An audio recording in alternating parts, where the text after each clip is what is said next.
Okay, good morning, everyone. We will call the Committee on Appointments to order at 8 a.m. Okay. You'll need to unlock your iPhone first. And Siri wants to be a part of it as well. All right. We have a very long agenda this morning, just 2 items. The first is a resolution confirming reappointments of current members to various boards and commissions, updating their term end dates.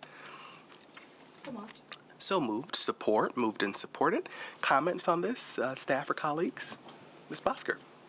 Yes, just this is something we've been talking about for a few weeks, probably a few months, and this is reappointing members to the Economic Development Board, so like the CIAs, Economic Development Corporation of Brownfield, Redevelopment Authority, and Smart Zone, reappointing them for terms that end at the fiscal year end, so June 30 or first Monday in July. Rather than December, to align with the fiscal year and also ease some of the end-of-year reappointment burden for all parties involved. Yeah, thank you so much for your work on this, Ms. Bosker. I'm very happy of where we came to that. I really appreciate you and the clerk's office working on this. Any further comments? Seeing none, all those in favor? Aye. Aye. Motion carries. That brings us to a discussion on the current board and commission vacancy list. Ms. Bosker? Yes, not a lot has changed. I did want to just highlight that there are some boards with terms ending soon. The Grand Rapids Housing Commission has terms ending soon, so that's being discussed, and hopefully we'll have appointments and reappointments shortly. And then the Civil Service Board also has May term expirations. There's 2 members that are up for reappointment, well, 3, including Commissioner Isasi. So those, I'll send more information, and we'll hope to move those all along in the next couple of meetings to keep things on track. And then there's also the Board of Art and Museum Commissioners and Civilian Appeal Board that I know are kind of on everyone's mind, and so we'll keep in touch on that information too. I gotta go down there because the battery's just dead. Oh, sure. Yes, please. Yeah.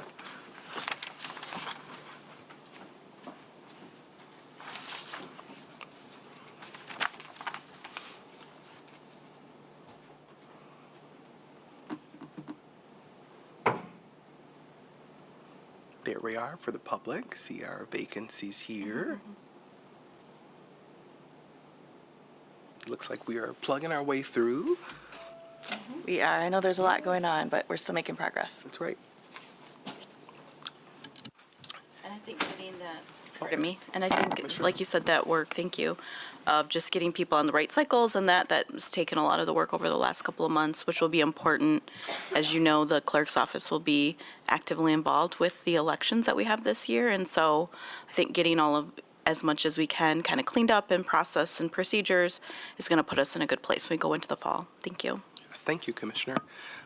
And then do we, Mr. Clerk, if you want to discuss the first ward vacancy while we're here?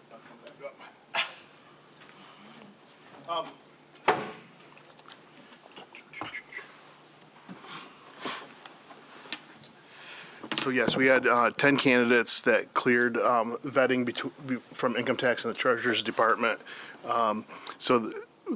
We're scheduled for April 17. I know it's a little bit of time, but there's spring break and we got a lot of other things that are going on right now. So we'll schedule that. So what is the pleasure of this board for me setting up a time frame? 15 minutes for them? I mean, they have, their 5 essay questions, so you have copies of those to review. So I don't think there's need to rehash those, but what are you thinking? 15 minutes with a 5-minute break in between them? Yep, I think that's fine. And then that'll give us around 4 hours of interviews. And, the 5-minute breaks built in, if people go a little bit over, that's fine. So I'm okay with that. Makeup, colleagues? Commissioner Isasi? So it was 10 total, right? Mm-hmm.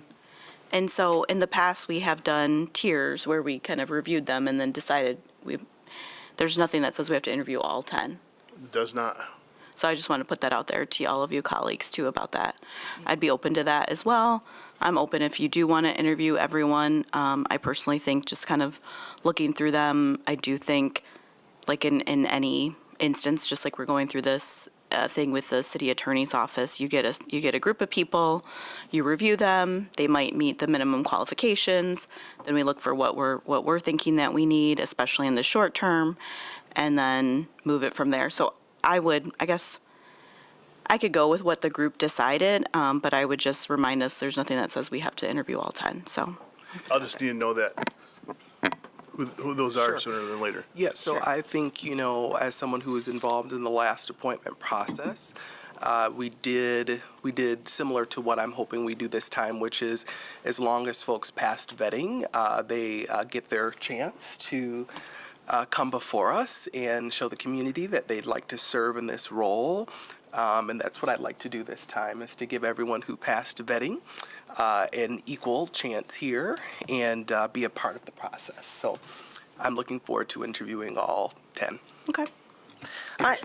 Thank you. I have no objections to that. I also, though, agree that if we had decided to whittle it down, I think that would be also good, but I do respect that you've been through this process once before. And I think that 10 is a lot. I really appreciate everyone putting their applications in, and I appreciate the clerk doing all the work to do the vetting and making sure everyone is eligible, does get into the process. I know that as for myself, I've been doing a lot of thinking about what we want, what I think the community would need. It's a tricky position with a short time frame, and I think that it will be really important to, hear what the candidates do have to say. Yeah. Okay, can we do an informal vote? Or, No, that's the I think- sentiment of the committee. No, I think I hear the direction. Yeah, you got consensus. You said 15 minutes or so. Give a break, and then, of course, I think this is the other piece that we have. We've selected the dates. I will say, we didn't spend a lot of time going back and saying, well, this 3 people can't do this date, so we're going to find another one. It's kind of like commission. I'm not saying that's going to weed people out, but again, this is the time frame we've said, so I guess I would just state that again for all of us here. We're not, at least I wouldn't be supportive of trying to add different dates that we've, to interview people if they can't make the date that we've identified. It's hard enough finding that. Okay? So if we can agree upon that, Sure, I yeah. think that would be fair. And I think that's consistent with what Yeah. I experienced with this body. I concur. Yeah, and it's a long lead time. It's April 17th, so we have a couple weeks for people to juggle their schedules too to make it work. And they can also decide their slot, Yep. right? Well, Okay. as As it's available. It's kind of like random, and then he'll go, he Yep. kind of randomly says who I'm going to start with, and then, Okay. Wonderful. Well, thank you, colleagues, for your feedback on that. Thank you to the clerk's office for your work on this. Very excited to see our neighbors who would like to serve on this body and step up and help our community. Any further comments? yes, before we close, as the director of this program, I feel like, or the I guess, a Mark Washington production directed by Joel Hondor, but it's what it feels like some days. Yes, keep going. So anyway, we have some time changes this morning because we have a very robust schedule today, and some things are a little bit different today than normal. So we had this meeting at 8:15, so in 7 minutes, fiscal committee will be starting, so it's a little bit earlier. And then community development starts at 8:45, and committee of the whole starts at 9:15.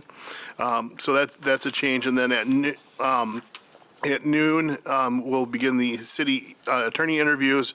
And then tonight is the city commission night out at GRPS University. Doors will open at 6 with resource tables, and the meeting starting at 7. So very robust day, a little bit different than our normal schedule, so pay attention. Thanks. Yeah, it'll be a fun day. Well, without further ado, we will adjourn the committee on appointments at 8:09 a.m. Have a good morning.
morning. The time is now 8:15, and we're going to go ahead and start this fiscal committee meeting to order. As was noted, we have a number of things on our agenda today, and so we have moved this meeting up from 8:30 to 8:15.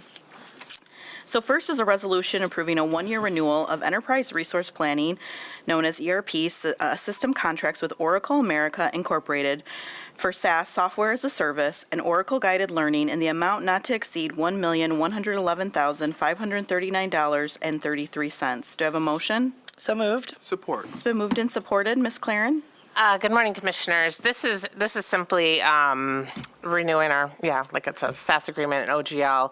We entered into a 3-year agreement 3 years ago with 2 one-year renewal options. So this is just continued use of the Oracle product. As far as how the system is going, we did provide Commissioner a report in, I believe that was November for this body, but again, just chugging along, still using the product, still happy with it. Yep. I think Commissioner Kilgore had a question. Sure. Yes, thank you, Madam Chair. So, Ms. Claren, I have heard of some significant challenges with Oracle as we pass something that's over $1 million for this service. I'd like to hear your feedback on how we are going to remedy some of those hiccups and what plans going forward to make sure we're processing payments and making sure that our city staff are supported through this system as we allocate more funds for it.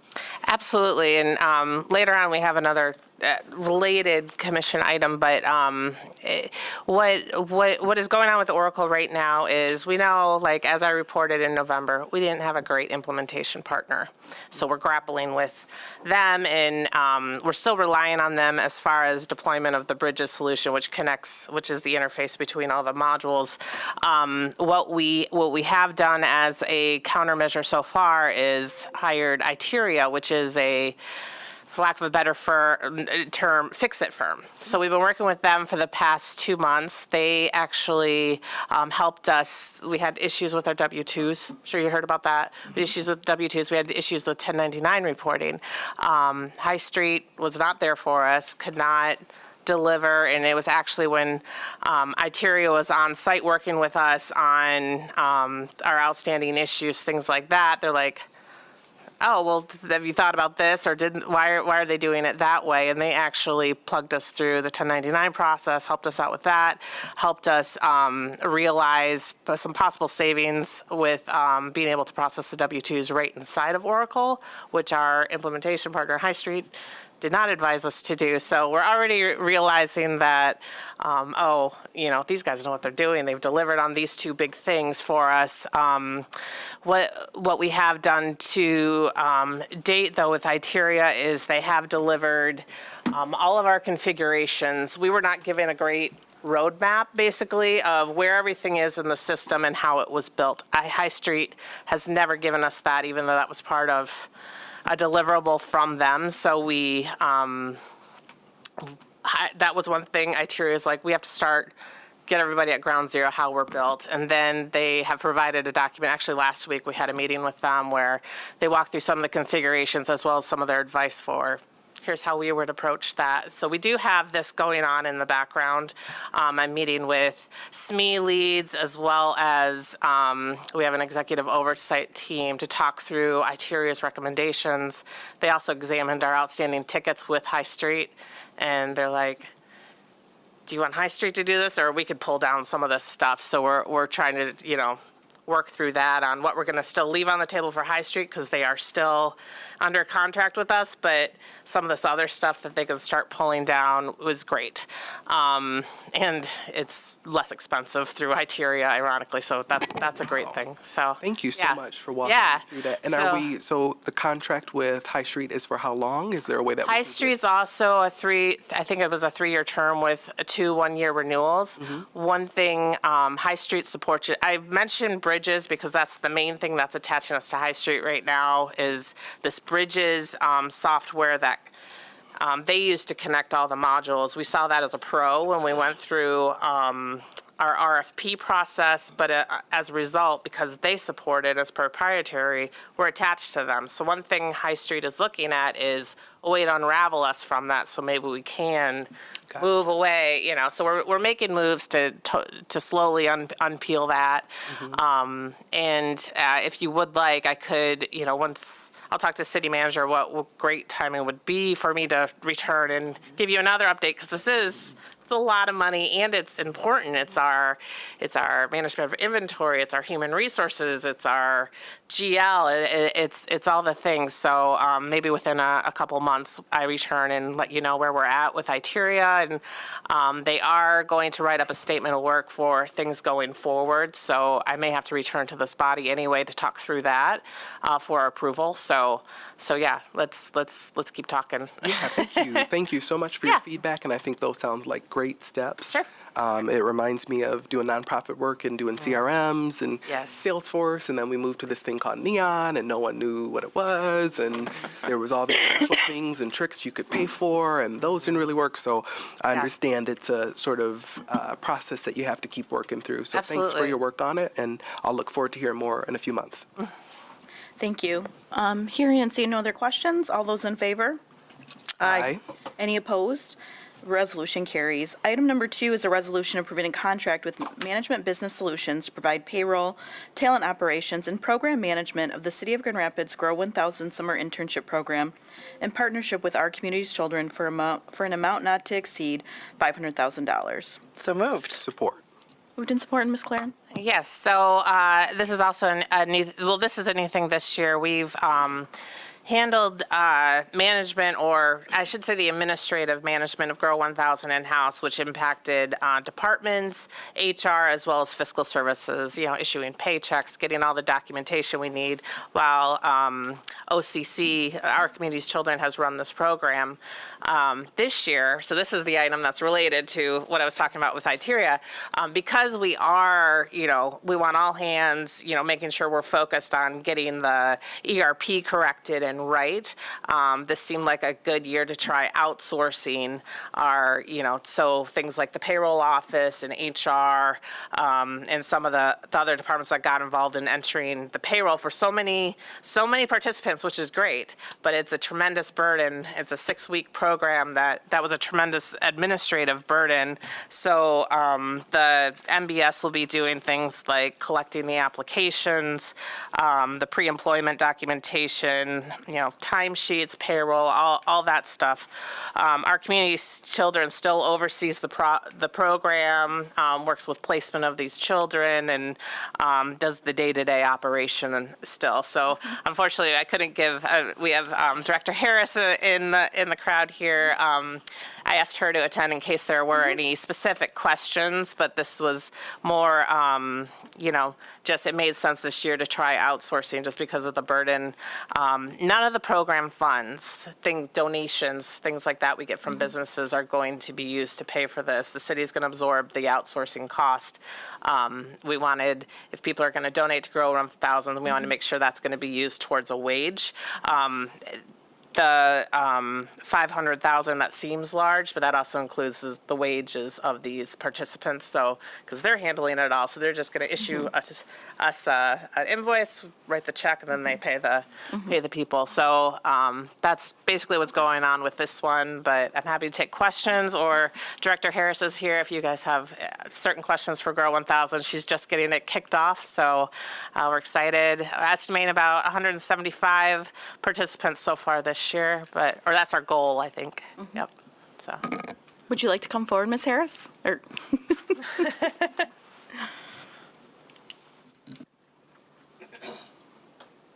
And you've seen a lot of iterations of this program, so I just want to make sure if you want an opportunity to say anything. Yeah, absolutely. Thank you. Thank you, Molly. Thank you, city commissioners and city staff. So we are in our 7th year, 7th iteration of this program.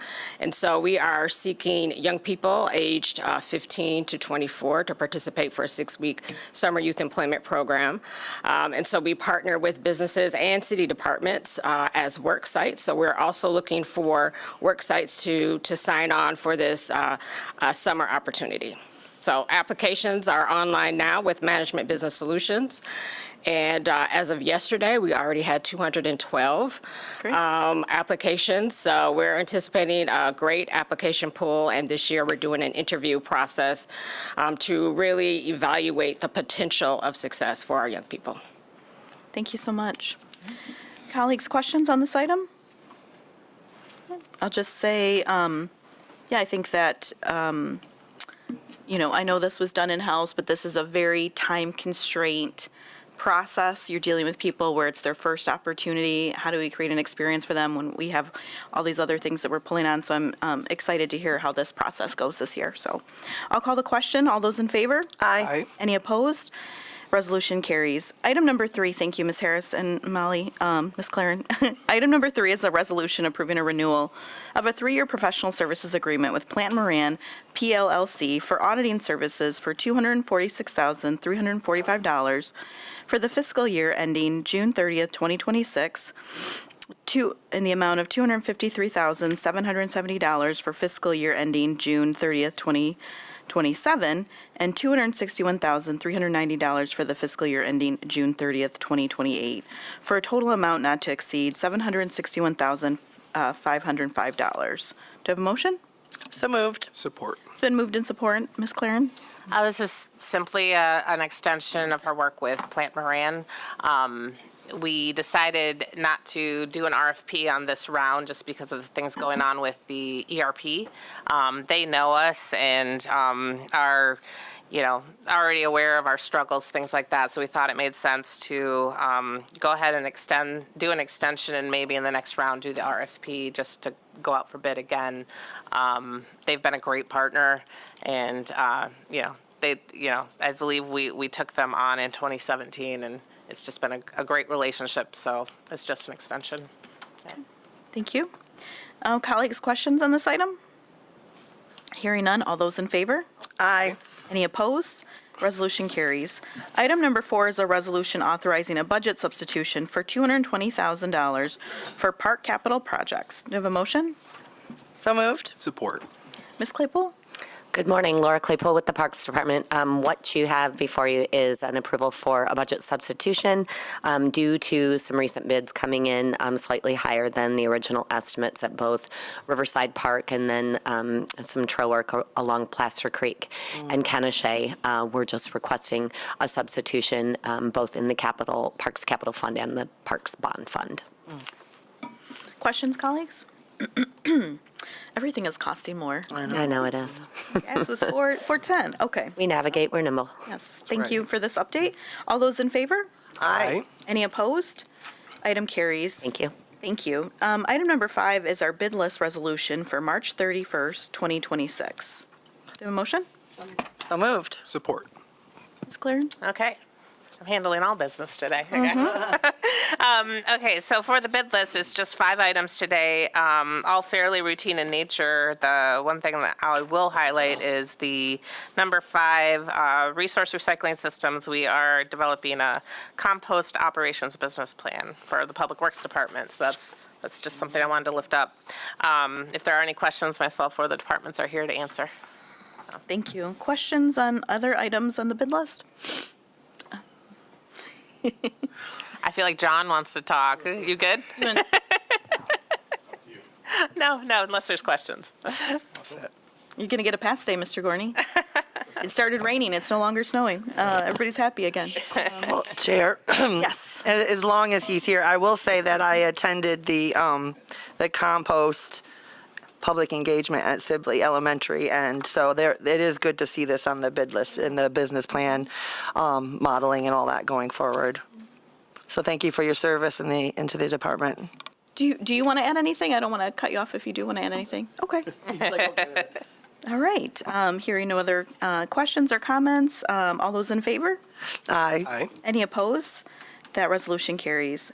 Thank you. Item number 6 is our ordinance amending Section 1 of the Budget Ordinance 2025-11 for fiscal year 2026, Amendment number 6. So moved. Support. Moved and supported. Ms. Claren? So usually this time of year, we freeze budget amendments because we're formulating the next year's budget. Tremendous lift for the budget office, but this year we did make an exception for a few, so I'll just go through them quickly. With the police department, they have the My Coles funding. It's a recruit stipend, $100,000. That's just over in the police grants fund. Engineering department, we have an appropriation related to the Grand River Edges Trail East. That's over by the Grand Rapids Eastern Railroad to Ann Street. 2.4, just over 2.4 million, the Capital Improvement Fund. Our Downtown Improvement District, the Snow Melt Fund, appropriating $50,000 there in the Downtown Improvement District Snow Melt Fund. And then for the Fiscal Services Department, this is a carry forward from fiscal year 2025, a little over $1 million. We did the item last fiscal year, had the budget in place there, but they didn't invoice us till now. So this is our old legacy system, A360. This is just to keep it live as far as a resource for the departments to be able to go back, pull reports from there, things like that.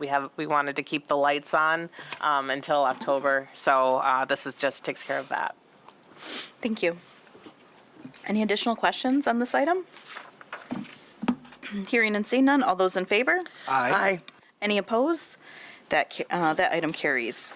Next, we'll move on from our resolutions and ordinances to our Comptroller's warrant report for the period of March 3rd, 2026 through March 16, 2026 in the amount of $37,432,396.40 and monthly travel report. Mr. Comptroller? All right, good morning, Commissioners. For the period referenced, cash payments were released totaling approximately $37.4 million, which includes just under $6 million for employee payroll-related payments and approximately $883,000 for income tax warrants. In terms of quantities, 6,721 checks and electronic payments were issued, income tax refunds were issued, and 1,235 checks and electronic payments were issued. These funds were issued for payment not by individuals in the City Comptroller's office and not in accordance with the city charter. Also included here this morning is the February fiscal year-to-date travel report. This report is showing approximately $1.2 million spent on a $2.3 million budget, or about 53% of the overall budget. And that concludes both of the reports that I have this morning. Thank you. Colleagues, questions for the Comptroller? All right, thank you. That's been received and filed. Item number 8 is the Treasurer's Report for the period of March 4, 2026 through March 17, 2026. Mr. Treasurer? Good morning, Commissioners. With the report, I started to break it up a little bit more in little subsections for you and different snippets, because I think we all pick up those snippets a lot easier and then seek other understanding later, as opposed to packing it with a lot of concrete detail on some of this, because I know that Commissioner Knight would always say, I know you're telling me this Commissioner report, but I don't know what to ask you. So I'm trying to make it a little bit more receptive and easier to read. With the report today, the federal policy on interest rates is still sitting at 3.5 to 3.75%. Right now, with the different things that are going on globally and locally, they're not expecting to have a rate hike, probably for a rate decrease, and potentially a rate hike through the rest of 2026. So the numbers aren't coming in to see inflation go down. In fact, it went up. We're waiting for some job reports coming up pretty soon. The conversations that Fed Chair Powell and others, especially President Goolsbee and the Chicago Fed, as they're talking, it's not likely that there's going to be any movement on rates right now until they see more concrete evidence. I'm more concerned that we're going to see inflation keep ramping up, because we're seeing it at the pumps right now. We're seeing, 390. It was at Meijer this morning when I drove by. They're talking about 4 is the norm across the country right now. That's impacting all of our budgets. That's impacting all of our pocketbooks. Not to mention the fact I think I went through a local grocery store and was shocked to find no ground beef. That was really concerning to me because there are different things happening in the beef industry as well and sourcing stuff out. So I think there's a lot of things that are impacting us right now. It's not one thing is tipping anything over right now. It's a lot of little things. Well, there's one big thing, but lots of little things that are really impacting our local economy and local group. In fact, one of the things that I found interesting is, we're talking about our growth and development within the city of Grand Rapids with the amphitheater, the parking garage, the soccer stadium, another parking garage. And now here comes a report on how viable is the Three Towers project when you're looking at condos that are going to be over $1 million. How is, it was just, and that was just published in MLive. It was just, it was there this morning when I opened it up. So, the powers that be that run these big projects, I have to trust they know what they're doing because they're placing their money into that, right? But again, it's, are you going to grow too fast or grow too slow, or when's the right timing? We were blessed in 1994 when Van Andel Arena the ground was broken. And that really was the anchor that really spurred the development within our community. It's now 30 years later, and now these are our new anchors that are being put into our community to keep it vibrant in the long term. It'll be interesting to see how those projects come along and grow and develop. We haven't even had our first concert yet. So we're going to be in this phase of feeling things out and needing to add different resources to make sure that everybody's sees that this vibrant community is really taking steps to continue that growth and development, because we are a center that people look forward to coming to. I have a conference in August where the Michigan Municipal Treasurers and the Association of Public Treasurers of the U.S. and Canada, which I'm members of both, will be here for their fall conference. They're doing a combined conference in town. And the number of people that are reaching out to me to say, hey, what's the concert schedule? I go, so it's kind of interesting when you could go to either Five Finger Death Punch or Hillary Duff. So there's definitely a contrast there, but they're also asking me what other things to, go to Meyer Garden. The Japanese garden is phenomenal. Here are the new restaurants that are in town that you want to check out. And so, people are looking at Grand Rapids as easy to get in and out of your airport. It's easy to get downtown. It's something that they look forward to coming to our community. And I think that's what speaks volumes, because these are folks that are coming from across the country. It's not just Michigan. We have a large contingency from Illinois, Nevada, Texas, Oklahoma, that are all going to be in this area because it's a pretty strong organization. And to have a combined conference means we're pulling more people to come downtown to visit. So we're excited about that coming up in the middle of August. And I haven't gotten my Five Finger Death Punch tickets yet, but I'll be there because it's a band I like. But we're really excited about the way the community is growing, but there are going to be challenges. And as I was talking to Ms. Claren the other day, with inflation being sticky and higher, we're going to see where's the scope of our projects going to be, and how much is that going to increase if it's a 2-year project. So we really have to pay attention to those types of cost factors and scope creep on any of your major projects. Inflation is there. So, we try our best to get that 3-year contract in place for any of these services so we can avoid that scope creep. But again, when it comes to construction, engineering, and those types of costs, it can turn on a dime. It really can. I mean, I see it with just simply our mail services, because at $4 a gallon for gas, I get a fuel surcharge for people that are moving our information around the city for our couriers. So all those things play a role, and that's going to impact some budgetary pressures on myself when I'm looking at my budget to make sure I'm trying to control the costs as best as I can. So as you enter that budgetary process right now, that's one of the things to think of. How are these inflated costs going to impact us, not just this year, but remember, it's this year, and it builds upon next year and the year after that. So, we just came out of a 6-year period of time where costs went up 22%, and our paychecks went up 18%. So, we're going to have that balancing act now for quite a while. I don't see it solving itself anytime soon. We're looking at our portfolio as such that we're looking at what's the right place to start placing our monies. We are actively looking for bonds that MISTA is offering in the affordable housing space.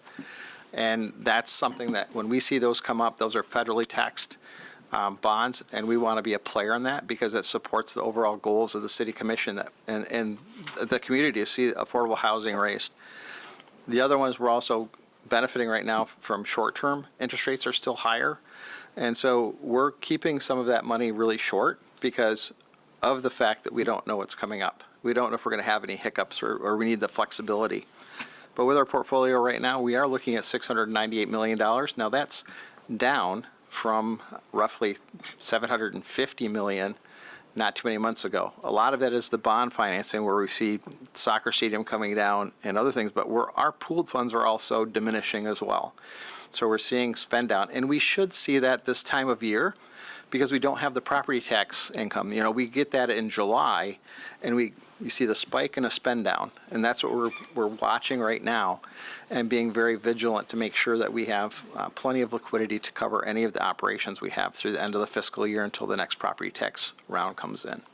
So we do have $698 million in funds, and we're earning over 3.25%. Thank you, Mr. Treasurer. Thanks for putting that into, as my colleague said, just as some additional context. Colleagues, questions? Yes, Commissioner. As we enter into budget season and we're looking at potentially flattening of income revenues and some increased cost pressures, and you're talking about our pooled funds, can you just give a high-level overview of what that might mean in terms of what we should keep in the back of our mind and the public should know in terms of we're going to have a I'm guessing $50 million budget, but we have $600 million in the bank, and just how that, you talked about the spike and all that. So just how, when people say, oh, we've got money, do we? Well, I want to be very cautious when I say this because realize that the money we have in the $698 million, you're looking at almost $80 million are just bond monies that are dedicated to specific projects. You can't touch that, right? That's just off the table. In 2 weeks, I think it's in 2 weeks, I'll be back in front of you to show you the type of interest we earn on that money, because right now, when we put those bonds out there and the work we do brings in another $3 to $5 million of interest earnings that these projects can use for their contingency plan. The other piece, when we look at cemetery perpetual care, that doesn't change. That sits there. The earnings on that are what the cemetery can use to fund maintenance and repairs and whatnot. When we look at our pooled funds, those are all department funds. They are every single fund balance that's out there for every single department. It's not just a pool that we can start grabbing from. I can't go grab water, sewer balances. I can't go grab others to pull in. Each of those departments has plans for those monies, right? Whether it's a general fund, a water, mobile GR, or any other department, they have plans for those funds. That's their savings account that they're using to fund their next operations and large project plans. So it's not like a free source of money that we can take and plug and play to any type of item that we want to use it for. And I'll just end, because we do have the meeting starting. Thank you for the question and for the response. We'll get through that process and we'll talk through about some of the things that were done, in 2008, 2009, like our budget stabilization fund. We have, as mentioned, was our capital improvement fund. So there's a lot of guardrails that we put into place that, I know we'll continue to talk about as we go through this process. So thank you. And with that, we're adjourned at 8:43.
anyone here that can help with the temperature controls?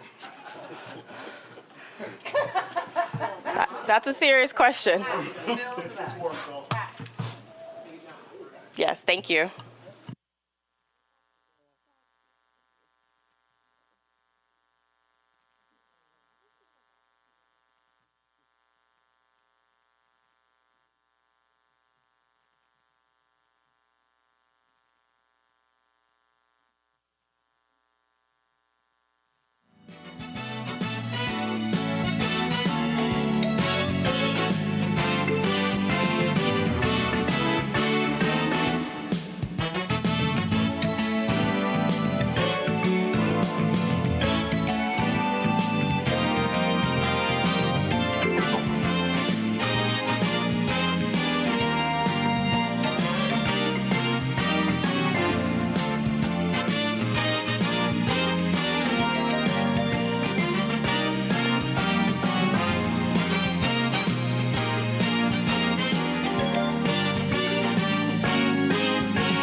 Started. It's 8:48 for Community Development Committee. Thank you all so much for being here.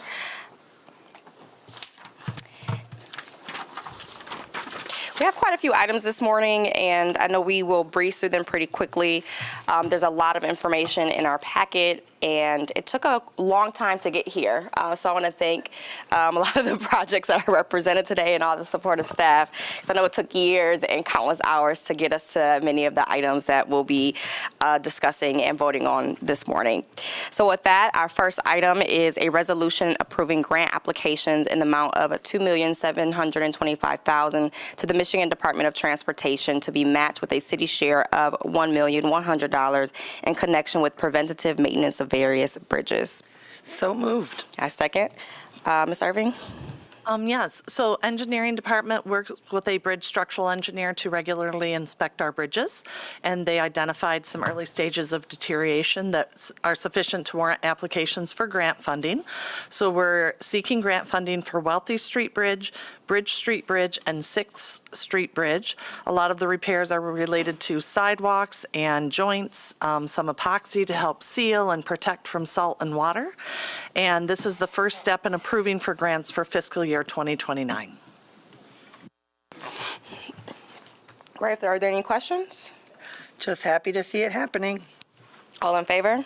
Aye. Aye. Motion carries. Item number 2 is a resolution approving an agreement with MDOT for the reconstruction of Valley Avenue from 100 feet north of 1st Street to 4th Street and authorizing $1,196.24 for the local share of costs. So moved. Support, Ms. Irving? Yes, this is a road reconstruction project being supported by both drinking water state revolving funds for water main work and state transportation urban grants from MDOT for reconstruction of the road, including concrete curb, drainage structures, stormwater, and also bringing things to ADA compliance. Wonderful. All in favor? Aye. Aye. Motion carries. Item number 3 is a resolution awarding a contract with Groundhog Excavating and Landscaping, LLC, for replacement of lead service lines at various locations in the amount of $1,893,350 with a total project cost not to exceed $2,442,300. Is there a motion? So moved. Second. This is the ongoing efforts by our water department to replace lead water service lines here in the city of Grand Rapids.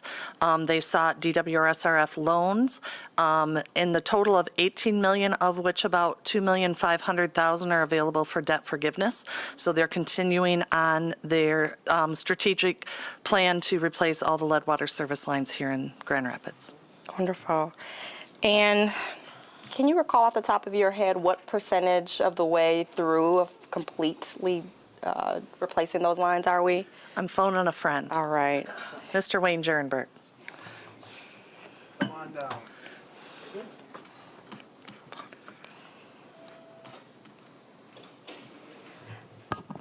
Thank you. Morning, Commissioners. Morning. We're about a third of the way through. We're at about 16,800 thereabouts and some change. Some haven't been recorded yet that have been replaced. When we started the process almost 7-8 years ago, we were about 26,000. Thank you. All in favor? Aye. Aye. Motion carries.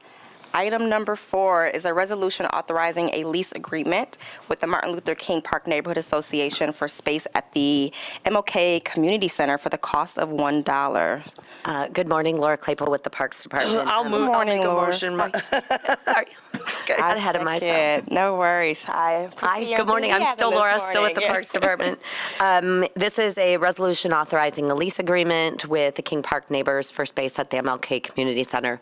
The center was built to be, designed to be really a civic hub and a spot for the community. And so embedding the neighborhood association into the facility just furthers that mission. And the lease establishes clear space usage, access, maintenance, and then also reflects relationships that we have with other neighborhood organizations that use space in our parks. Absolutely. And I saw the note that this will, the intent here is to continue this lease at this amount, but we are aligning the lease, the 3-year lease agreements with other. Correct, yeah. Neighborhood associations. We would typically do your a 3-year lease, but to get all of the neighborhood associations on the same expiration date, we made this first one is a little shorter term, so. Wonderful. If there are no questions, all in favor? Aye. Motion carries. We are on item number 5. This is a resolution approving an encroachment agreement in Lake Michigan Drive Northwest. So move. Support. All right, moved and supported. Ms. Irving, anything on this one? Sure. So this is connected to the soccer stadium and the agreement with GVSU and the YMCA to install a pedestrian bridge to connect the parking ramp to the YMCA. This is phase 2. Phase 1, Commission took action to allow relocation of some utility support to support the structural elements that needed to hold up the bridge. So this is an encroachment agreement to cross our right-of-way. Wonderful. Any questions? Seeing none, all in favor? Aye. Motion carries. Item number 7. Thank you. Item number 6. Not 7. Not 6, 7. Resolution approving an increase of $422,537 for Eastern Railroad to and Grand River Trails East for a total not to exceed amount of $6,358,237. So move. Support. Moved and supported. Ms. Irving. This is in support of the trail project and relocation of consumers' energy assets to make room for the trail. Seeing no questions, all in favor? Aye. Aye, motion carries. All right, we are on item number 7 now. This is a resolution approving an increase of $182,000 for Grand River East Riverfront US 131 to CXX Railroad for a total not to exceed amount of $20,020,807. So move. Support. Moved and supported. I think we have Mr. Stahl here for the next few items. Yeah. Welcome. Good morning, Commissioners. Again, my name is Mike Stahl. I'm in the engineering department. So this item before you is for the East Riverfront project. So that's the riverfront between the new amphitheater and the river. And as we've been working on that project, we have found that the flood wall needs a few more repairs than what we anticipated. So this item would add additional flood wall bonds from the county to that project to cover the cost of those repairs. See no questions? All in favor? Aye. Aye, motion carries. Item number 8 is a resolution approving an agreement and expenditures with Past Perfect, Inc. for architectural historian services for the Grand River Revitalization Project in the amount of $67,188. So moved. Support. Moved and supported. All right, so in 2022, the city entered into an MOU with the Natural Resources Conservation Service, SHPO, and a few others for mitigating for the loss of these low head dams in the Grand River. these dams were deemed to be eligible to be on the National Register of Historical Places. And so one of the stipulations of this MOU was that the city was to hire an architectural historian to record the dams as they were removed. And so we solicited proposals and received one from Past Perfect Inc. Past Perfect Inc. is a micro-local business enterprise, meets all of the Department of Interior qualifications for the architectural historian work. So the item before you today is to enter into an agreement for them for the work. This work was previously included in the project budget, so no change in budget is requested at this time. Wonderful. Seeing no questions, all in favor? Aye. And motion carries. We are at item number 9, a resolution approving an amendment to the agreement with Biosurvey Group LLC to expand the scope of work for endangered mussel work in the Grand River and authorizing additional expenditures in the amount of $156,468.84 for a total not to exceed amount under the agreement. So move. Support. Moved and supported. So there are many federally, state threatened and endangered mussels out in the Grand River. And so in order to do the work in the Grand River, we had to get an incidental take permit and from the U.S. Fish and Wildlife and permits from the state to reduce impacts on mussels in the river. So if you remember, we moved in 2024, we removed over 9,000 mussels out of the river, and we moved them to 3 different locations in the Grand River. And there was an area that we did not do in 2024 because that area was right next to one of the dams. So that, with being so close to the dam, it's unsafe for snorkelers or scuba divers to be close to there, and we didn't want to risk anybody's health or safety to do that. So we worked with the U.S. Fish and Wildlife Service and the DNR to put that work off to right before we started the work. We're going to build an isolation area, pull that water down, and then remove the mussels. So this work, or the resolution before you, is to amend the agreement with the Biosurvey Group to do this work and to add the additional monitoring as requested by U.S. Fish and Wildlife and the DNR. This work was previously, the budgeted amount was included in the previously approved project budget, so no changes to the project budget are requested at this time. Great. Seeing no questions, all in favor? Aye. Motion carries. I think the last one for you this morning is a resolution approving an agreement and expenditures with the Grand Valley Metropolitan Council for the Lower Grand River Water Trail in the amount of $34,000. Is there a motion? So move. Support. Moved and supported. All right, in 2023, the Grand Valley Metro Council submitted an application to MDNR for the Lower Grand River Water Trail. In 2024, MDNR did approve that application.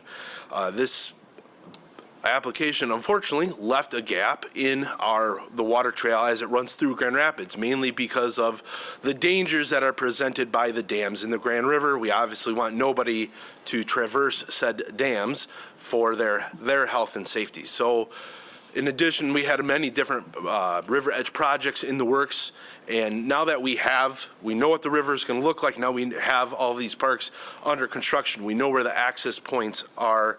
We want to work on providing clear guidance, education, wayfinding for people that want to use this water trail and safely navigate and enjoy the expanded river access.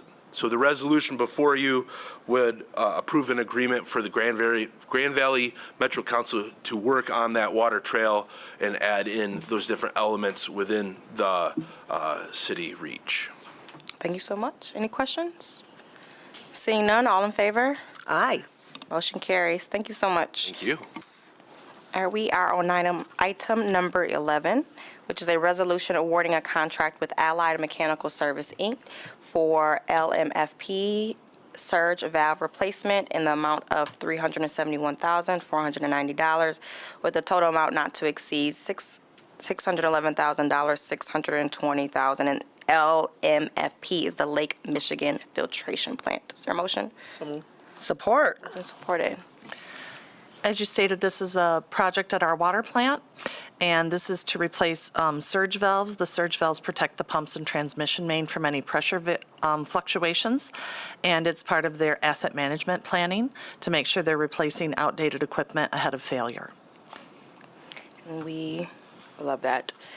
Any questions? Seeing none, all in favor? Aye. Motion carries.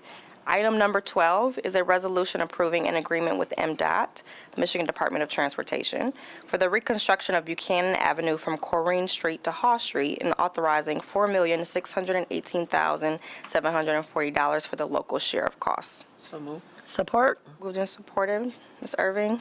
Yep, so this reconstruction project is going to include asphalt, raised bike lanes, inset parking, concrete curb and gutter, water main replacement, storm sewer, infiltration basins, ADA compliance, street trees. So a very big reconstruction of this section of road, and it is being funded both by a grant through MDOT and through the Drinking Water Revolving Fund. Seeing no questions, all in favor? Aye. Motion carries. Item number 13, a resolution awarding a contract with Montgomery Excavating LLC for reconstruction of reconstruction of Butterworth Street from West City Limits to O'Brien Road in the amount of $3,241,631.03, with a total amount not to exceed $4,481,195. Is there a motion? Support. Moved and supported. So Butterworth Street has been a street as a city that we've wanted to improve for a while. We have a lot of stormwater challenges, so we did quite a bit of study, also working with private landowners to really look at the entire watershed. We were able to get a grant from EPA to support that stormwater work, and then we're also reconstructing the road to deal with some vertical alignments that make visibility difficult at some drives to try to improve safety for everyone. This road supports our riverbank run. This road also supports access to our public works facilities for yard waste recycling. So it's one that I think everyone drives on at least once a year. So it'll be nice if it's improved for the city. Thank you so much. All in favor? Aye. Any opposed? Motion carries. Item number 14, it's a resolution to schedule a public hearing on April 14, 2026 for the 528 Bridge Street Northwest redevelopment project located at 528 and 532 Bridge Street Northwest. Is there a motion? Support. Moved and supported. Thank you, Commissioner. Good morning. This is a former rail depot at Seward and Bridge. This is the renovation for, for traditional brownfield TIF. So this is one of the first brownfield plans we've seen in a while that is seeking traditional TIF, so prior to housing TIF, right? So just that delineation. The renovation will house the headquarters for Advantage Real Estate, as well as provide another commercial space in the sizable building. The total development costs are $2.7 million, with approximately $710,000 being dedicated to those traditional activities, including demolition, site prep, and infrastructure improvements. And one of the things that we're currently negotiating, and which was approved and supported by the Brownfield Authority, is a cost-sharing agreement between the DDA, the city, and the developer to activate or incorporate a sidewalk along Seward. So if you can picture that, it's not there. And so we're leveraging private investment to hopefully add more accessibility through our sidewalk infrastructure. Happy to take any questions. Wonderful. Are there any questions, colleagues? All right, seeing none, all in favor? Aye. Aye. Motion carries. Item number 15 is a resolution scheduling a public hearing on April 14, 2026 to consider an application for a 12-year industrial facilities exemption certificate pursuant to PA 198 of 1974 for Falk at 1782 Northridge Avenue Northwest in the Walker View Industrial Park. So moved. Support. Moved and supported.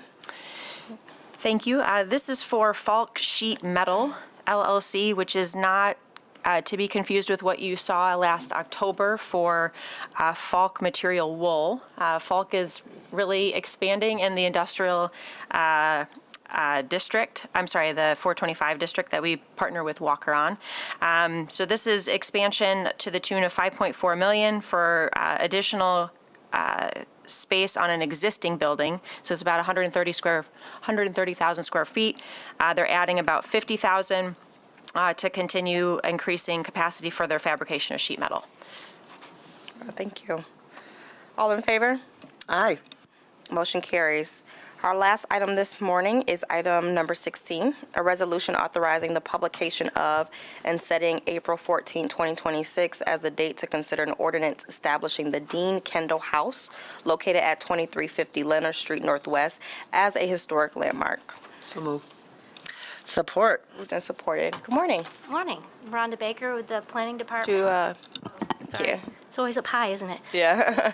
I'm the Historic Preservation Specialist. I've been working with the Pattis family who owns the property. Back in '24, you approved the study committee to be established. They've been working pretty hard on that, and they are back for formal designation of their property as a historic landmark.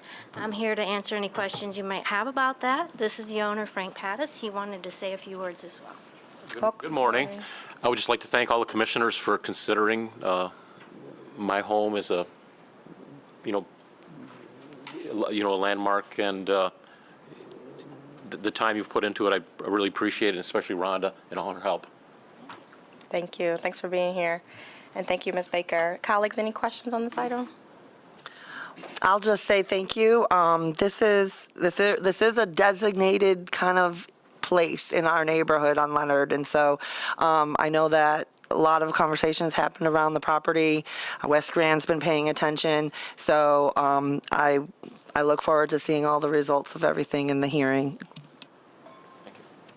Thank you. With that, all in favor? Aye. Motion carries. Thank you.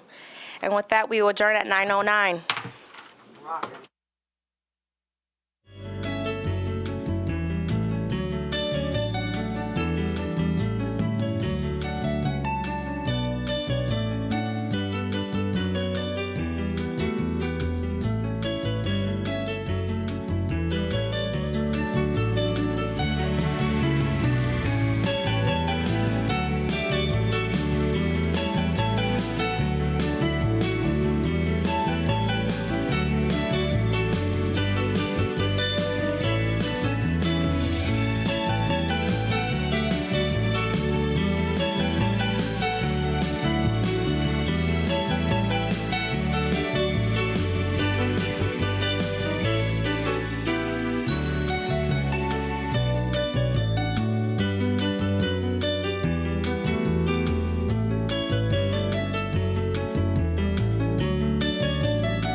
Our first item of business is a resolution approving Commissioner Belichick's attendance at a summit in May. Can I have a motion? So moved. Support. All in favor, say aye. Aye. Okay, our next item is a resolution revising downtown social districts to add 5 locations. Can I have a motion? So moved. Mr. Clerk, you want to give us a little bit of information here? Yeah, so this item is going to add to the social district to the southwest of the downtown social district. So to add the areas around the amphitheater. So basically going down to the railroad tracks. Great. Any questions, commissioners? I'll say again, I think at this point, maybe we just need to make Kent County a social district and call it a day. Seeing no discussion, all in favor? Aye. Aye. Any opposed? Okay, and I assume item number 3 is essentially a tag on to item number 2, which is a resolution approval of the social district application from PA 112. Is that accurate, Mr. Clerk? Yeah, it's to add Bistro Bella Vita. Great. Oh, okay, so it's separate. I'm sorry. Correct, it is separate. Okay, so can I have a motion for item number 3? That's a resolution for a social district permit application. So moved. And Mr. Clerk, that's Bistro Bella Vita, you said? Yes, correct. Okay, any discussions, colleagues? All in favor, say aye. Aye. All opposed, motion carries. That brings us to a resolution for a brownfield plan for Lake Eastbrook Apartments development at 3538 Lake Eastbrook. Can I have a motion? So moved. And who can tell us about this? Ms. Renero? Good morning. Okay, this is our final step before advancing a work plan that would ultimately be considered by the Housing Authority at the state. Are we good? Yeah, we're good. Okay. We're just, there's a moment of panic. I think I'm momentarily the city attorney. Oh, no. So stop. I am an attorney and I do work for the city. But we can keep rolling. Okay. Go ahead. Okay, sounds good. This is the development with Scott Weirda at the former site of the Orbit Room, right? This is adding 132 apartments across 4 multifamily apartment buildings. The developer intends to designate 45% of the units, which is 60 units, to tenants in the 90 to 100% AMI range for a period up to 25 years. The eligible activities, again, this is housing TIF, are approximately $10.8 million over that 25-year period, which that affordability period would follow the length of that plan. And the subcontractor aspirational participation goals for micro-local, women-owned, and minority-owned enterprises is approximately 15.38% or $3.6 million of the total $26 million overall capital investment. I'm happy to answer any questions. Yep, and this is a project that you've brought before us and we've reviewed already. So this is the brownfield step. Any questions or comments, colleagues? Seeing none, all in favor of the resolution, say aye. Aye. Aye. All opposed, resolution carries. Thank you, Ms. Renero. This brings us now to another project, so you may as well stay. This is a resolution to execute documents for 3 properties, 201, 235, and 333 Market, giving those to the Convention and Arena Authority. I think we're going to Dean Lake, actually, at number 5. Oh, I'm sorry. Yep, I don't know how I missed that. Sorry. So item number 5 then is Brownfield Plan Amendment for Knapp Hills Development at 27 Dean Lake. Can I have a motion? So moved. Support. Again, you want to Okay, explain? perfect. This is the Wheeler Group. This is again, adding housing, so housing TIF for 9 new multifamily buildings that will be will be 38 new family townhomes where, I want to say 20% are being set aside for 100% AMI. The total development costs are $12.3 million. This plan it goes out, I think, 12 years. So yes, 17 years total but 12 years reimbursement back to the developer. The micro-local, women-owned, and minority-owned aspirational inclusion participation goals are set at 22%, which is great. Our normal range that we're looking for is about 20%. Great. Again, this has been before us before, so this is the Brownfield step. Any comments or questions, commissioners? Just a question, Mr. Nero. If 20% is at 100 AMI, what are the other 80? What are the other 80%? Market, presumably. Yes, market. Okay. Any other questions? All in favor of the resolution, say aye. Aye. All opposed? Motion carries, and that brings us to the market project. Documents to sell, for us to sell to the Convention Arena Authority, 3 properties, 201, 235, and 333 Market. Southwest, can I have a motion? So moved. Support.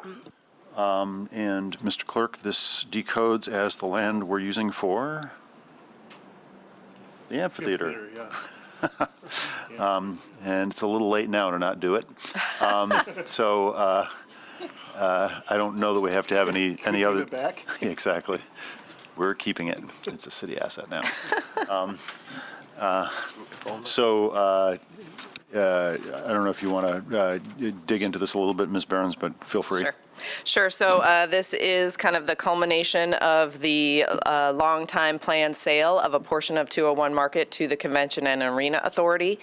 Many actions have preceded this, but just a couple highlights. So that property will be divided into 3 parcels. The city will retain ownership of what is lovingly referred to as the Pocket Park, which is sort of the back of the slope of the amphitheater towards 131, a 50-foot riverside trail, and then a trail that comes up towards the railroad track to loop back to Market. And then the Convention and Arena Authority are acquiring 2 parcels. One contains the amphitheater and the access drive to the amphitheater, and the second is anticipated, once we complete the River Trail project, anticipated for private development. Part of one of the advantages of some changes that the parties made back last summer is that second parcel for private development is going to be hopefully developed with on-site affordable housing, so up to 20% of the units at 100% AMI. So that was one of the objectives that we were able to work with the partners to develop some approaches to try to get to that place through this transaction. So that's a little bit above and beyond what we had originally expected. So hoping to see that come to pass. There have been prior TBP approvals of this project and a number of other things. This resolution specifically allows for all the minutia of closing. So you have title, insurance things, you have a deed you have to sign, you have a number of things you have to sign. Probably most importantly is a post-closing agreement that acknowledges we have 2 projects still under construction.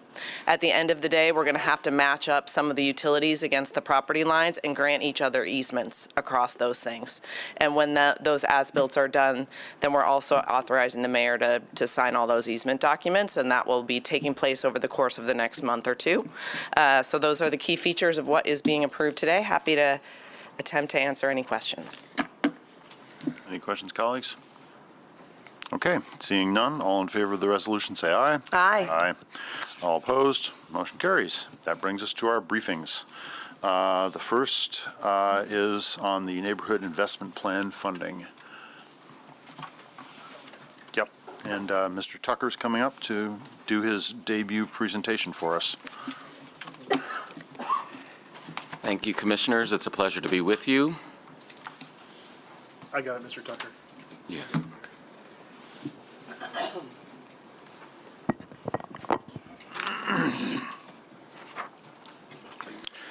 All right, we are here talking about our neighborhood investment plan, your neighborhood investment plan, which you approved in January, and the recommendations to fund and support that plan with federal, state, and local dollars. Beginning with our federal plans and funding application, our 5-year plan, known as our HCD, Housing and Community Development Plan, covers fiscal years 2026 through 2030, and is ultimately in support of the city's strategic plan, and the major federal funds that support that are CD CDBG, home, and ESG. This plan identifies needs for housing and community development priorities and establishes goals and objectives. Our annual action plan is submitted concurrently with the HCD plan, and this will be the first action plan of this 5-year plan, and it effectively serves as our application to HUD for our CDBG, home, and ESG dollars, and deals with projects with a period of performance between July 1, 2026 and June 30, 2027.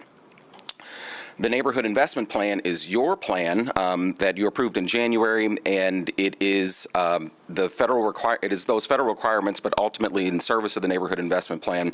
And those dollars as part of those resources that fund that Neighborhood Investment Plan include CDBG at $3.9 million, home at $2.4 million, ESG at $302,000. Other funds that are included to support your Neighborhood Investment Plan include the opioid settlement funds at about $730,000, Affordable Housing Fund at $700,000, and our Justice Assistance Grant. These funds support the eight outcome areas in your Neighborhood Investment Plan that you all have approved, and we'll go over each outcome area in today's presentation and the recommendations for each. Education and notification, this is how we perform external outreach with respect to this opportunity to partnership with community. We provide customer service and technical assistance throughout this project to guide interested parties through the process. We host virtual information sessions. We communicate that a notice of funding is coming, and we host workshops in anticipation of that notice of intent. We release the notice of intent to apply, and we host workshops for that. And then following that, a selection of those notice of intent to apply applicants are then invited to respond to a full RFP. We provide direct technical assistance throughout the process, and in this year we had 40 organizations take us up on that one-on-one direct technical assistance. Applications and recommendations, this is really about just explain the external. This is about our internal process, which is essentially 2 major steps with a whole bunch of milestones and check-ins in between.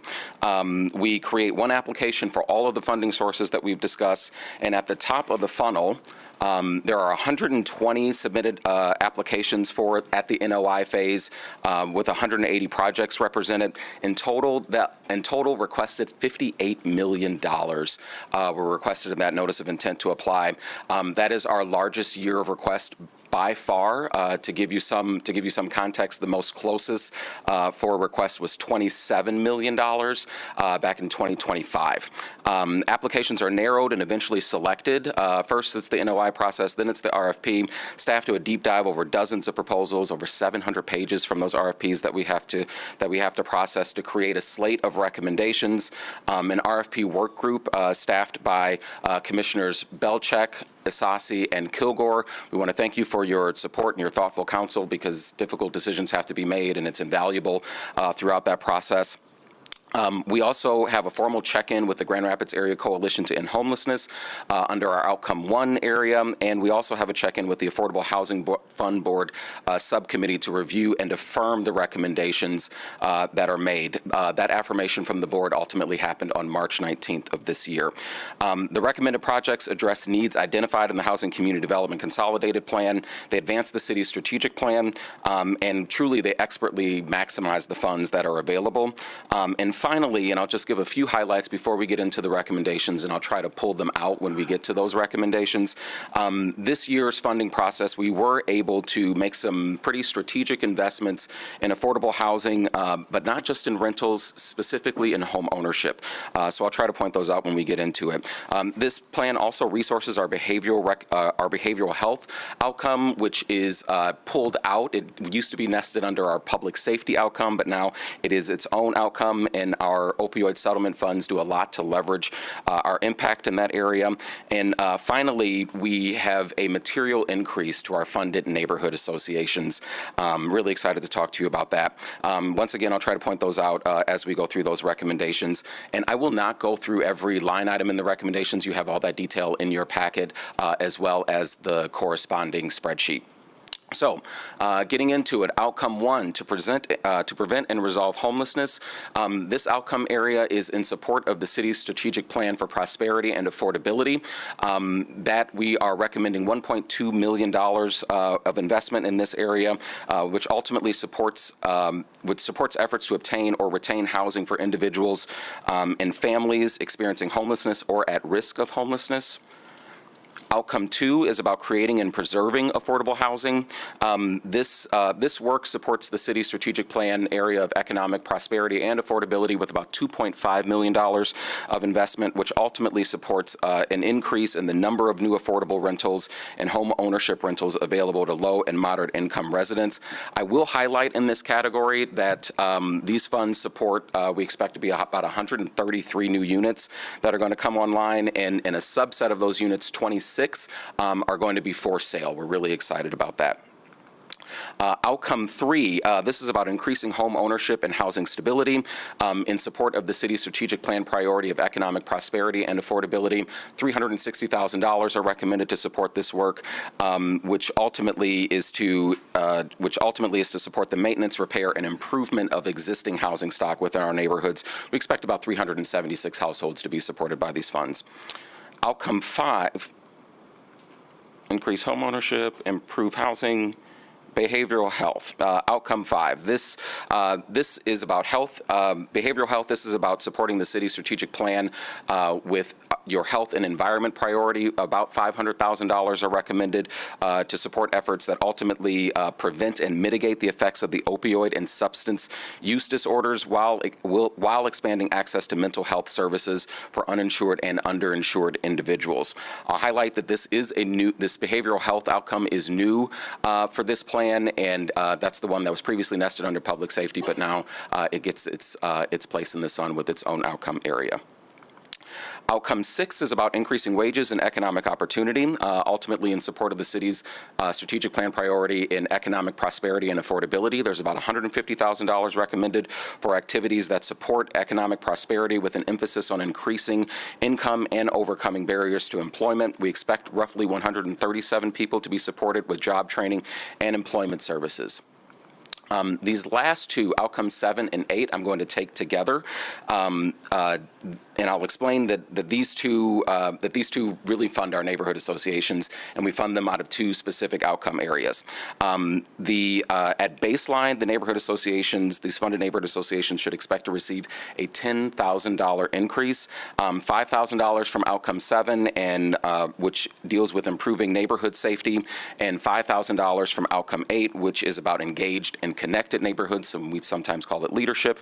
Outcome 7 supports the city's strategic plan priority of safe communities and increased quality of life.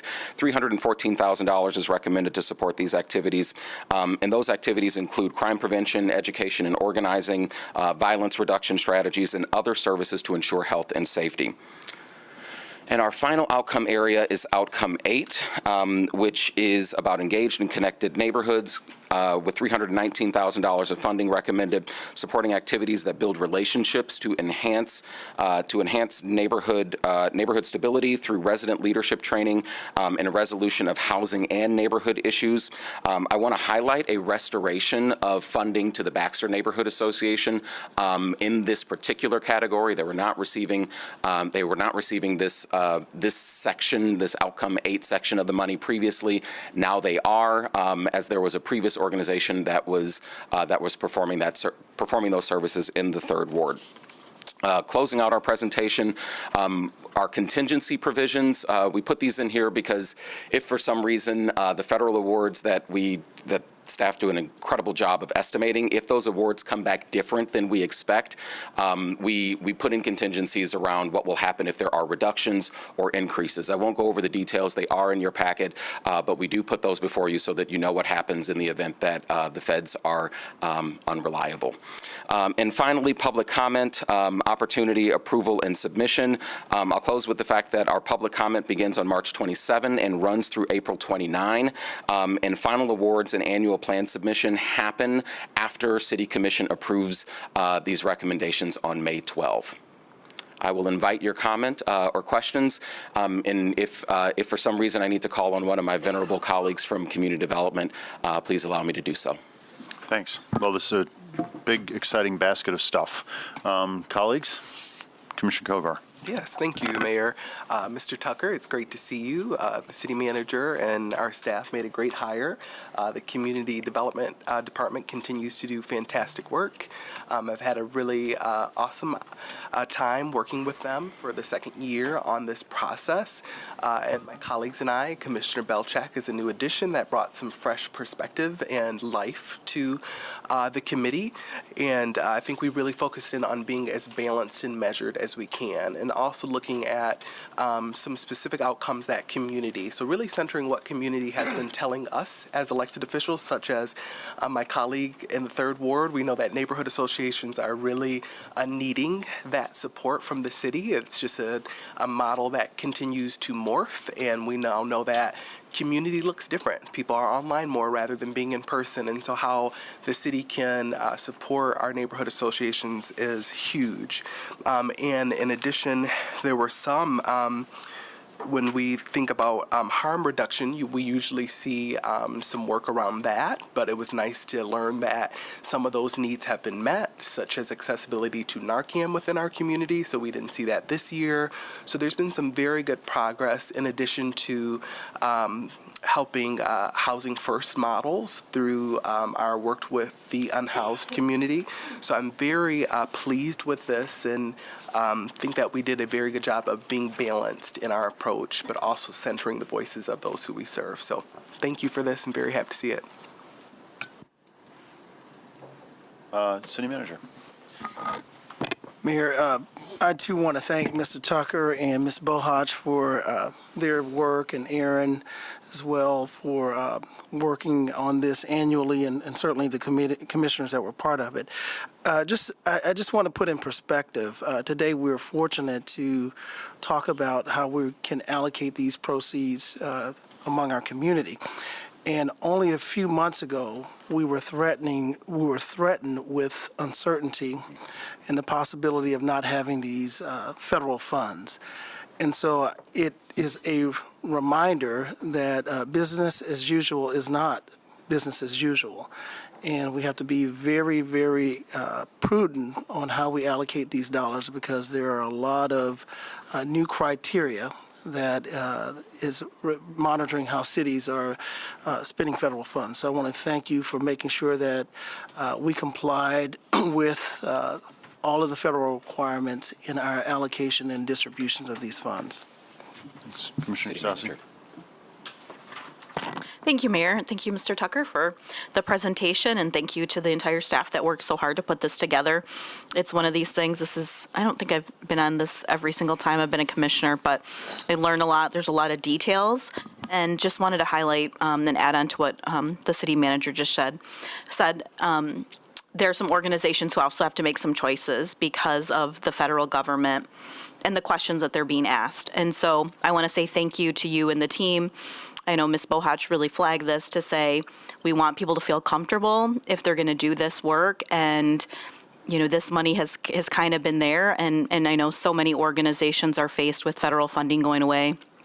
It's been really horrible to watch. And so I just appreciate the effort that we've taken to say this is what's going to be asked. This is what we have control over, which is pretty limited. You know, this is our responsibility is to, you know, to be there to provide additional resources. You know, it's as somebody who's had to write some similar grants, it can be overwhelming. So I just want to say thank you for that aspect as well, because there, in some cases, people might have decided to opt out, or just maybe it wasn't the best source of funds for them anymore. I'm glad that we're able to put a little bit more into different spaces. So sometimes, you know, is it a T? You know, how long is the top of the T and how deep does the T go? And so I think for us, really looking at organizations that have, you know, been great partners, that have been doing consistent work, and just trying to see where we could add to that. So you'll hopefully see that reflected in the presentation, colleagues. So I'm really glad that we've gotten to this point, and just look forward to the future discussion. Thank you. I have one thing that I guess I'd like to, you know, this is an oil tanker. We've got a 5-year plan here. We're not going to turn this thing, pivot it on a dime, but I do think going forward, I think this commission might think about specifically how we're spending the money that's allocated and at least nominally said that it's for a safe community. I think that it would be profitable. I mean, there's $300,000 allocated there. It's not, and I want to start by saying, a lot of amazing, exciting stuff on housing, and that really all looked positive and targeted and good to me. Yes, our neighborhood associations need support, but it's also true that if we're going to say that we're giving them money for X, I think we should be outcome focused and looking at how exactly we are achieving the nominal objectives. And by that, that's a long way of saying that if the neighborhood association sends out an email once a year saying, hey, by the way, it's summer, don't you leave your windows open, I'm not sure there's a really strong correlation between telling me to do something that's really obvious and actually making my neighborhood safer. So I think that I would welcome a conversation in the future about whether we can invest in things that, for example, calm traffic, since reckless driving is a crime category, look into conflict resolution programs in neighborhoods. And so I want to make sure that we're not stuck in sort of 70s and 80s, what was that crime dog? McGruff models on crime prevention, which is you got the template, you do the same thing over and over again. So I'd welcome an examination of like whether what are we getting in terms of actual positive community safety outcomes out of that $300,000. And I'm sure that there's thinking there, but I'd love to continue that conversation. Commissioner Belcheck. Thank you, Mayor. I appreciate that. I just want to address that a little bit. I think that we are very aware and cognizant, as we discussed in our committee work, about what those dollars would be. And what I'm aware of with a lot of our neighborhood associations is they're increasingly being asked as like a first point of contact to know what's happening with, say, the ICE, or what's happening with police, or what's happening with construction. And a lot of them are doing door-to-door knocking, and they're needing increased people time, being able to create real engagement. So I do think, like, in all the environments that we have, the neighborhood associations are our front line, and so it's really important that we support them. I do think that we can definitely ask for more, specifics on the metrics and what they're going to be reporting. I think that, this is a huge puzzle piece, being part of this for the first time. It's sort of like a really bad game of Jenga if you do it wrong. So you want to be able to make sure you're pulling on the right blocks at the right time and putting them in the right place. And I really think that was the massive feat that the staff and the community development folks did. And so I don't want to belabor it, but I do want to just highlight that I think that we have the opportunity to think about things differently, but it also, these funds require people to apply for them and come up with those programs. So if we want to see more neighborhood mediation or other things, have people hired to be able to do that sort of stuff, we need to either have programs we are promoting in the city, or we need to have neighborhood folks coming to us with those. And we do have $8 million out of $58 million that were asked for already. So I think our community as a whole wants to do things and wants to have their elbows in the work. So I think we're doing okay, but how can we do better, right? Noted. Commissioner Sassi. Thank you. I'll just echo that I think we have seen a number of our organizations put some cool things in place. One of them, and quite honestly, I'll have to be perfectly frank and say this is a neighborhood association that we no longer can fund through these dollars because of really the changing neighborhood, and that's Easttown. But they implemented the sidewalk angels, I think is what they called it, and I'll look at my colleagues to really just kind of get at how could they make the neighborhood safer. And so I think we're in this evolution, right, as you said, of what does this look like. I think a number of them have, one of the I think the crosswalks, the lighted crosswalks that we're going to install is one over in the Riverside Gardens area, and that was really reflective of neighbors coming out and kind of sharing some of these things. I think the other piece that is sort of interesting right now that is different than a few years ago is that we have our 4 community police officers that have been to a number of things. I see some of the department here today. And so also trying to make sure that they have that time and space to work with those community police officers, to stay really connected, to get to know people, I think is another iteration of this work that will need to, it probably existed, 15 years ago, but then went away. And so now we have this again. So I think that's also, part of this. And then lastly, I'll just add that I think the neighborhood associations are very open to other ideas and just different sessions that we've had, like what are some of the things that they have learned from one another. And also, I think, to your point too, Mayor, about redefining public safety is working really closely with our corridor improvement authorities. And so I know that's something that a number of our organizations have tried to do well and to hopefully, kind of, as you were saying, Commissioner Balchuk, just reduce some of the overhead costs that exist when you're a small organization. So I'd like to kind of continue to see what those iterations are, but I wanted to point those out as we go into these next cycles. So thank you. Thanks. Commissioner Knight? Thank you. Thank you, Mr. Tucker, for your presentation, and not to beat a dead horse, but I also support, and I think from day one of me being on this commission, that is one of the things that I push for, is being able to support our neighborhood associations a lot more, because they are literally the tentacles that lead out from this organization that reach into neighbors, so they know the names of the people that are next to them, and they're able to talk to them and really help the things that are going on that the city as a whole may not necessarily be able to touch. And I remember, we talk about telling somebody to roll up their window or lock their door. But I remember a certain commissioner friend of mine whose husband forgot to lock the door one night and their car got rummaged through. And so it's sometimes it's the little things that we don't think about that are important. And these organizations do a whole lot on very little, right? And so I really appreciate the focus on that, and always seeing how we can continue to grow and serve, because this has changed over the last 4 years on how much we're able to do and what we've been able to do for different organizations. So it's really good to see how we're continuing to move forward and really continue to think about how we can get better, because things may not change and those decreases may happen. We don't know yet, right?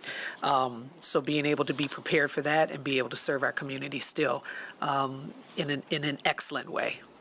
So thank you. Anyone else? Thank you for the presentation. Thank you. And that brings us to our final presentation, which is there was a request for a review of officer-involved shootings over the last number of years, and Interim Chief Trigg is coming to the podium, as is some of his command staff, but I'll hand this over to our city manager to frame it for us momentarily. Thank you. Thank you, Mayor and Commissioners. First of all, thank you for your flexibility today. I know today is a really, really busy day, as you have interviews this afternoon, as well as we were not able to have our normally scheduled Public Safety Committee today. And because of that, I didn't anticipate when we first talked about this, having this conversation today, we were going to defer until next month. But given the importance of it and the narrative that continues to be had around the city, and sometimes incorrectly had, we wanted to make sure, at least on these instances today, this is the first time we've had a conversation like this to holistically look at each of the officer-involved shootings, with the exceptions of the two that I mentioned before, those that are under current investigation or being litigated, to go through them seriatim and have our interim police chief, Trigg, help us understand the circumstances, the reasons why deadly use of force was used, and looking at some of the other trends around the use of force of the officers, but also correlating that with violence in general in the city. And I think what you'll hear today are some interesting highlights. I do, again, recognize the serious nature of this, and it's a difficult conversation, but it's one that you asked for in your request for information on officer-involved shootings, as well as the use of our pursuit policy and the review of the Civilian Appeals Board. And so those last two conversations will happen subsequently. As I indicated, we're still likely to have those in the month of May and June or July. But at this time, I will turn it over to Interim Police Chief Trigg, and I want to thank him for his taking this very seriously. He actually had already started working on it prior to the request being made from the dais. So I want to thank him for that. Chief? Thank you, sir. All right, let's make sure this clicker's working. Good. All right. As you stated, and I'm kind of going to read verbatim because there's a lot of important details here that I do not want missed, especially involving the seriousness of this. So, as you just discussed on February 26, or February 24, 2026, Public Safety Committee members, City Commissioners requested a review of officer-involved shootings, OIS incidents. City Manager yourself directed the Grand Rapids Police Department to summarize key facts about each OIS over the last few years. This presentation discusses 10 OIS incidents from 2022 to 2025. 2 OIS incidents are excluded. It's the April 4th, 2022.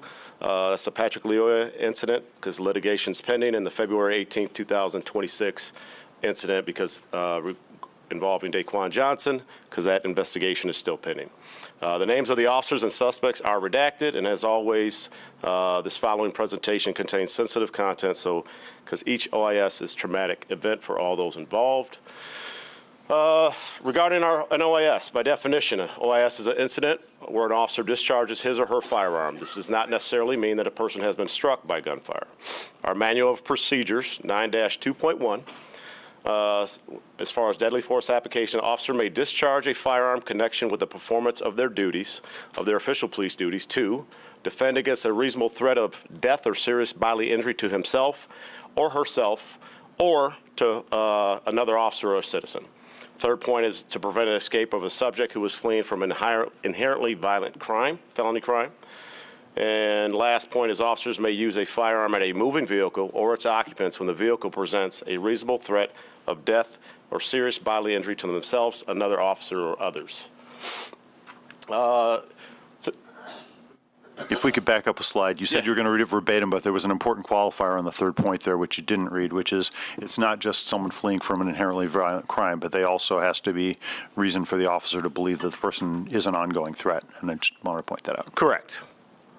And I guess more verbatim, I was thinking when we discussed the incidents itself, but yes. The point is, I think the community is very, very keyed in on this, and if someone's leaving a violent crime, that alone is not a reason to discharge a firearm. It's critical that there be an ongoing risk and that the officer's evaluating that. Thanks. Thank you. Regarding policy, I thought it was important to note where our policies stand in the nation, and not only in the state, but Committee on Accreditation for Law Enforcement Agencies, referred to as CALEDA. It's a board of 21 members that basically look at our policies, and it's the members are built up of police chiefs, sheriffs, city managers, mayors, prosecutors, judges, emergency communication experts, professors, and state legislators. We were awarded certification or accreditation in 2018 after a year-long comprehensive view of the entire department's policy and process. And CALEA also conducts an annual audit. Only 13 agencies in Michigan are CALEA accredited, and less than 5% nationwide meet the rigorous standards of CALEA accreditation. First incident occurred June 24, 2022 at 3:16 a.m. in the area of Prospect and Highland. Circumstance was an officer observed a vehicle driving in the roadway that didn't have its lights on. As the officer approached, a subject leaned out of the driver's side window and fired several rounds at the officer. The officer returned fire, shooting one round at the vehicle, which then fled at a high rate of speed.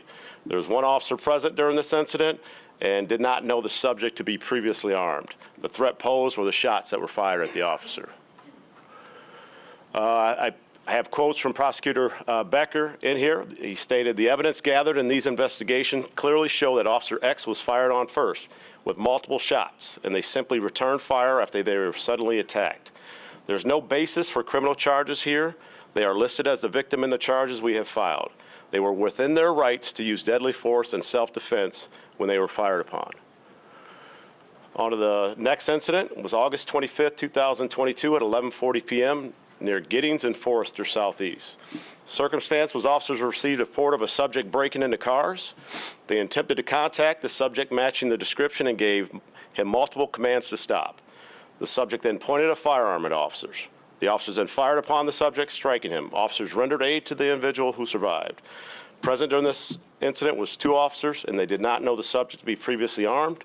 The threat posed was the firearm that he pointed at officers. Prosecutor Becker stated suspect did possess a gun and pointed that gun at Officer X as he fled from the scene of a car break-in. Both officers from different angles saw the gun pointed and assessed that the suspect was about to use deadly force to escape. They both fired after suspect pointed the gun back as he fled. Officer X was within their right to protect themselves, and Officer Y was within their right to protect their partner when each made the decision to fire their weapon when faced with a gun pointed at them. Given the circumstances, both officers' used deadly force was justified, and I will not be filing charges against either of them. The next incident, December 1st, 2022 at 11:52 a.m. near Jefferson and Cass Avenue. Circumstance where officers were looking for a wanted murder suspect. They attempted to contact the individual when he produced a firearm and shot at their patrol vehicle, striking it multiple times. One officer returned fire. After the suspect fled, a third officer on foot located the subject running towards a school that was in session. The subject was still holding the firearm, and the officer gave him verbal commands to drop the gun. The subject did not comply and raised the firearm towards the officer. The officer then discharged his firearm but did not strike the subject. The individual again fled and shortly thereafter took his own life. There were 3 officers present during this incident. They did not know the subject to be previously armed, and the threat posed was the firearm that was both pointed at officers and the shots that were fired at officers. Prosecutor Becker stated suspect clearly fired at Officer X and Officer Y first as they were driving the cruiser in search of the suspect. The in-car video clearly shows the cruiser turning the corner when the suspect turns, points the gun directly at the cruiser. He then fires multiple shots into the cruiser. The body camera footage shows the impact of the shots into the car, glass breaking, the surprise of both officers, and Officer X then returning fire. Officer Z confronts the suspect in the alley near a school between Jefferson and Cass. Officer Z fires 5 rounds at the suspect, none of which struck him. Given the fact that the suspect had just fired multiple shots into a police cruiser, it was not unreasonable for Officer Z to take the action they did under the circumstance. The next incident, October 27, 2023 at 2:10 a.m. near Division and Fair. Officers were driving down Division when they heard multiple shots fired at a nearby bar. As individuals fled the scene and continued gunfire, one officer ran towards the shots. The officer noticed a green laser light near him and then spotted an individual crouching with a rifle that was pointed in the officer's direction. The officer fired 2 shots towards the individual and then sought cover from their patrol vehicle. The subject was not struck. Of note, this was the scene of a double homicide where officers found over 50 casings. There's 2 officers present during this incident. They didn't know the subject to be previously armed. And just a note, which is not on the slide, this was an armed security guard that had strayed away from the door and now was presenting a danger to himself and others by interjecting himself into this situation. The threat posed was a firearm with a laser-guided sight that was pointed at the officer. Prosecutor Becker stated both officers should be complimented as to how they responded to this situation. They found 2 men both firing shots as they were simply on general patrol. Without hesitation, they moved to apprehend these individuals, even while gunfire erupted from seemingly everywhere around them. Officer X and Officer Y responded immediately and without hesitation to an extremely dangerous situation and professionalism and tremendous restraint. And I will add to this also, not on the slide, I recall reviewing this body cam footage, and if you can think of the gunfire that's going on as the officers are running towards it, one officer rounds a corner and confronts a subject or comes upon a subject that is gun in hand, probably less than 20 feet away, and despite that gave him loud verbal commands to drop the gun and get down on the ground. This would have very well been another OIS if the subject hadn't immediately complied, which he did, dropped the gun, and went face down. So it had a better ending. The next incident, December 16th, 2023. Just question of clarity. Yes. So for, on each slide, where you give an overview of the incident, where it says new subject was armed, how are you, so if you go back, how are you defining that? Because in this example, it seems like they would know based on the description. So can you just clarify that? Because as they're coming up to the incident, they're hearing the gunshots, but when they're rounding the corner, they don't have a suspect. Okay. They don't know who they're looking for. They just hear gunshots. So what Okay. they're, Okay, thank you. You're welcome. All right. Okay, December 16th, 2023 at 8:45 a.m., Lion Street and Union Ave Northeast. Circumstance where officers responded to a call that a disorderly male was attempting to steal from a store in the area. An officer located the subject in an alley. The subject produced a box cutter and advanced towards the officer. The officer gave multiple commands while backing away from the subject. Despite the officer's attempt to de-escalate the situation, the subject continued to advance towards the officer and disregard commands. The officer discharged their firearm, striking the subject. The subject then fled into a nearby garage that was connected to a house. Another officer arrived, and they gave the subject multiple commands to surrender. Again, despite the officer's attempts to de-escalate the situation, the subject ran out of the garage, charged at the officers with the box cutter. The second responding officer then discharged his firearm, striking the subject. Officers then rendered aid to the individual who did survive. There was 2 officers present during this incident, and they did not know the subject to be previously armed. The threat posed was the subject had advanced towards officers with a box cutter. Prosecutor Becker stated, after reviewing the materials, I find no basis to charge either Officer X or Officer Y. Generally, I do try and provide some underlying facts to you regarding what occurred. However, from this incident, I have made the decision to charge the suspect with 1 count of felonious assault, 2 counts of resist and oppose an officer due to his actions that day. Cannot get into detail regarding the facts of the case given this. However, you can discern from the fact that we charged the suspect from what occurred that day, your officers were the victims in what occurred and acted appropriately given the circumstances. Clearly, there is no criminal liability for them based on what happened. The next incident was March 2nd, 2024, Division and Stewart. Officers initiated a traffic stop on a vehicle for not having a license plate and heavily tinted windows. As the vehicle slowed, the subject jumped out and fled on foot. As officers pursued on foot, one officer noticed the subject had a firearm. Officers gave the subject loud verbal commands to stop and drop the gun. The subject then pointed the firearm at officers and fired as he continued to flee. Officers returned fire but did not strike the subject. 2 officers were present during this incident. The subject, we did not know the subject to be previously armed, and the threat posed was shots fired at the officers.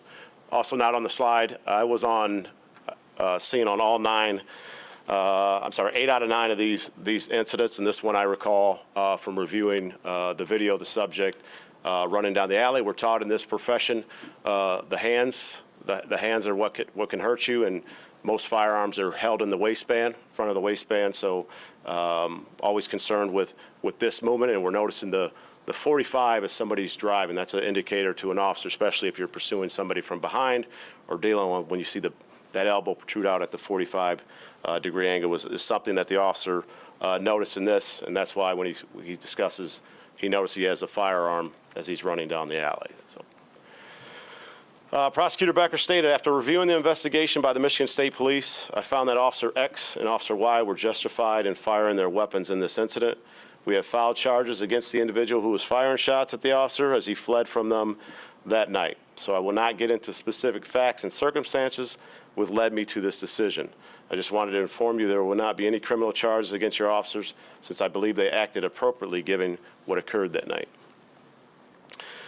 The next incident, November 9th, 2024, Jefferson Ave and Maple Street. This is outside Trinity Health.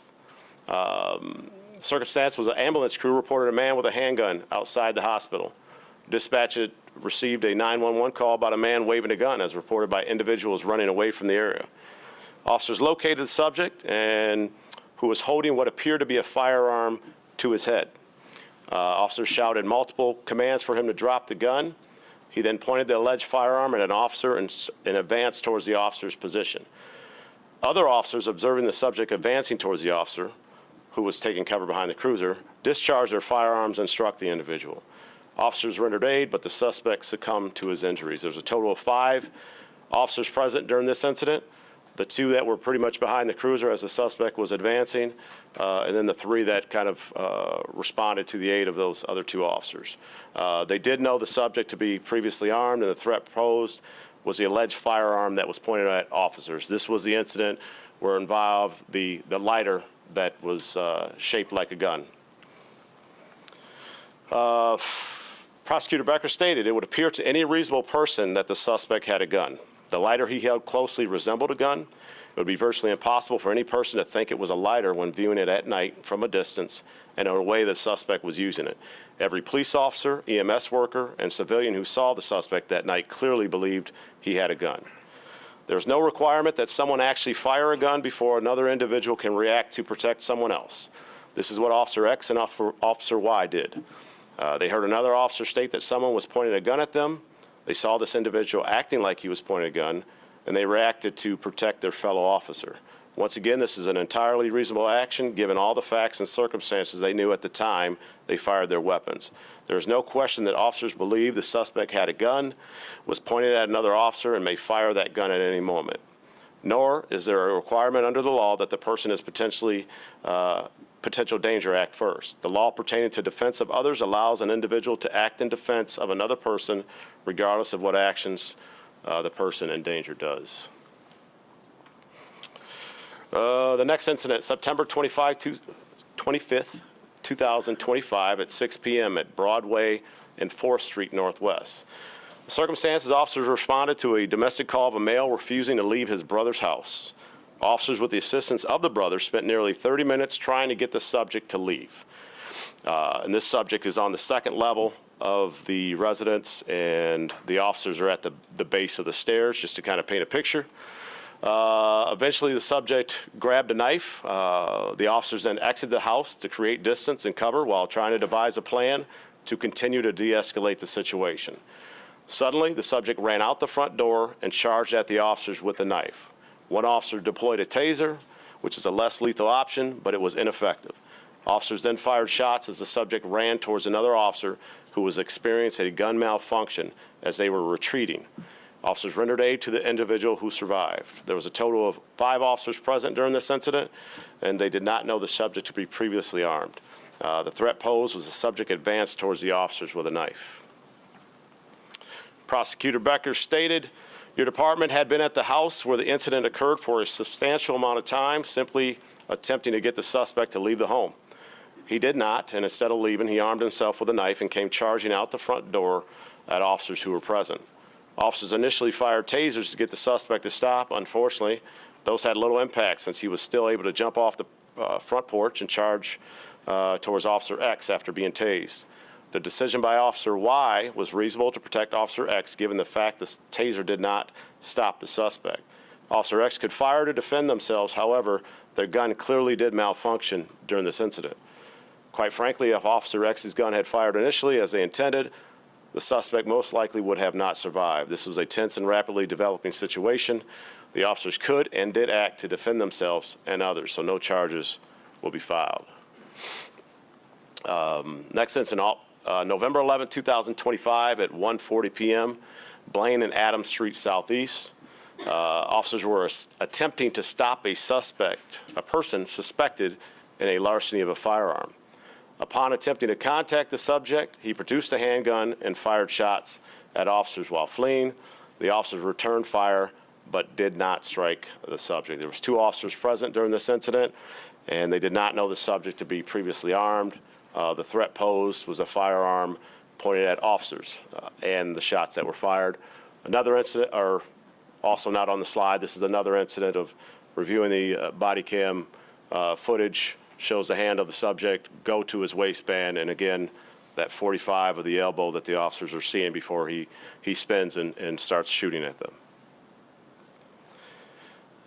Prosecutor Becker stated, as you know, we have charged the suspect with multiple felony charges, 2 of which are assault with the intent to murder. Officer X and Officer Y are the respective victims in each count. This was a simple decision. Suspect clearly fired first at the two officers when they approached him. They were well within their rights to return fire when he did so. No charges are warranted against them under such facts. See, the next incident, December 6, 2025, Tremont Boulevard in Mount Mercy. Circumstance where officers were dispatched to take a report from an individual who said a male pulled a handgun on her mother and threatened to kill her. Officers were continuing to investigate the incident and locate the suspect. Later that afternoon, officers observed the suspect leaving his residence. Due to the subject being potentially armed, officer initiated a high-risk traffic stop. Subject began firing his handgun at officers while stepping out of his vehicle. Officers returned fire, struck the subject, and then rendered aid. He later succumbed to his injuries at the hospital. There were 3 officers present during this incident, and as far as knowing if he was armed, it was alleged, and the threat posed was the firearm that was pointed at officers and the shots that were fired. Prosecutor Becker stated this is about as clear a case of self-defense or defense of other justification as will ever occur. Suspect exited his car, firing a gun at officers who had pulled him over. From all the video and statements of the officer, he opened the door and started firing his gun directly at them. Once this occurred, the officers were completely justified in returning fire.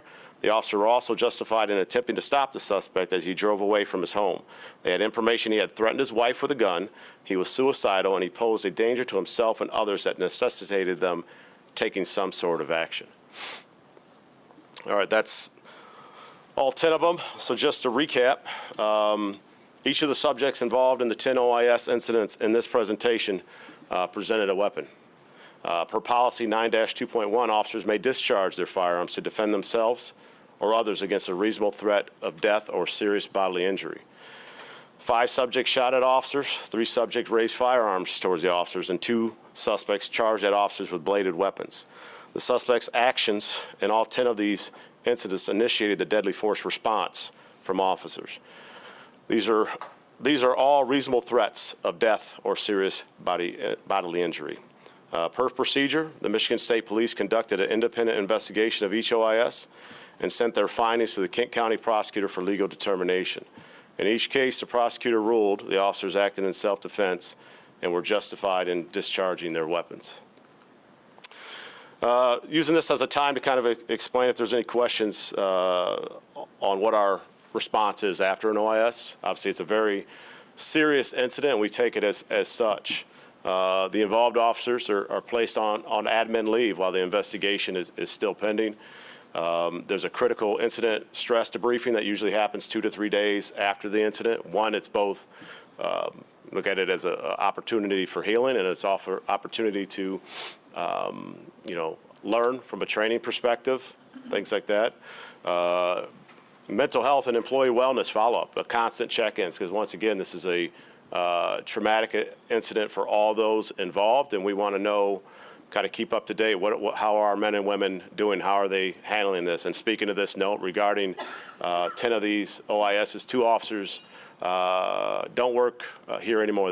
One, it was several years later, resigned, and then one during the aftermath of this resigned because of how heavy this can be. So we have an internal department review of our use of force concerning policy and law. We have a use of force committee that is comprised of several subject matter experts of our department, probably have over 100 years of law enforcement experience, and they're instructors, they're experts. They review these incidents and make sure they're within policy, or if there's anything to be gained from them, such as training. Always looking for ways to improve.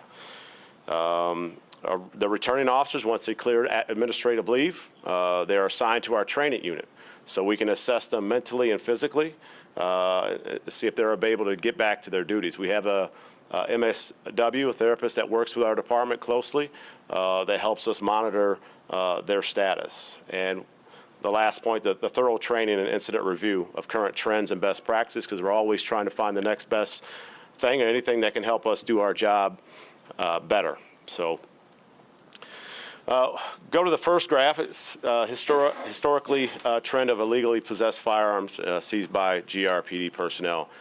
I know whether it's been at a community event or it's public safety or something has been made mention of how many guns were taken off the street these days, and how was it back in the day? More so when I was back working the street more.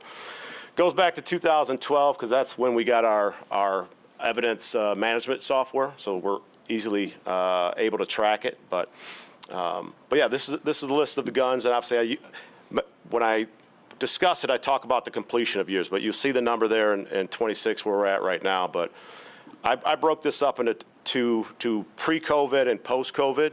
So if you look at from 2012 to 2019, during that period, I think it's just under 1,700 guns that we took off the street, which is an average of 210 guns per year. And now you look post-COVID, starting from 2020 to the completion of 2025, that's 476 guns per year, and that's a dramatic increase. I think I trust my math, although I'm a cop, not a mathematician, but it's 126% increase, and it just goes to show the dangers that our men and women are faced with, and not just our men and women, but the community. There are just a lot more guns in people's hands these days, and our men and women are out there trying to remove them, from the street. The next graph, the historical trend of non-OIS shootings, just means the shootings that are happening in the city. Because once again, the discussion has been, kind of where is this crime taking place, and how frequent, what are our officers encountering, right? So, and this is just a breakdown of the shootings we are having, per year, by year, basically, and that's almost 500 people, shot over that time, and just over 100 two homicides. And as you can see from that graph, crime is trending down, but which is attributed to, we're getting back to our staffing numbers, which is good. So our men and women are able to be out there and have proactive activity. And you saw from the guns that were now being seized that we're seizing a lot more guns because we have men and women out there able to take those, be proactive, and get those off the street. The next is broken down historical trend of shootings by ward. And this was relevant because of, once again, stuff I've heard and recently at Public Safety regarding why our OISs were happening on the southeast side of town. So I just wanted to know where are men and women going? Where are we responding to the most violent crimes? So you can see Ward 1, this is for fatals, victims of fatal shootings. Ward 1, 36%, Ward 2, 14%, and then Ward 3, 50%. And then the non-fatal, Ward 1, 42%, Ward 2, 15%, and Ward 3, 43%.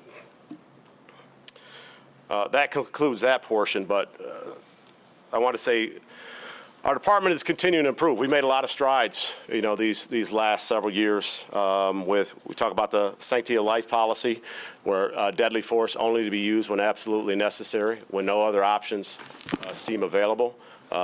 We've put an emphasis on de-escalation, right? Trying to whether that, and I talked about this during the OIS, is that, the officers giving multiple commands, the officers creating space and distance, the officers backing up from the threat, the officers using the taser before using the firearm, because I believe no officer wants to be involved in officer-involved shooting. We already discussed how it's a traumatic event, but it's something. Life is never the same after these incidents. Talk about the grappling and the jiu-jitsu-based subject control that we use. Less kicks and punches, I think, is key. Learning the officers get more comfortable with being on their back during a physical encounter, something that I wasn't trained of back in the day. And being on your back, I said as a youth, got in some fights in my time, but getting into a fight with a gun on your hip is a totally different experience because you don't know what the suspect's intentions are. Is it to get away or is it to hurt you? And you still have to act appropriately, right? So it's definitely a difference. But and our training unit has identified just in 2025 alone that due to the grappling training that we have, we believe it's prevented 4 to 5 OISs because of the officer's confidence with maintaining control of a subject because they have a game plan. The grappling is a game plan of who has lower body, who has upper body, and things like that. It's a devised plan for a physical encounter, which was not around during my time on the street. Our training innovations, we're always looking for bigger and better ways to improve our department. You know, we have a high expectation for our department. The co-response team that I know we've talked about for several years now, but that's beneficial knowing that we're not the answer to everything. Not everybody needs to go to jail. We don't want to take everybody to jail. It's just not, but we realize too, we're the default button at 2 a.m. when there's a problem, right? So, and we want to help with the problem the best as possible. Community officers, Chief Winstrom put that on me to bring the community, to devise a plan to bring the officers, community officers back. I know the value of them. You're already hearing some of the value that they're already doing out on the street. I was one. I know the value. And now that I've stepped into this interim role, Deputy Chief Baker has an idea to bring 5 more back this fall. So that'll be a total of 10. And keep that going as long as we can keep improving the staffing. And they're doing good work. I think it's a benefit to our city. The accreditation and accountability, as I mentioned with Kalia, we're in the top 5% of police departments in the country, and I think that's something to be proud of, right? I'd like to keep proving on that, be the top agency in the country. And our policies are right on line for anybody to look at and discuss, and nothing to hide there. And just in closing, just want to note that, you know, officers took an oath to faithfully perform their duties, you know, in this city. And an OIS, as I discussed already, it's a traumatic event for all those involved. And an officer doesn't look to have a deadly force encounter. Because like I said, life is never the same afterwards, regardless of the circumstance. And if someone's going to be shot at, if someone's going to be a firearm raised at, or if someone's going to be charged with a bladed instrument of some kind, I'd rather it be our officers than the citizens of the city, because we've invested a lot of training and effort into our men and women to best protect themselves, you know, from it, and do so within policy and within the law. So, but it's also not lost on me the impact of OISs have on family and friends, right? The subjects, family and friends of the subjects that are involved, right? So, or anyone that has lost someone to gun violence in our city. I lost a friend to gun violence in the city, so I can definitely relate. And regardless of the circumstance, you know, my heart goes out to anybody that's lost anybody, you know, through gun violence or anything else. So that concludes what I have for you today. So I'll open it up for questions. Thank you, Chief. And I brought a dream team with me too, in case it's something I can't answer. So you know the old joke that lawyers should never ask questions they don't already know the answer to, but I don't honestly know the answer to this, so here we go. Thinking about the officers involved in those shootings and how traumatic that is, this sounds to me like roughly what I see on TV. You know, if you see a TV show, it's like, oh, I got to go see the psychiatrist before I go back on the job. But you pointed out the thing I was going to ask, which is, are these things long enough traumatic that you can see people who just decide they can't do this anymore? And your answer roughly was yes. Like for some people, this is sort of the end of their career, unfortunately. And you have short-term protocols detailed here. Do you have longer-term, and I'm sure you do it informally, but do you have any formal mechanism to say if you've been involved in an officer-involved shooting, that officer then has the right to say, I don't want to do street patrol anymore, find me something else to do inside the department? Yeah, we're always checking in on our people, right? We have great men and women that work here. We have a peer support team that I believe, you know, Deputy Chief Baker and myself, we're technically part of it. Through promotion, we've kind of, you know, come out of it, because you definitely want, you know, your peers, someone that they feel safe talking to, having that discussion. But we're always open to anything possible. We want to retain our employees. We look at our place as a family. So if our family is struggling with something and they could be best served somewhere else, then we're absolutely going to look to do that. And then sometimes they just have to tap out, right? It's just, it's too much, you know, so. Yeah, thanks. Yep. Commissioner Knight? Thank you, Chief, for this presentation. As a parent of a former police officer, I understand, especially being engaged in OIS, because he was, and he struggled quite a bit with the thoughts and what happened and impacting someone else's life and a family. So in line with that, in my past, one of the other hats that I wore, we did a number of DEI trainings with new hires. And the first thing that came to mind was the question of what the cultural demographic is right now within the department, and especially amongst new hires. Is any of that being implemented still? I know we were doing some at that point, but it's really important, especially for our community, to understand, especially when you're bringing in new officers and there's that cultural dynamic of, you know, how they're conditioned, where they grew up, where they lived, what they believe about a certain person that may not be from their background, right? And so how people approach certain situations.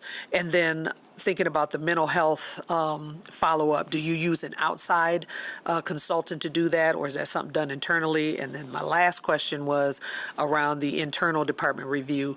Are those, when you do those, is OPA or the CAB involved in a civilian appeals board? Are they engaged in that, or is that just internal, and when do you bring them into that conversation?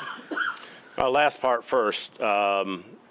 That's just internal, right? That's our experts looking at the incident, and obviously their findings are shared with internal affairs. If there's an incident that they find, which we do more often, I think, than people realize, if we find something that's outside of policy, our subject matter experts, our men and women are bringing that to internal affairs to go down a different avenue. But that initial, after the OIS, it's hey, let's look at this. What can we learn from it? Is everything within policy and whatnot? The second part, I guess I'll go to the diversity in hiring or the culture stuff. We're always looking at ways to improve. Like I said, any type of training that's out there that can help our men and women do a better job at what they're doing. I know we've had the impartial training. Someone that's been involved in the recruiting efforts of our department for a long time. My last days as an officer, I was a recruiter. I was doing recruiting for the department. We have an Explorer program that I did 100% of that recruiting on my own for the first 2 years, going to GRPS schools. And our Explorer program, if you didn't know, it's for ages 15 to 20, and it's for those that are both interested in law enforcement and those that just, want to take a look at it, because I think at the end of the day it'll make you a better citizen by knowing why officers do what they do. But I've done that recruiting. I moved as a sergeant and still did a ton of that recruiting. And what I say is that we are making constant efforts to improve the diversity of our police department. I think we're sitting around 11% minority, I believe. Don't quote me on that, but we're looking to improve that. But also, too, from going to the HBCUs to various events, but also I don't think that's going to improve completely until we start talking about our police department in a better light as well. As a person of color, I've always said, I had several people that weren't proud of me in my family and friends for me entering this profession. So there's a different type of, and maybe you can relate with your son being in it, that pride isn't the first thing that's being given to you when you choose this profession for whatever reason. But I stand for what the profession means as a whole.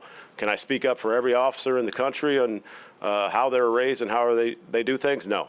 But what the profession is supposed to be, the integrity you're supposed to have doing this profession, absolutely. And I missed a point in there because you fired so much stuff at me. I apologize. It's a habit, sorry. I think the other piece was, the mental health. I missed the one in the middle. The mental health piece, and is that? Yeah, we have internal and external. Like, I think we look at it as if there's something that we can't with our in-house therapists get, or maybe for whatever reason our officer isn't comfortable dealing with our in-house one, right, and then wants to be away from the department, by any means necessary, right, to get them the mental health help they need. Does that answer it? Yes. All right. Commissioner Sassi? Thank City you. Manager. Sorry. Do you want to? No, I just wanted to Okay. tee it up, and then Commissioner Belcheck, I saw. So thank you, Commissioner. I had to step away, but I heard the initial questions, and I think those are definitely some of the ones that I had in mind as well.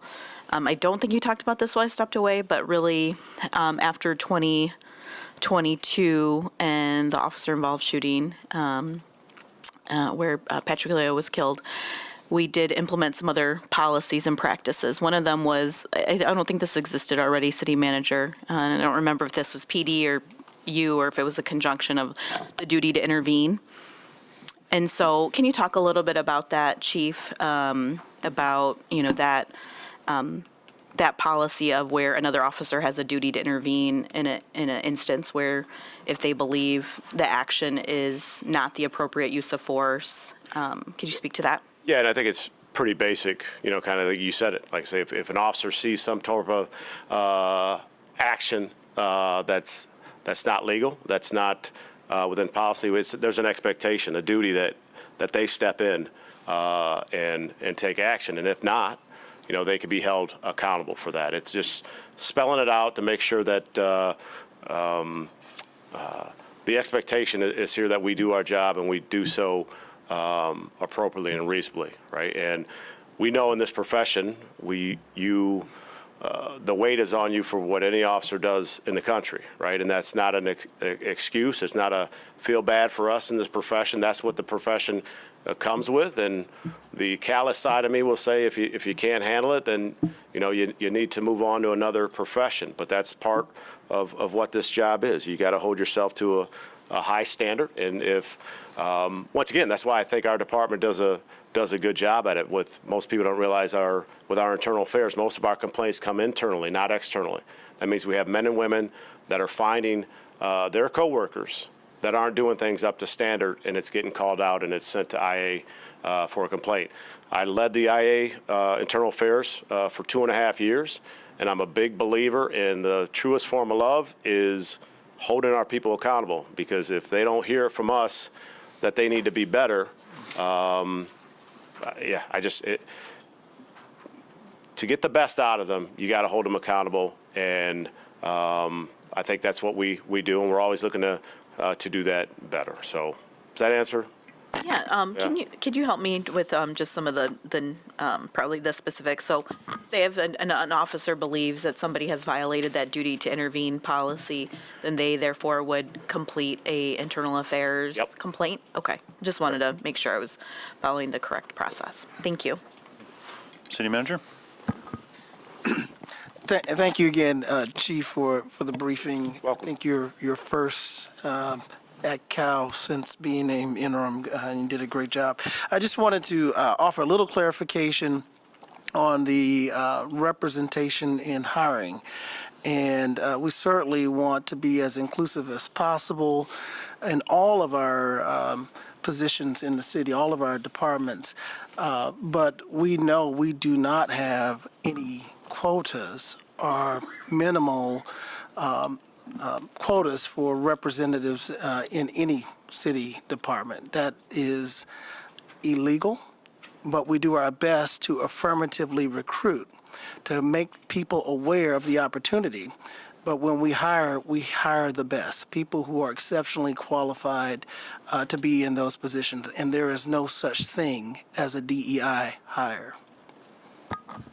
Thank you. Commissioner Belichick, did you want to say something? Yeah, I really appreciate all of the work and being proactive and bringing this to us, as well as the requests being listened to by city manager to ask for these data points and information. I want to just highlight a couple of things for myself that I'm noticing, and that is, first of all, there is, in a couple of these instances, over a year or nearly a year between officer-involved shootings. And I think that is important to note, because where they are spaced in time should also matter, as well as where they are located geographically in the city. I would continue to be interested in learning more about and seeing the data around, where are the hot spots and how you are seeing the community. I think that this data that you're presenting here today also shows that, and I want to make it clear that when we talk about these bar charts and things that you put up here, you mentioned they're non-OIS, but what does that really means? You're talking about community gun violence, community shootings. So I think it's important to just pay attention. I think what you're saying with there's more guns, there's more risk. That means there's more risk to community. There's more risk to our officers. Officers are people too. So I'm looking at this as the trauma that gets involved across the board. And if we can find ways to elevate that conversation, if we can find ways to, and I would call upon our community partners and leaders and nonprofits in this to work on breaking down the silos that make us be headbutting instead of finding proactive solutions together. When I was working at the Chamber in 2012, and I would like to see new data on this, but at that time we had a national author and researcher coming in and did a presentation, and there's a book, I don't remember the name, but at that time our city was the 4th most segregated city in the entire country. I don't know what's changed in the last dozen years, but I think it is a conversation we need to have as a community. And when we look at these historical trends of shootings, again, community, just general gun violence, you're seeing quite a lot happening, you know, in these last 5-6 years. I happen to find some data from 2025 that is publicly available that you do a great job of as a department. And it is very clear to me that a large majority of the incidents that you're responding to in 2025 were things that really do require a co-response or another community level type service. Domestic violence can be handled that way, maybe not, because you may need an officer on scene, but there's a lot of other things, the welfare checks, the dog barking, the, you know, different complaints that you get. So I continue to look for that. I will be continuing to dig into that, and I just want to commend you for being here today and sharing that with us. And I would just say as follow-up, when you look at a area, whether it's by ward or service area, which is how we do it mostly, because we have 5 service area captains, so they should know what's happening in their area, so they can get whatever resources are needed there. So if you look at an area that has, oh, you have more crime here, you have more shootings here, it doesn't mean, hey, we need to go arrest more people. It just says, what other resources as a city can we provide to that area to help with that, right? There's a public safety component.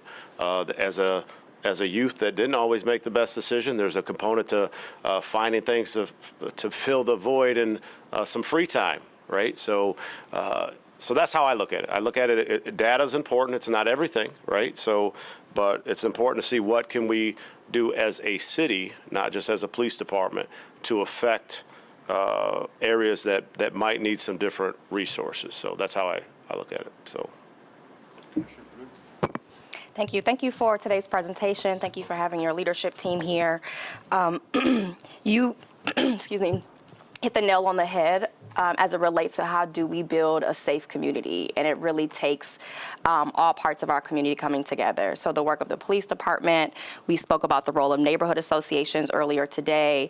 And we can add to that list things from healthcare access to employment and opportunity in schools, and the list goes on. So thank you for showcasing that you understand that it truly is a holistic approach that creates a safe community, and being proud of the work and the role and the lane that the police department plays in that.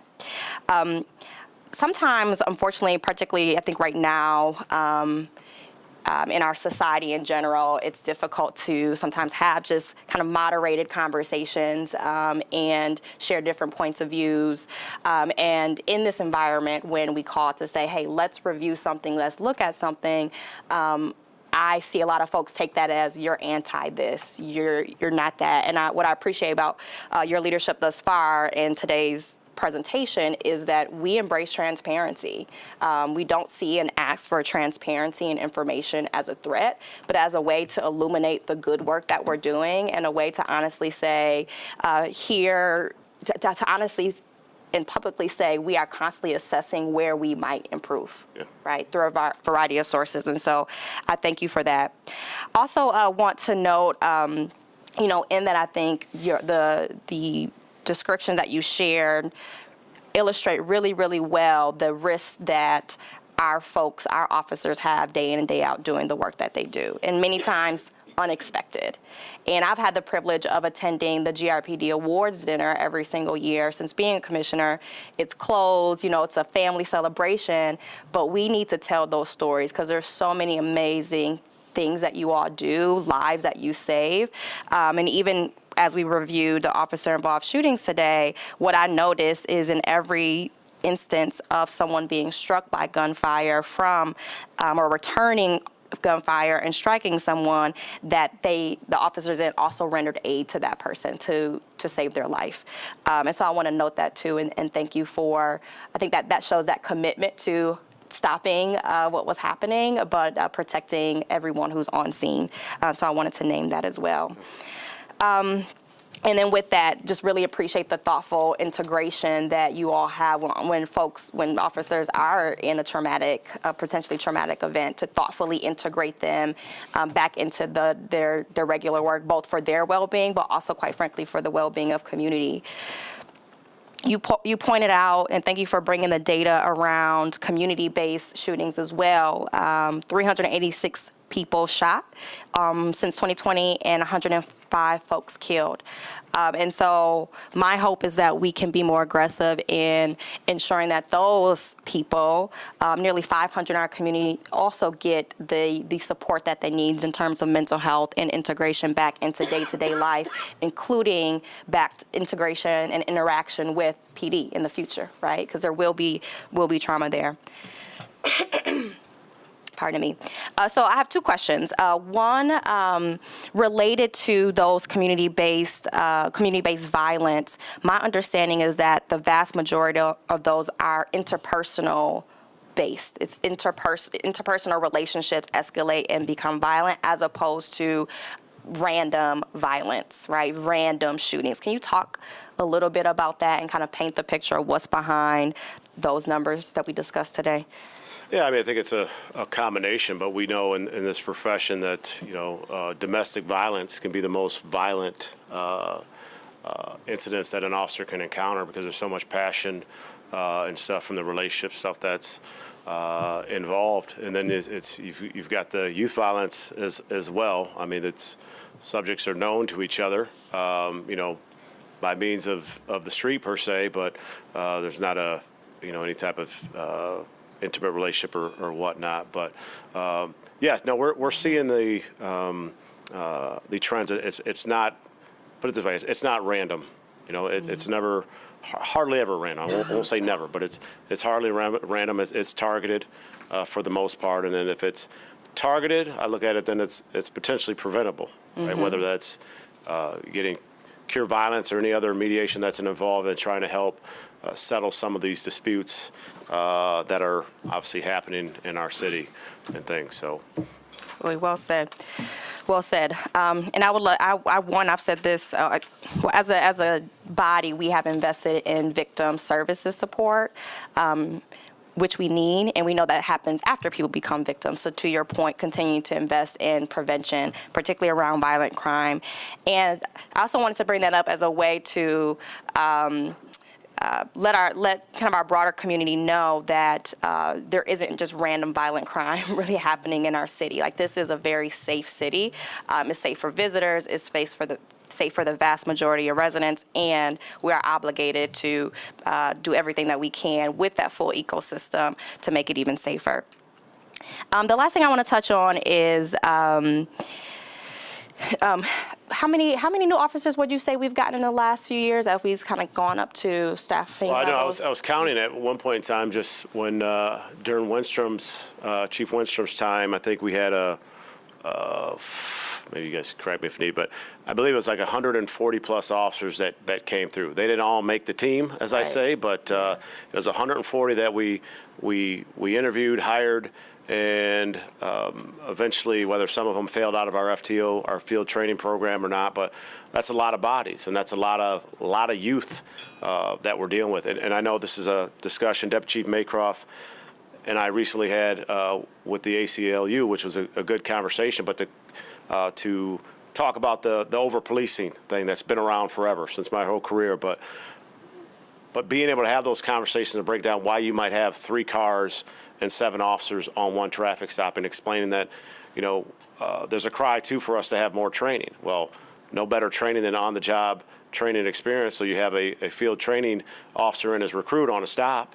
Well, if you have another field training officer with a recruit, let's get by that stop and see. This is a perfect opportunity to learn. So now you got 2 cars, 4 officers. Well, now they need a supervisor based off of decisions. Well, there's your 5th person in your 3rd car. Or of a high-risk traffic stop of one of the OISs that I explained in here, a high-risk traffic stop needs 2 cars positioned in a certain position. It needs 1 car down the road, 1 over here blocking off the road to keep the community safe.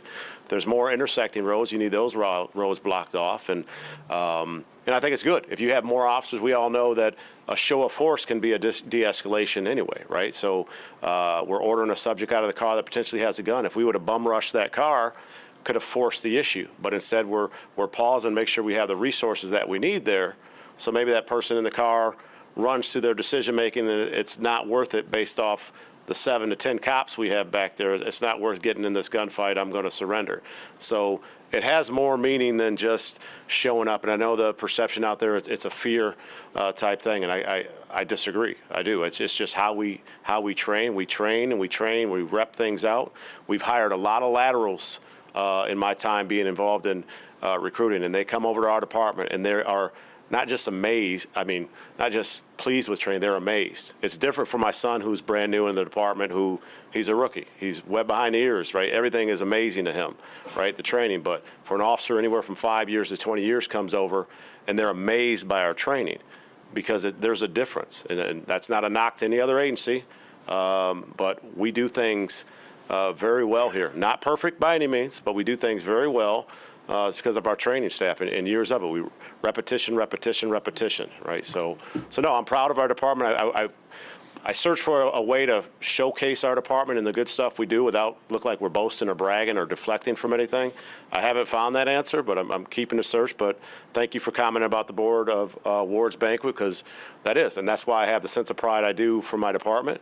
I will stand up for them when they act appropriately, and I'll hold them accountable when they don't, right? So I've got a history of that. So no, but thank you for those comments. Chief, one of the recent ride-alongs I did, I reminded, if you wanted to make a negative headline out of it, you could say there were 7 officers responded to a 10-year-old child. Well, the 10-year-old child was running around in a shopping mall parking lot where there were a real risk of getting hit by a car. And a whole lot of officers came out to try to make sure that kid didn't he was just running around like a pinball in a pinball machine, and it was a dangerous situation for the child. No one was scared of him. We didn't there wasn't a response of a lot of officers because they were scared about this 10-year-old kid. They were scared for the 10-year-old kid. So that's another example of So thanks. With the so you mentioned over 104 officers started FTO the last few years, but we've hired dozens, right? A few dozen. Yeah. And many of them are not necessarily new to policing, but they are new to Grand Rapids, right? I know we had a number of lateral hires. So I just want to make the point to the leadership team and everyone up here, the importance of integrating the officers that are not just new to the department, but new to Grand Rapids into our community, even outside of patrol, to get to know community members outside of some of the worst moments that they can possibly interact with folks in. So I think that's a challenge for all of us. How do we, and for the community at large, we need to rebuild relationships and connections that are not made in moments of crisis, in moments of tension, but just human-to-human contact. So I'm looking forward to hearing a little bit more about how that will be operationalized in the community policing program. But even outside of that, outside of your duties, welcoming people and integrating them in our community as fellow neighbors. So with that, thank you so much for this presentation, and thank you, Mr. Washington, for getting this done pretty quickly here. So, thank you. Thank you.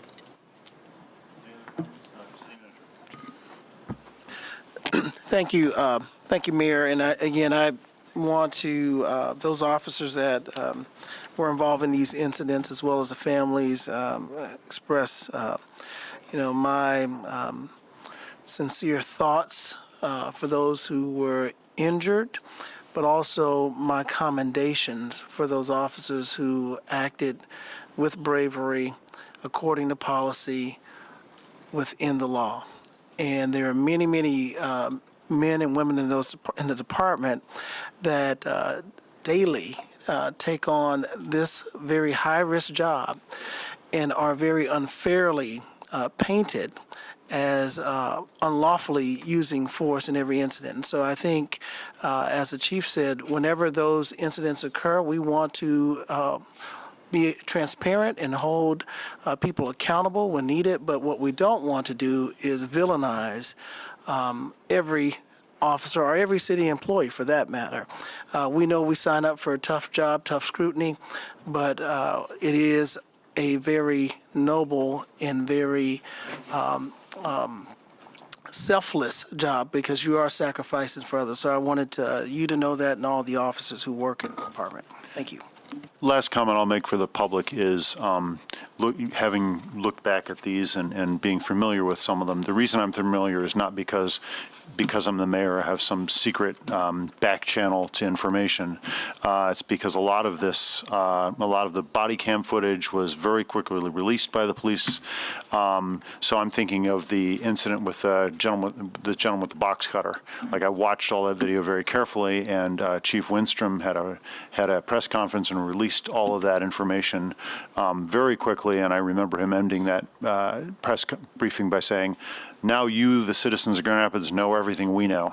There's going to be a state investigation, there's going to be a prosecutorial review, but now you know what GRPD knows." And so I want to highlight that I think that we aren't just leading on training and supporting the officers and supporting the community, but I think we're also leading on keeping the community informed, if they want to be informed about the circumstances. And I remember the case with the individual who wouldn't come out of his brother's house.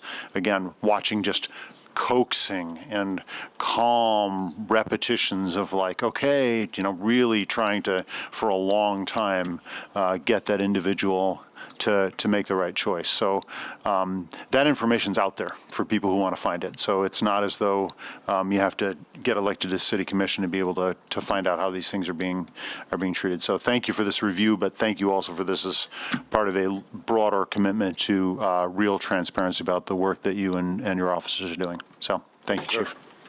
Okay, that I actually thank you, Chief. We can wrap up the briefing. I would like to entertain a motion to move into closed session to deal with an issue of pending litigation. So moved. And that will be in room 601. City Clerk, if you call the roll. Commissioner Kilgore? Yes. Commissioner Knight? Yes. Commissioner Asasi? Yes. Commissioner Purdue? Yes. Commissioner Belcheck? Yes. Mayor LaGrand? Yes. And can I make a comment, please? Sure. All right, so for those that are following us today, our schedule is a little different than what our normal day is. The commission will be going into closed session now. They'll be coming back out at noon to interview the 3 candidates for city attorneys. This will be in this room as well. There is lunch in the back hallway here, so it should be here. It's either here or it'll be here shortly. For the public and as well, and we'll be getting back here. Also, for tomorrow, we have a scheduled meeting for more deliberation on city attorney deliberations on the city attorney hire if needed. So that's needed. It may be canceled if the city commission decides not, if they don't need it. So just so the public knows, all these things are going. And then just one reminder, it's commission night out tonight at GRPS University at 1400 Fuller. Doors open at 6 o'clock with resource tables and city commission to begin at 7 o'clock. And there's also food there. And for those of us, snacks. There's only snacks? Okay. And anyone online can have a virtual meal on the city. I'll give you a picture of a sandwich. You're at 601 or 901? 601. 601.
knows. Oh, I see. That makes sense now. He's just us.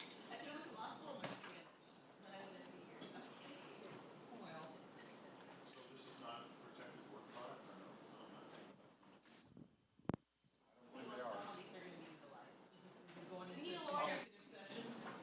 No, those are not. We're not, yeah, they're not. And we'll be deliberating Yeah, We are retaining our own notes, right? correct. Okay. Yeah.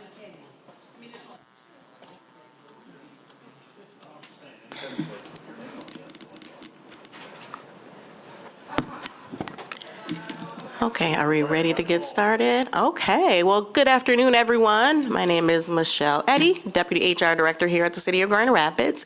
And today is the day that we have been waiting for. We'll be interviewing our 3 city attorney candidates. So before we dive into the interviews, I am going to bring forward Greg Nelson, and he is here from Mosaic Public Partners, who has been our partner through this recruitment process. And he's going to go over a quick introduction and orientation with you, and then I will bring the first candidate in. Sounds good?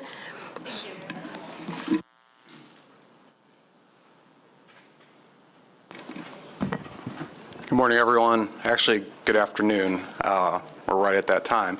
I wanted to just briefly get us oriented for the interviews today. I'll only take a couple of minutes so we can dive right in. I'd just like to use the booklets as a guide to do that. So if you would, if you turn to your first page, you'll see the schedule behind the tab.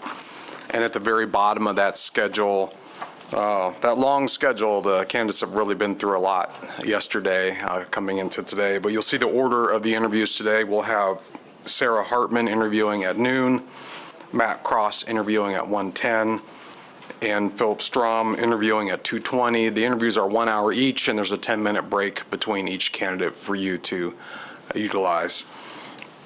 The next tab in the booklet are some interview guidelines, and I just want to touch on these briefly. And the questions are prepared today for a couple of reasons. One, to gain consistency and making sure you're using the same yardstick to evaluate all 3 candidates, but also to make sure that we don't run afoul of any employment laws. And so on this page, we have a list of topics that you generally cannot ask candidates about. And I don't think I need to go through it line by line because the questions are prepared, but it's here for you as a reference. If you have a question that you want to ask as a follow-up and you're not sure if it may be appropriate, you can turn here. I would just generally say that we do encourage you to ask a follow-up question if you feel you need one. It should be something that's related to the question that was asked. If the candidate's answer didn't quite square with the question, or perhaps it prompted something related that you'd like to follow up on, please do. Be mindful of the time, and just be sure it's related to the question that was asked.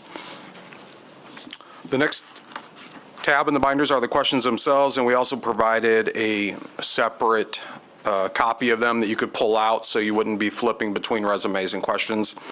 And we do have each commissioner is assigned questions already, so we didn't have to do that right now.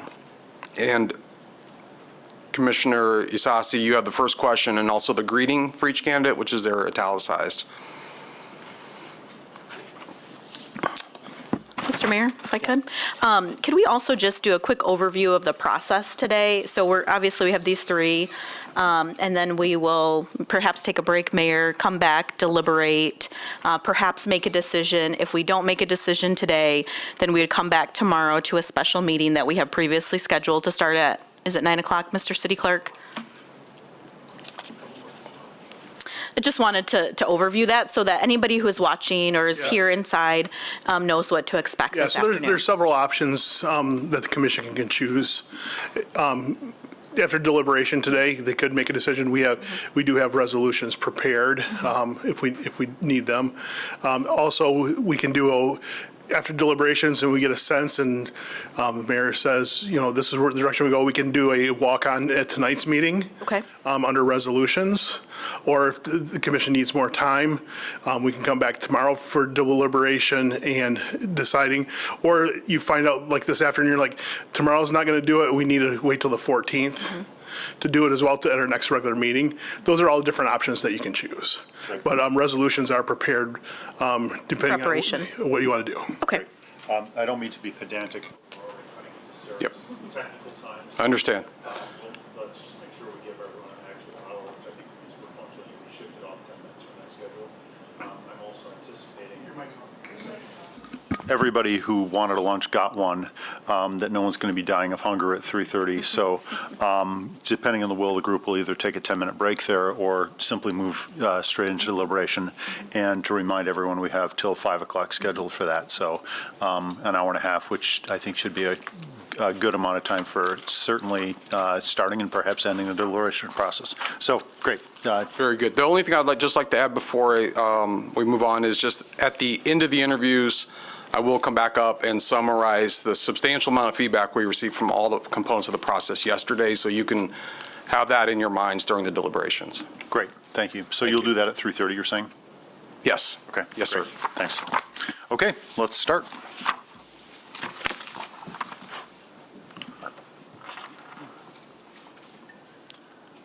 Sarah might get an extra 3 minutes here.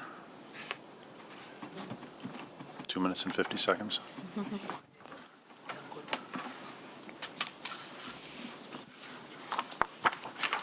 That's true, too.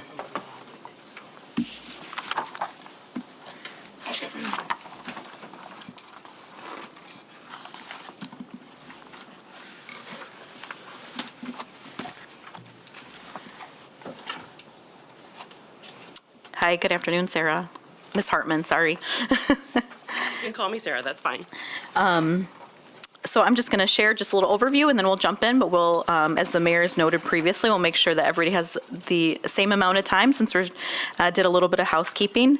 But again, thank you for your willingness and your interest in the city attorney position and for joining us today and for all the things that happened yesterday with different community members and the general public. We have a total of 14 different questions that will be asked the same question of each candidate, and 60 minutes for our overall discussion today with the city commission. You also have some opportunity at the end to make a closing statement, and then we'll make sure also we're keeping general time and stay on track. So with that, that's just some housekeeping, and I think you have water and everything there, and we have the city clerk to aid us if we might need something else, but I'm going to jump into the very first question, okay? So could you please tell us about your background, education, and experience, and why you want to be the next city attorney for the city of Grand Rapids? Thank you. Thank you, Commissioner. Hopefully this is on. Can you hear me? I don't think it's on. I first and foremost would like to say I don't think it's on. We're not getting a lot of love. Yeah. You may just have to do the Mick Jagger and eat the mic. Can we get some assistance for Ms. Hartman, please? Say the Gettysburg Address, and we'll say if we can hear you. Can you hear me now? Okay. All right. Thank you. A little bit better? I'll speak up. As a litigator, I'm sure I can project if I really need to. First and foremost, I'd like to thank all of you and tell you how honored I am to have been selected as a finalist for this role as city attorney. While I don't ever fear talking in front of people, have been doing it for a number of years, I don't love talking about myself, just a personal quirk. And so it was a really difficult decision for me to decide to apply and put myself out here in this way.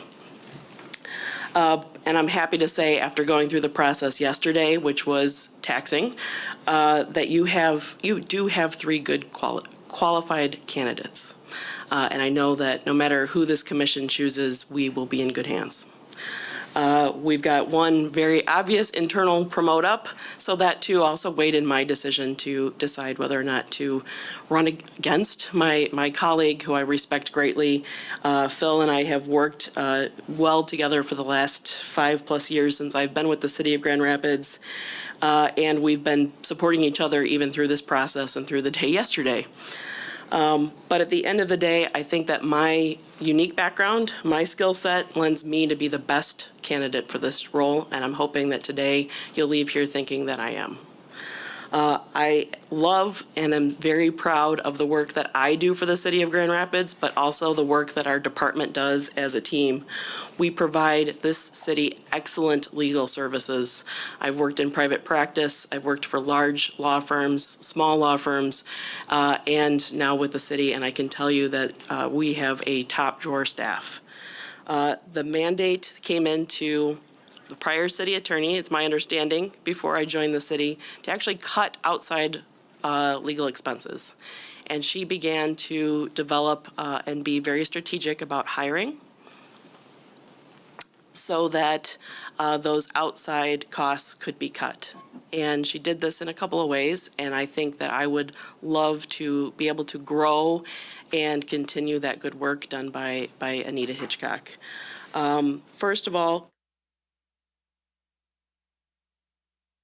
also that have different skill sets to fit the needs of our client in that moment. So when we do hire, we try to be very, we've been doing a lot of hiring of lawyers lately in the last year or two, and we do try to be very strategic in what are we looking for and what skill sets are we looking for when we're trying to hire. And I think that we would like to continue to work and grow in that venue. But as I've met all of you, just was with all of you in closed session a few moments ago, so you know a little bit about at least one area of work that I do, but I'd like to take this opportunity to also introduce myself and my personal background. I grew up outside Chicago in Northwest Indiana. I have very blue-collar family, middle class. No one in my family had ever gone to a way university before. Community college was the highest education for my father. And I was the first in my family to ever go to grad school. I'm very proud of that fact, and I'm very, again, honored to be here just with that. I attended Ball State University in Muncie, Indiana, where I majored in music, engineering, technology, with a minor in applied physics and electronics. How did that get to law school? Towards the end of my undergraduate degree, I decided that I wanted to go to law school, possibly to pursue a career in music business. That did not work out as I met my husband and moved to Kalamazoo, and I've been in Southwest Michigan ever since. I love this area, this community, and don't plan on leaving Michigan anytime in the future. But my dual undergraduate degree and background has really been a cornerstone of who I've become as an attorney. It has led me both to be a creative and out-of-the-box thinker, and that I attribute to my musical background, but also analytical, which is another very important skill for an attorney, and I get this from my science and engineering background. I found these traits to be absolutely invaluable in my legal career and also when I was in law school. It's given me a lot of different opportunities in my practice that I wouldn't have otherwise gotten. After graduating from Cooley Law School in 2007, where I attended both here in Grand Rapids and in Lansing, I started off in practice as the stock market crashed in 2008 with a solo practitioner, where I was very happy to help him start up his firm and be all hands on deck. I am still happy to jump in and do whatever needs to be done to support my team.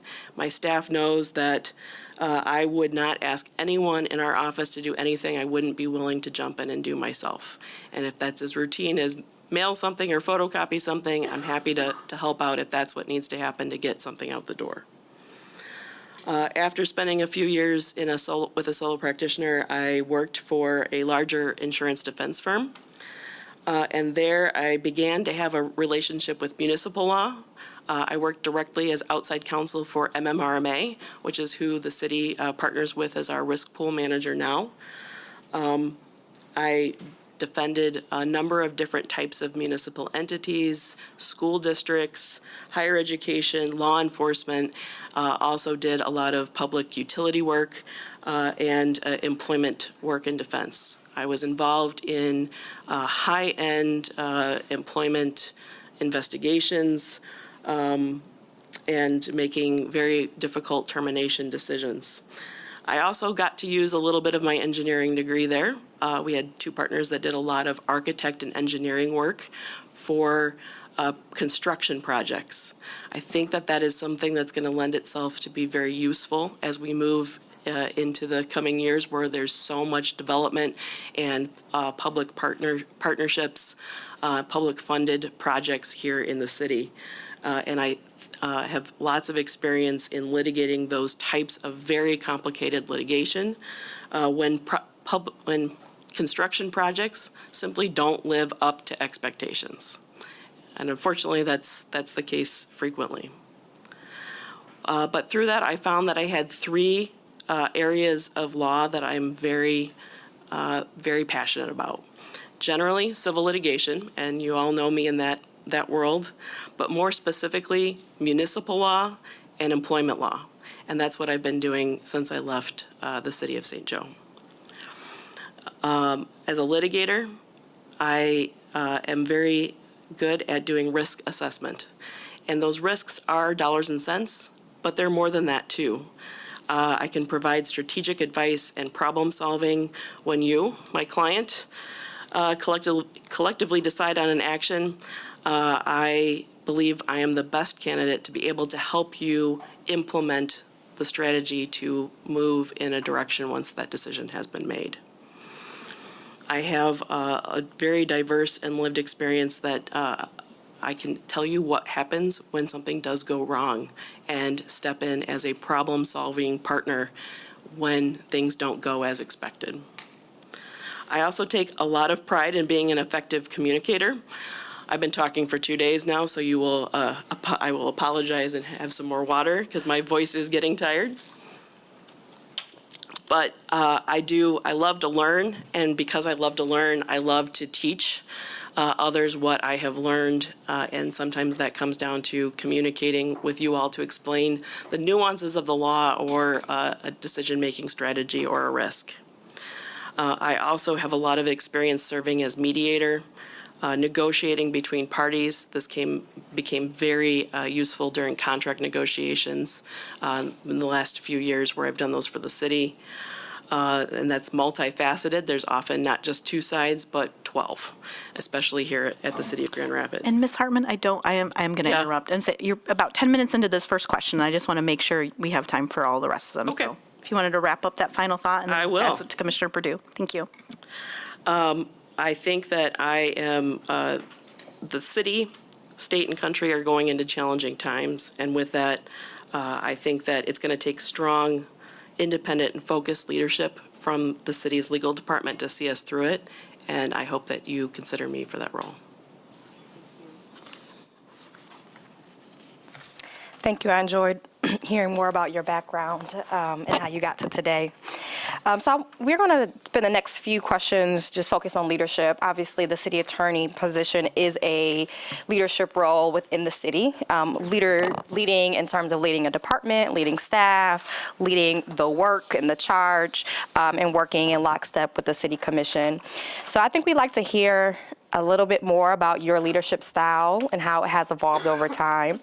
And you spoke a little bit about the legacy of your predecessor. And so I'll add to that, I would love to hear a little bit more about if you are selected for this role, what do you intend for your legacy to be?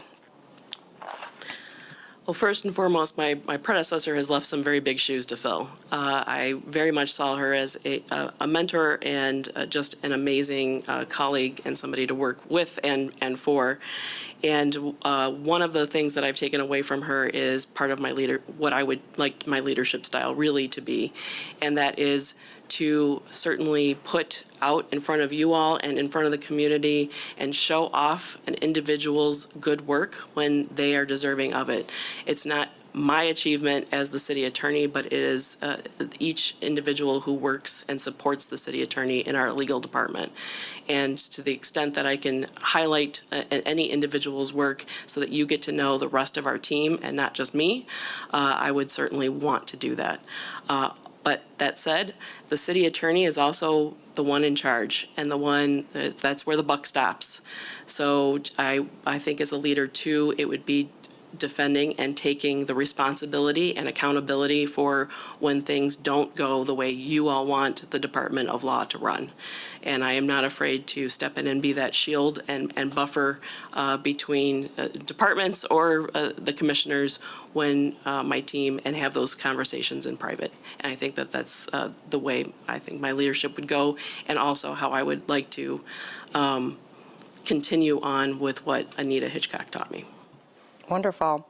And then a follow-up on that, speaking of leadership, I think it's really important for city leaders to live, work, and play within the city as much as possible. And so you mentioned you've been based on Southwest Michigan, more specifically Kalamazoo. If you were to get this role, can you talk about your willingness to be within the city, and or how you would ensure that your leadership would include integration within community life itself? Thank you, Commissioner. My family is based in Kalamazoo. My husband's business is there, and I can't absolutely commit to making a change. If the right opportunity presented itself, especially if I had this role, of course, that would be a conversation that we would be having, and if it made sense to make that move or that change. But that said, I think that the city attorney's role, to some extent, also needs to be not necessarily removed from the community, but a little bit independent of the community. And sometimes it's nice to have that be able to step back and see what's playing out in the news, and to meet with people in the community as part of the job and part of the role, serve on nonprofits. I've done that in the past in community, not necessarily with the city of Grand Rapids, but I would love to do that if the opportunity presented itself. But it's also important to have that focus and be able to step back. Thank you. Commissioner Belshak has the next question. Good afternoon. So I think you started to touch on this a little bit, but it's very important. How would you build and maintain relationships with other appointed officials to ensure government excellence within the city of Grand Rapids? Well, I'm fortunate as an internal candidate that I do already have at least a little bit of a relationship with, I think, all three of our appointed officials, but I would certainly want to continue to grow that. I have an open door policy, and anyone who needs to just bounce an idea around, if they're walking around City Hall at 4 o'clock on Friday afternoon, City Manager Washington has appeared in my doorstep a few times. If Ms. Hitchcock or Mr. Strom were not available, they'd be darkening my doorway going, well, Ms. Hartman, what do you think about this? And I'm always happy to have those conversations and have an open door policy. Yes, go ahead. All right. What areas of municipal law do you consider most critical for the City Commission to understand? And then part B is, how do you ensure that complex legal concepts are understandable to all elected officials on the commission? I'm going to start with the second part of that question. I mentioned a little bit previously that I do enjoy trying to communicate at the level which my audience is at, and that is a lot of different things to a lot of different people. I can go argue a very complex legal issue to a federal judge, and I'm going to explain it to you all very differently than I would argue it before somebody who's been on the judicial bench for 20 years. I've pointed this out to a couple of groups yesterday, but as I mentioned, I come from a very blue-collar background. My mom has a high school education, and I've often found myself trying to explain complex legal theories to my mother. And I go, okay, if I can explain it to you, and you understand what I'm saying, and she's always happy to pick up the phone when I'm like, I need to just bounce this around and make sure that I'm not using legalese. And Commissioner Knight, can you remind me the first part of that question? Yes, ma'am. What areas of municipal law do you consider most critical for the City Commission to understand? That is a long list, but I'll try to pick a few. Obviously, complicated legal and constitutional matters are what I focus my practice on, so I'm going to say that as number one. They're not easy answers. They have a lot of different facets that go into the analyses when we do have those complicated questions that arise through litigation in particular, but sometimes even before there's litigation, and why we elect to do or make the advice and recommendations that we do. Of course, Freedom of Information Act, that too is a nuanced area of law.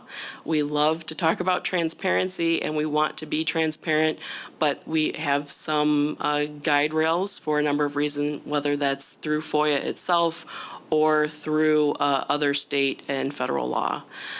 So transparency would be number 2, and through FOIA.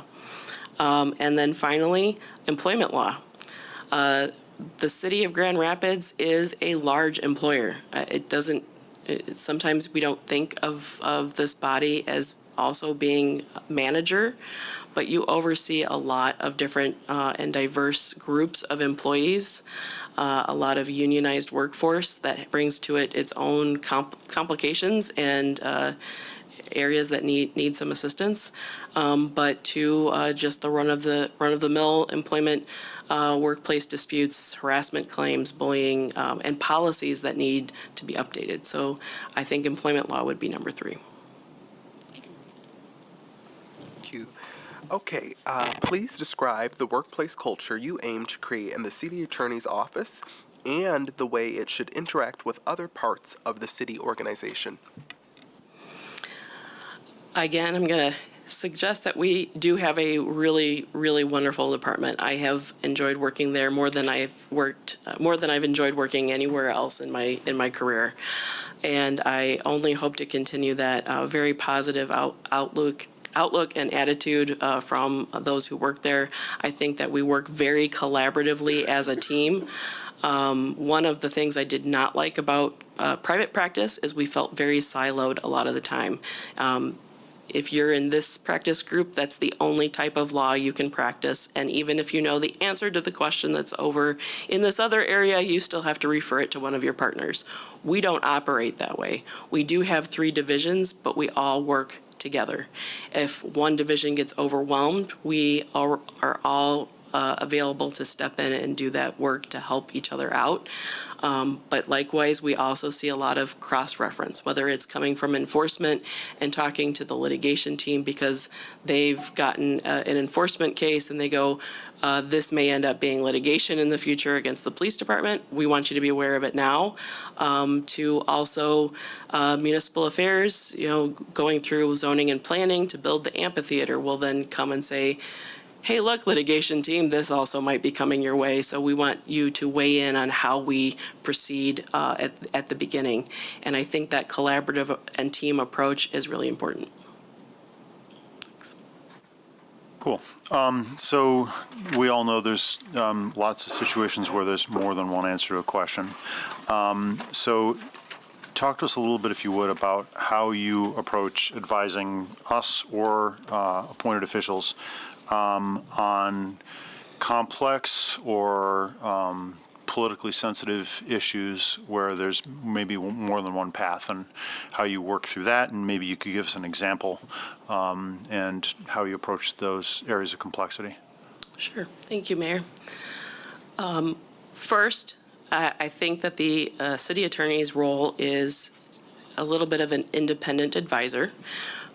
Independent not being that we're on an island, but have the room to advise our client or department heads on what the law is and what it is not, and to make recommendations based on what the law actually says. Of course, you're going to have some gray areas in just about every area of law, but to say, the safest route and what I can actually tell you is for sure where the boundaries are is one thing, but then also given, depending on the circumstances and the question, what might be a little bit more able to do. I do like to provide my clients with some suggestions on, even if I'm saying, okay, well, what you've asked me to opine on whether or not you can do this is probably going to be a little bit over the line, but here are some other ideas that might get you part of the way there and will certainly be less risky. So.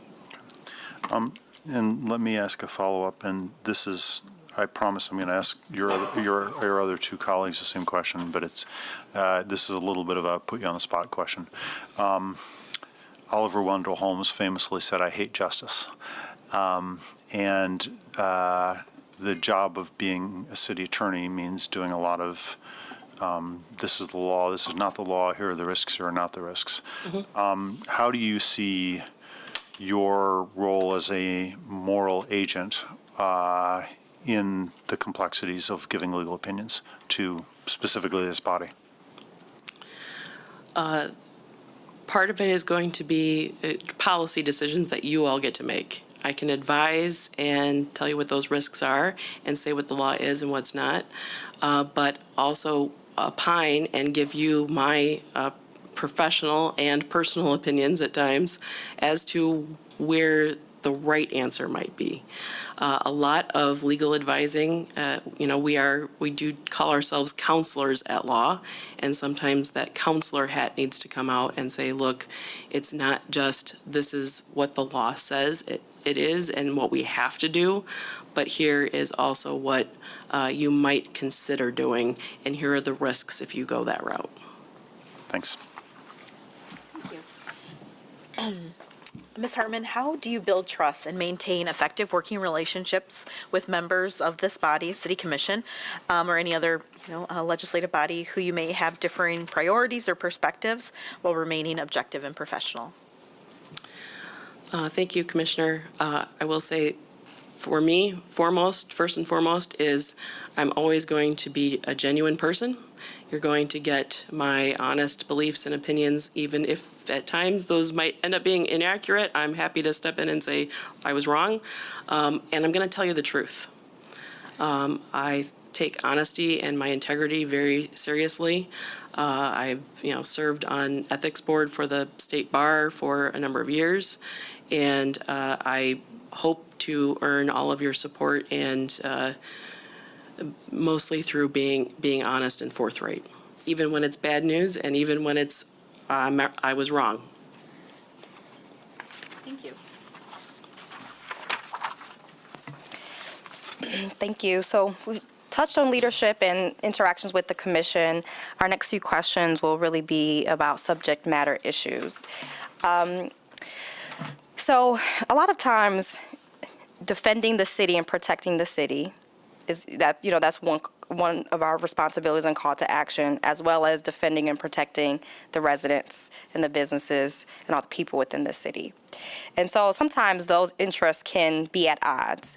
And so we want to hear a little bit more about how you would balance the role of advising and defending the city with working to advance justice in the Grand Rapids community, as the two will be in tension at times. So can you speak on both of those things? I can a little bit, but some of that's going to go back to the role of the city attorney. So the city attorney is going to take their lead, or I'll take my lead if I get appointed to that position, from the 6 of you and 7 of you once we have another First Ward commissioner.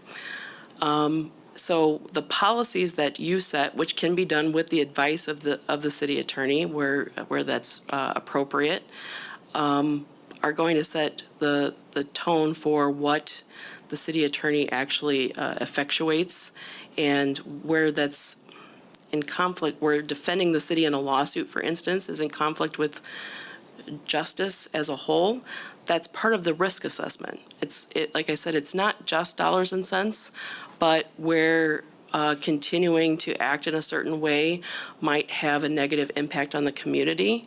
That is somewhere where we can talk about that as being part of a risk. If it's going to have a positive impact to settle a case, then that will be another conversation that we would have. So I don't necessarily think that they're always at odds with one another or adversarial, but that's just part of the multifaceted analysis that has to be undertaken for every unique different circumstance. Thank you. And as a follow-up, you mentioned earlier, you referenced the difficult times that we're in, both politically and I would say legislatively, and the importance of the city attorney's office to be a strong, independent body. Can you talk a little bit more about what you mean by that? Sure. I think that we're going to be faced with more and more conflicts between state, local, and federal government. And I think that the city attorney's office, as somebody who's not directly affiliated with the state government, not directly affiliated with the federal government, but still bound by the rule of law, can provide this body with independent advice that's unique and curtailed just to the city of Grand Rapids and what its policy goals are and what this body has decided to set in motion. Thank you.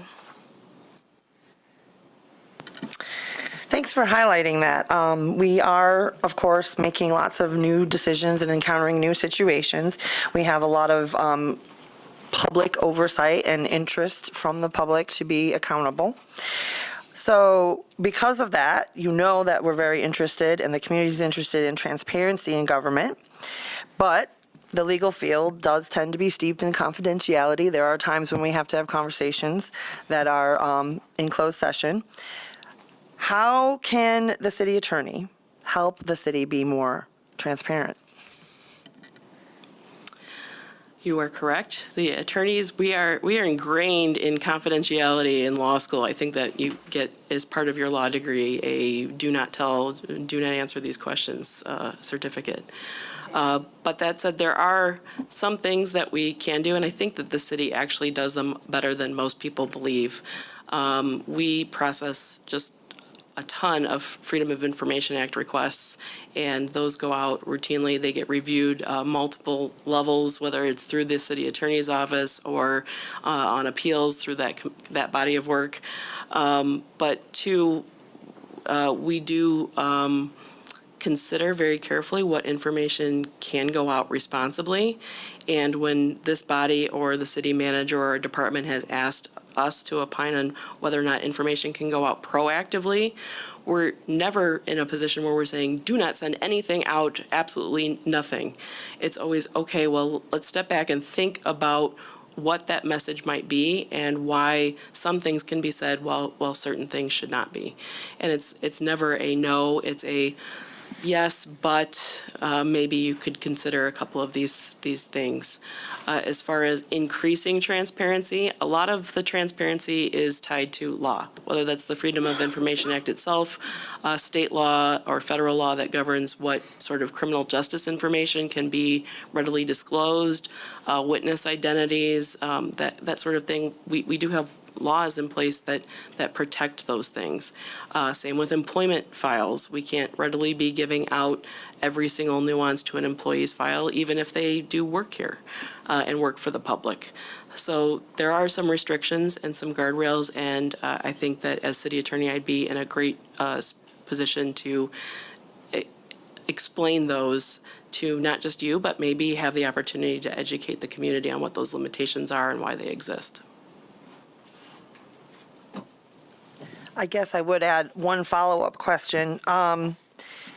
One of the things we think about in transparency is, I think you touched on it, the proactivity. And if we were to ask for more advice or counsel on how can we bring the message forward as we make these decisions, would you be willing to and or able to help with crafting or helping messages? Absolutely. Talking points, things like that. Absolutely. I think that having those conversations, either one-on-one or if you're asking for a legal opinion, if it's something that is a broader issue, that could be done in closed session just to strategically talk about how those things can be handled. I think I'd absolutely be willing to do that. Thank you for that. I think Commissioner Perdue alluded to this next question when we think about, city, state, and federal and the challenges that we're facing as a country. What do you see as future challenges for this city that we might face, and then in the near and long term, and then how can the city attorney best help to address them? Oh, where to start? You turn on the news and I think that you'd get 5 different answers. We're seeing more and more issues where voting rights are being challenged. If the SAVE Act were to pass, that would institute a whole nother level of challenges to just our election this coming year. I've worked on some election cases, so I'm familiar with that body of work too. We have federal agents in our streets. And working with our partners at GRPD on where those boundaries are is another area that I really think that the city attorney's office can weigh in on. And, there may even become times where, not necessarily in either of those two areas, but as federal law changes and rolls back, where the city attorney's office may be poised to push some of those boundaries and make affirmative legal challenges in court. The AG's office does that routinely, and that might be something that we could strategically think about in the future too. We've discussed this a little bit here. Which areas of municipal law do you have the most experience in, and which areas do you have less experience in? I'm going to talk specifically about what we do here at the city. I obviously have the most experience in civil litigation, particularly civil rights and employment litigation. That's been the bulk of my practice for the last decade or so. Have a lot of very well-versed civil litigation experience. I could probably say that I've worked on a case that's just about every area within that body of work. I also have worked a lot on contracts and business law, so I'm familiar with that body of work too. As far as what the city attorney's office does, our enforcement division is probably the area I know the least. I do have some experience there, but it's not something I've done day in and day out as code enforcement. I've, for the most part, filled in here at the city and in past work where it was needed to go and represent a small municipality for code enforcement. In fact, my first case ever with code enforcement was backyard chickens. And as a new attorney at the firm down in St. Joseph, I probably within a week of getting hired, they made me go ask for a search warrant from a very stern judge for chickens and chicken paraphernalia, because we were convinced that this person who lived within the city was having chickens in their house and raising chickens inside their house. And Mayor LeGrand is laughing because I managed to do that and make that argument with a straight face and got my search warrant. I love that you use the word chicken paraphernalia. Chicken paraphernalia, yes. I do have a little bit of experience in enforcement, but that would probably be my least area of expertise. So, can you give us, think back to an example maybe? And I don't have my microphone on. There we go. Try again. If you could think back to an area or an example of somewhere where you had to essentially bridge gaps or collaborate with either city departments or external agencies on an issue with some complexity, how did you get legal and operational alignment between all the players? Thank you. I'm going to hearken back to contract negotiations.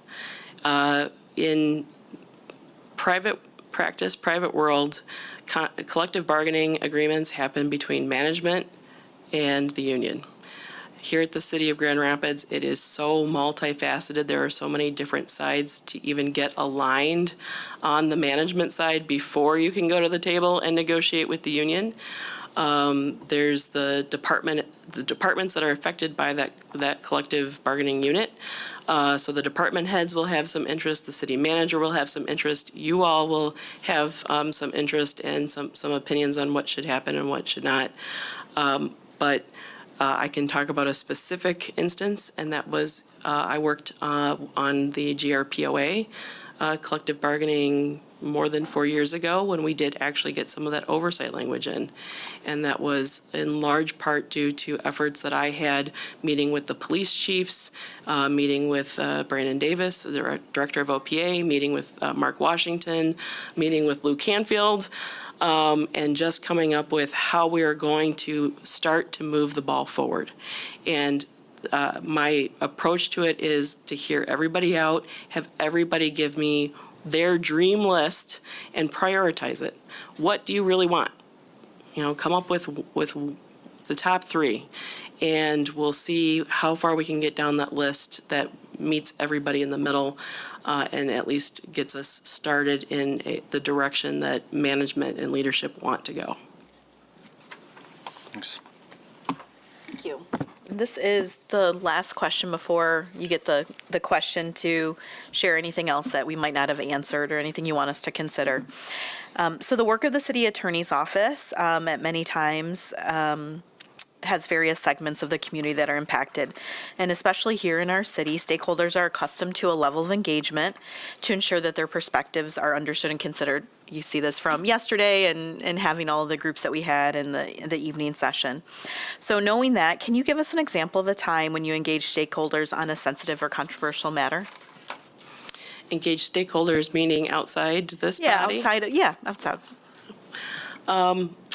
I'm going to have to step back into time that I was outside of the city of Grand Rapids. I've had a number of instances where I've represented very small municipalities, and on issues that this body would never think are huge issues, to be able to go to a small municipal entity, a small township that has never been sued before in the whole commission's memory, or gets sued maybe once every 3 years, and to explain to them and have a lot of public outcry about an issue is very different than what it is here. But in that instance, I've actually been in public meetings where I've been personally addressing those constituents and those voting members to say, I'm outside counsel, I'm representing us just for the purpose of this lawsuit.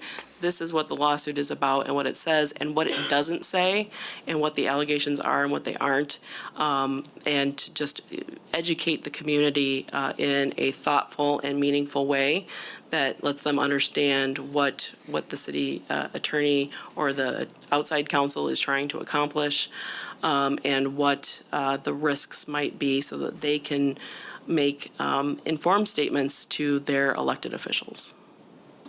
Thank you. Thanks. All right, just a time check. We're at 12:47, so I think we have 20 minutes left. So we're doing good on time for your hour. So in conclusion, we certainly want to invite you to share closing comments that we may or may not have covered. But I also want to invite you if you have any questions for us. I'll start with any questions for you. What are you all looking for in the next city attorney? I'll start since I'm already off of mute. So I think weighing protection of the city with protecting of our folks, particularly in times such as these that you spoke about, with kind of threats to civil rights and kind of everyday protections that I think we have almost taken for granted, right, with their presence, and now that they're being threatened. I think it changes the context in which we do our work, as well as the context in which everyone in our city works, lives, and plays. And so I think more and more the local level is going to become more and more of an important protection and stopgap to protect our local folks. So with that, and I've said this several times over the course of us preparing for this process, but I'm looking for someone who can balance those things and have a larger appetite for risk. You know, over the years, particularly in my grassroots organizing days and working with folks in the nonprofit industry or the housing industry or the criminal justice space, there's been things that we've wanted to pursue, and there hasn't always seemed to me, when I was on that side at least of the dais, to have as much appetite for innovation and risk and figuring out, right? Oftentimes you ask for legal advice and this is what it says, the end. But I would like to engage, I want a partner to engage in generative conversations of, all right, but how can we get there? What is the legal path that exists that we can get there? And if there's not, how do we create one? How do we work with our state and federal partners to allow us to do the things that we want to do and that will be good for our community, that maybe there's no great path? So with that, you know, I'll speak specifically around economic development, better support for our small businesses, and small developers are some ways that has popped up. So balancing knowing what we're stepping into and when it comes to leadership at this moment. And I think that calls for a bit more courage and appetite for risk and even pushing some boundaries in the name of doing good on behalf of our community. So that's me personally. Thank you. I'll answer next just because I'm sorry, I need to step away, Ms. Hartman. Just keep coughing and choking a little bit. I would say, I wasn't a city commissioner when Ms. Hitchcock took the role, but I was on our civil service body at the time. And quite honestly, what, I think your comments about Ms. Hitchcock are and it's almost an understatement because I think she took, and I know that's nothing to what you were saying, she took a situation that was a really difficult situation in a short amount of time, was able to build up a really strong legal team. I think I would totally agree with your assessment about the current department, both legal professionals as well as administrative professionals. And really, some of the things that people might not see on the outside because there's so much work internally that needs to be done with the city attorney's office. So I think somebody who can build a strong team, who understands the importance of working with others, that, yes, you might be in the leadership role, but that doesn't mean, you're not the person who does everything, even if I'm the same way. I can make the photocopy. I have no problem with that. So I appreciate your comments on that. And then I also think that quite honestly, the commission, when I started to today, I was talking to somebody who wants to run, and they're like, I think I'm well prepared. I'm like, you will never be well prepared. I don't think I've been prepared every single year that this commission year has started because something new and different has happened. So I think somebody who has the agility and flexibility to say, I know this much, and also I don't know everything. Let me come back to you.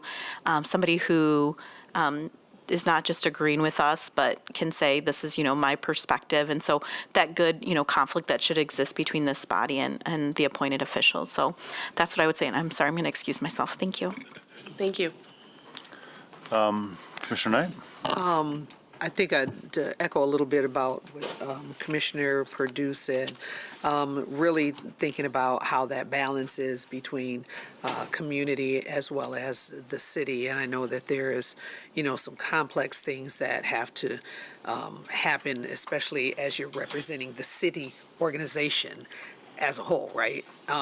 But also understanding the people that live within that space and their needs and how we can be open to ideas and thoughts and things that can help them. I remember someone sharing with me an incident of a young woman that was dealing with some litigation with the city, and she didn't have proper ID. And so this person actually went outside and said, let me help you get what you need so that you don't have to pursue or go any further down this road, right? And so those may seem like small things, but they're huge things to the community when you think about the needs that we deal with. And then for me, really somebody who is in tune and connected with the community and what's going on in the community, and not just, from a surface aspect, but really being engaged in there. And it's not something that everybody has to know that you're doing, but just to know that you're really doing. You know what I mean? Mm-hmm. Because a lot of times we have people that do this work within our organization, but they don't really know the community. So it's more of just a job, as opposed to this is the place that I love and my heart is here. And I'm doing what's necessary to continue to make sure that we're whole and safe and represented the way that we need to be. So I guess those are the things that are kind of on the forefront of my mind. Thank you. Commissioner? Yeah, I've got 3 simple buckets. It's a great question. Compassionate heart for the people. I think I concur with my colleagues of really looking beyond just numbers and seeing that all a city is a collection of people. An excellent communicator, folks who can take all of the law and things and communicate it to all different types of folks, from youth to people who are, high schoolers, to folks with even learning disabilities, of how can we do that's how awesome of a communicator I believe we need in this role. Or, folks who really have an adverse reaction to interacting with the law. How can you win them over? That's what I think. And then lastly, longevity. So someone who wants to grow with the role and be a part of this city for the long term. That's really important to me as well. Commissioner Vilsack? I think that everything has been well covered. We did talk a lot about this before we had all of you here today, so it does help. I think as you saw embedded in our questions where we're going, there is definitely a need for people who can hold tension and be able to be not just a name, but a person in the community and up here. That's I really value when from on record we can say things to the community, to be an advocate, to be an educator, to be able to explain why things are the way they are, because we're going to be confronted with things, and as legal counsel, it is good that it's more than just sitting, we're here talking. So that's the proactive and strategic communication part too that helps assist when we're out there doing the same thing. Sounds good. So given that this is your interview, not ours, I'd just as soon hear from you. Okay. Thank you, Mayor. I will very briefly wrap up. I'm going to touch on just one or 2 points there. I absolutely love the city of Grand Rapids. While I don't live here, I love working here. I have worked here and gone to school here in the past. And it is, I grew up outside Chicago, which was big city. This is nice to be in a little bit more of a big city than Kalamazoo or St. Joe, but it is certainly really, really near and dear to my heart. And I love seeing it grow and thrive in the way that it has in recent years. That said, I have absolutely no intention of going anywhere so long as the new city attorney will have me. If that isn't me, which I hope that it is, I absolutely plan to stay on, at least in the role that I'm currently in or in some other capacity if that's offered to me. I hope, to work with all of you into the future. And I hope that if nothing else comes of this, if you decide on a different candidate, which I don't think you should, but in case you do, I hope this at least gave you the opportunity to know a little bit more about where I'm coming from, so that when I do approach you, you know that I'm not just looking at things from one angle. I really am coming to you with a more global approach. And my background lends itself not just to one thing, but to many. Thanks. With that, I'll conclude. And thank you. I'll just ensure, you do have a few more minutes if you want to take them, but if there's any other closing comments or questions that we did not ask about that you want to insert and make sure that we know, I want to make sure you don't feel rushed. I'm not rushed. Okay. I'm good. Thank you so much, Thank Commissioner. you. Thanks. Thank you. Thank you. Okay, let's take a 10-minute break, and then we'll start with our next candidate.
Hello, good afternoon.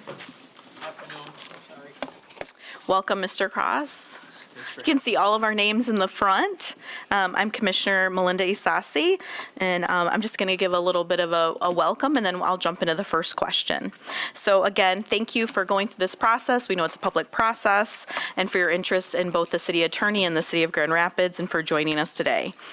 We'll have a total of 14 questions that we're asking you and the other candidates, and we have a total of 60 minutes for that discussion. I'll say at the front end is more of a general introduce yourself, and at the end, a time to wrap up anything as well as to ask us questions. So we did that with the last candidate, so we'll do that for the other two.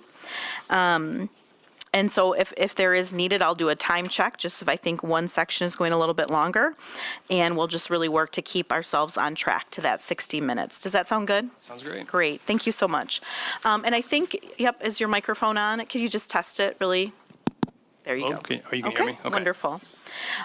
So the first question is to tell us a little bit more about your background, your education and experience, and why you're interested in being the next city attorney for the city of Grand Rapids. All right, thank you for that. I just wanted to start too by first saying thank you for having me here. It's a pleasure to be here. I've got a lot of great memories of being in Grand Rapids. I grew up not that far from here in Three Rivers, so this was always like the big city for us. We came here to do all the, see the shows and go to the great restaurants. And actually, my wife and I, one of our first dates about 20 years ago was to see the Globetrotters at Van Andel Arena. So it's cool to be back here, and it was really a pleasure to be part of that process. It was a bit of a gauntlet yesterday, but I think the way it was set up was excellent. The amount of feedback that you guys got, I think it speaks volumes, one, of how important this job is to the community, and your priority to get feedback from all the stakeholders in the city. So that was very fun to be a part of, and to get a little sense of camaraderie with Phil and Sarah too. We were kind of debriefing afterwards and,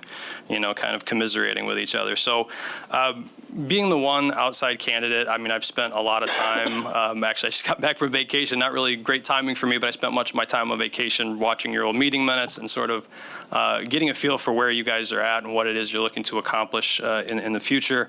It's very clear you guys are at a pivotal moment. You're trying to accomplish some big things, try to address some big complex problems by taking bold and decisive action. And what you really need, and this was clear from the brochure you guys put out as well, I mean, you're looking for someone who's not just a typical legal advisor, someone who is a strategic partner, someone to collaborate with you, not necessarily to be a gatekeeper, but to help you get to those policy objectives that you all have, and navigating in areas where the parameters of the law may not be all that clear, that consequential gray space that's mentioned throughout the brochure that you guys posted for the position. So whether it's addressing things like housing, closing the 14,000 unit gap you're trying to close, or addressing issues like criminal justice restoration, police reform, formalizing the OPA's oversight role, and sort of juggling that with the collective bargaining agreements. That's all very exciting work that I would very much like to be a part of, and just again helping you accomplish your policy goals and to make the lives better for everyone who lives and works in Grand Rapids. So the last thing I want to touch on before getting in depth in my background, I do have a litigation background, but I think what you need is something a little more than that, someone who's not going to just react to litigation as it comes, but someone who's able to sort of read the tea leaves and see where things are going. That's something, as I'll talk about in greater detail in a minute, my practice is pretty much split into litigation and general representation.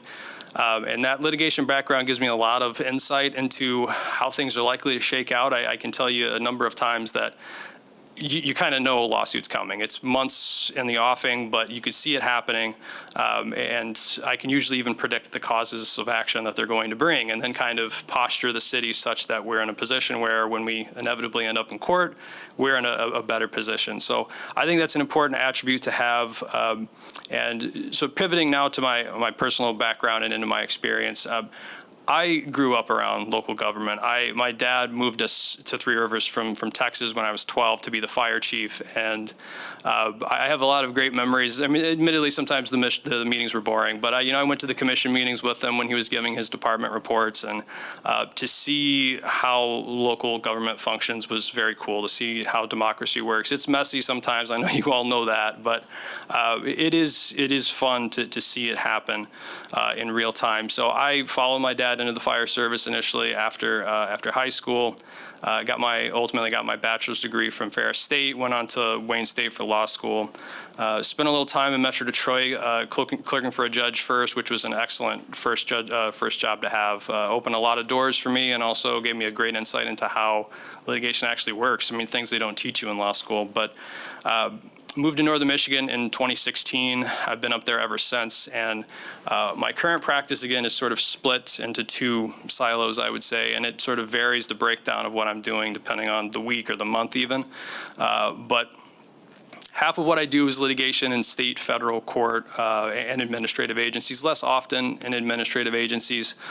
Right now, I have 13 different cases pending in state and federal court, and we could talk about what those cases entail if you'd like, but great variety, FOIA litigation, OMA, some civil rights, some inverse condemnation cases as well, breach of contract. So I have a great variety in my practice. It's kind of rare that something comes across my desk I've never seen before. I do have one case right now that's kind of interesting, but we'll get to it if we get to it organically. But my general representation clients, I have 2 home rule cities that I represent. They both have the same form of government you all have. It's a commissioner-manager form of government. I represent a general law township, a county zoning department, and a regional health department. So in that capacity, I mean, I touch a bunch of different areas of the law. So I think that's all very helpful in this position, and I understand from talking to Ms. Hitchcock that the position may not necessarily be the on-the-ground writing briefs, arguing motions, things like that, but I think it certainly helps to have that experience, so I'm speaking the same language of everyone in the law department who I'd be supervising. So I'll wrap it up with just saying that, again, I have a lot of great memories of Grand Rapids. This is a fantastic city. I definitely don't see it as a big city anymore, having spent some time in New York before going to law school, so this is just kind of a right-sized city for me. It would be a breath of fresh air to work with a commission whose policy goals I align with. That's been a bit of a struggle for me in Northern Michigan at times. No offense to, I don't think my clients will be watching, but I love working for them, but that's sometimes a little difficult to grapple with. So I'll stop there and take the next question. Thank you. Can I just ask a follow-up Sure. to that? And so is to just distill what the reason that you're interested in this particular position to, I don't want to put those words in your mouth of, policy positions or one client, but just wanted to clarify. Yeah, thank you. So it's a couple things. One, this sort of like strategic collaborator aspect of my job is something I don't get to do nearly as often as I would like to. That's one thing. That seems to be a very big part of what you're looking for in this role. The other thing is, as you pointed out, I don't get the, it's very important to me to feel like I'm part of a team, one team, and that's something I'm missing out on right now. I didn't sit down and count before I came, but counting general representation clients in litigation, I'm probably representing like 15 different communities right now, and it's sort of hard to, feel a part of each and every one. So that's something is very exciting to me, to have one community that I'm focusing on, to know them inside and out. That's very exciting to me, and to get involved in this community. It's something I do everywhere I live. I mean, if you see on my resume, I volunteer for local organizations. I help set up a diversified community investment fund in my area where we live, trying to help generate some housing options for folks. So that's something that's very important to me, and that's really the primary reason I applied for this job. Thank you. Good afternoon. My name is so I would like to, I think we all want to hear a little bit about your leadership style and how it has evolved over time. And then I'll add to it, just to be consistent amongst all the questions for the candidates. When you think about what your potential legacy could be in a role like this, if you could speak to that from a leadership perspective too, that would be great. Sure. And this came up when I talked to the law department yesterday too, and it has changed over time. I mean, we, when we come out of law school, I mean, we kind of, we don't know what we're doing. We think we do, but we don't. And I remember that first law firm that I worked at where I thought I knew what the hierarchy was, and I had a paralegal telling me I was doing something wrong. I was like, what do you know what you're talking about? She was right. So I'm much more humble now, and at that firm, man, I worked in a toxic work environment. I know what it's like to work for a boss like that. And that's something that I will never repeat. It's something that I am mindful of every time I interact with, whether it's an associate working with me, a paralegal, a law clerk, it doesn't matter. I treat everyone the same way, with kindness and empathy. And ultimately the work has to get done, and I get that. There are some times we're just going to be stressed out, and that's the nature of the job. But I think, helping spread that burden out is very important to me. I'm the type of leader where if I see someone struggling, if there's a last-minute deadline that has to be met, I'm not going to just set a stack of papers on someone's desk and say, good luck, you need to get it to me tomorrow. I'm going to be the type of person to help make sure it gets done. I mean, that's how I've always been, and I think it makes people feel, a sense of camaraderie, like they're not in it alone, because again, that first work environment, I remember they put me in a room filled with boxes of papers. I didn't know what to do with them, but they, said, summarize them, tell me what's in it. And so I don't like that feeling. I don't think it's helpful. And I think ultimately what happens is, it stresses people out, they burn out and they quit. And stressed out attorneys, they do bad work before they quit, and then it's extremely expensive to hire new talent and train them. So my priority would be making sure people, if not love coming into work, at least don't dread it. I mean, I know what that feels like. So making it just sort of a welcoming environment where we can just get good work done together. And I want that to be my legacy. I want people to see me as someone who, served alongside them and treated them with empathy. And, I care about what is happening with people outside of work. I think it would be, I work for plenty of people where in an ideal world, you leave everything out there, but that's not how it works. I mean, it affects how you work, how you present. And I think that's important to take into account when you're leading a team. Thank you. And then just following up on that, I think it's important for city leadership, whether elected or executive, to live, work, play in the city as much as possible. And so I don't believe you're currently located here. Can you talk about your willingness or your plan to become integrated and connected with this community if you were to get this role? That is absolutely my intention. You're right. I'm pretty far away from here. It's about a 3-hour shot right up 131. No, I've already, this is a little embarrassing. I was already looking at houses, but I was like, you know what, I got better pump the brakes a little bit. So that's my intention, very much so, to live in the city, to spend time here. That is definitely my intention, but thank you. It's kind of waiting to see how this pans out, obviously. Well, thank you for that. I'm Alicia Marie Belshak. I'm a First Ward Commissioner. It's the west half of our city. And we have a lot of other appointed officials and people that you would be working with. How would you build and maintain those relationships with those appointed officials and ensure that we are continuing government excellence within the city of Grand Rapids?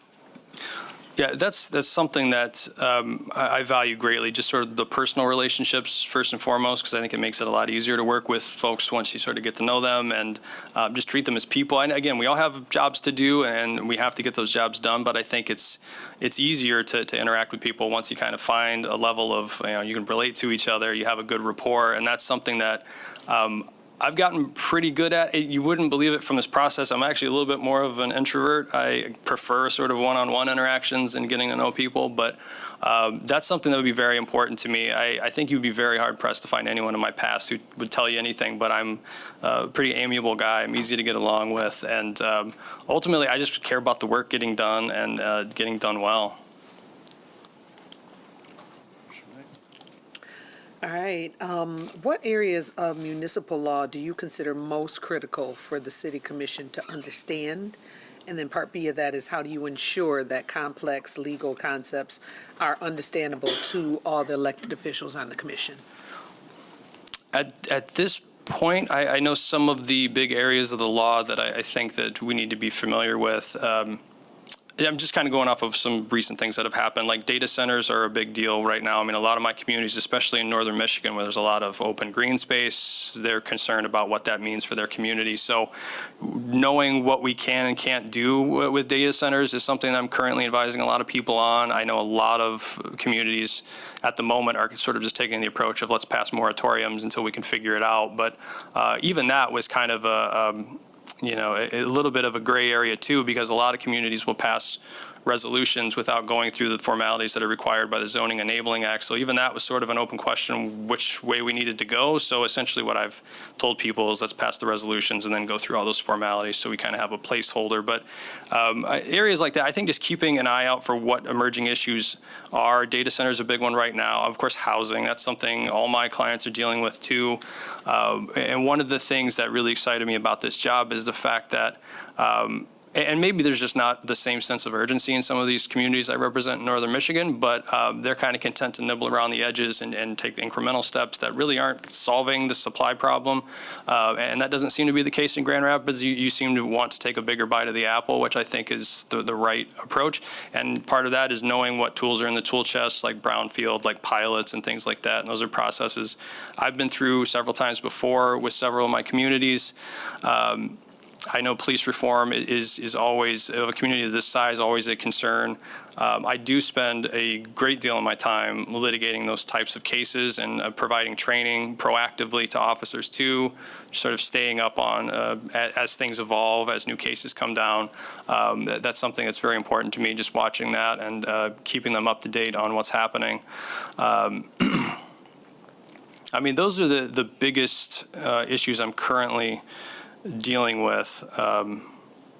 But yeah, I think some of the things you guys are doing now, like this level of input from the community, this OPA office, I think is fantastic and something I haven't seen anywhere else. And I think the only other example I really found of it was in Sacramento, California. But I think it's a great tool. I know that it's still maybe a little uncertain what the mandate is for that organization, but that, sort of finalizing that, I think would be, I'd love to be a part of that. Well, thank you very much for being here, Matt. I'm Commissioner Marshall Kilgore. I also have the pleasure of representing the south side of Grand Rapids. I was recently elected in last year, November. So I'd like to chat with you about workplace culture.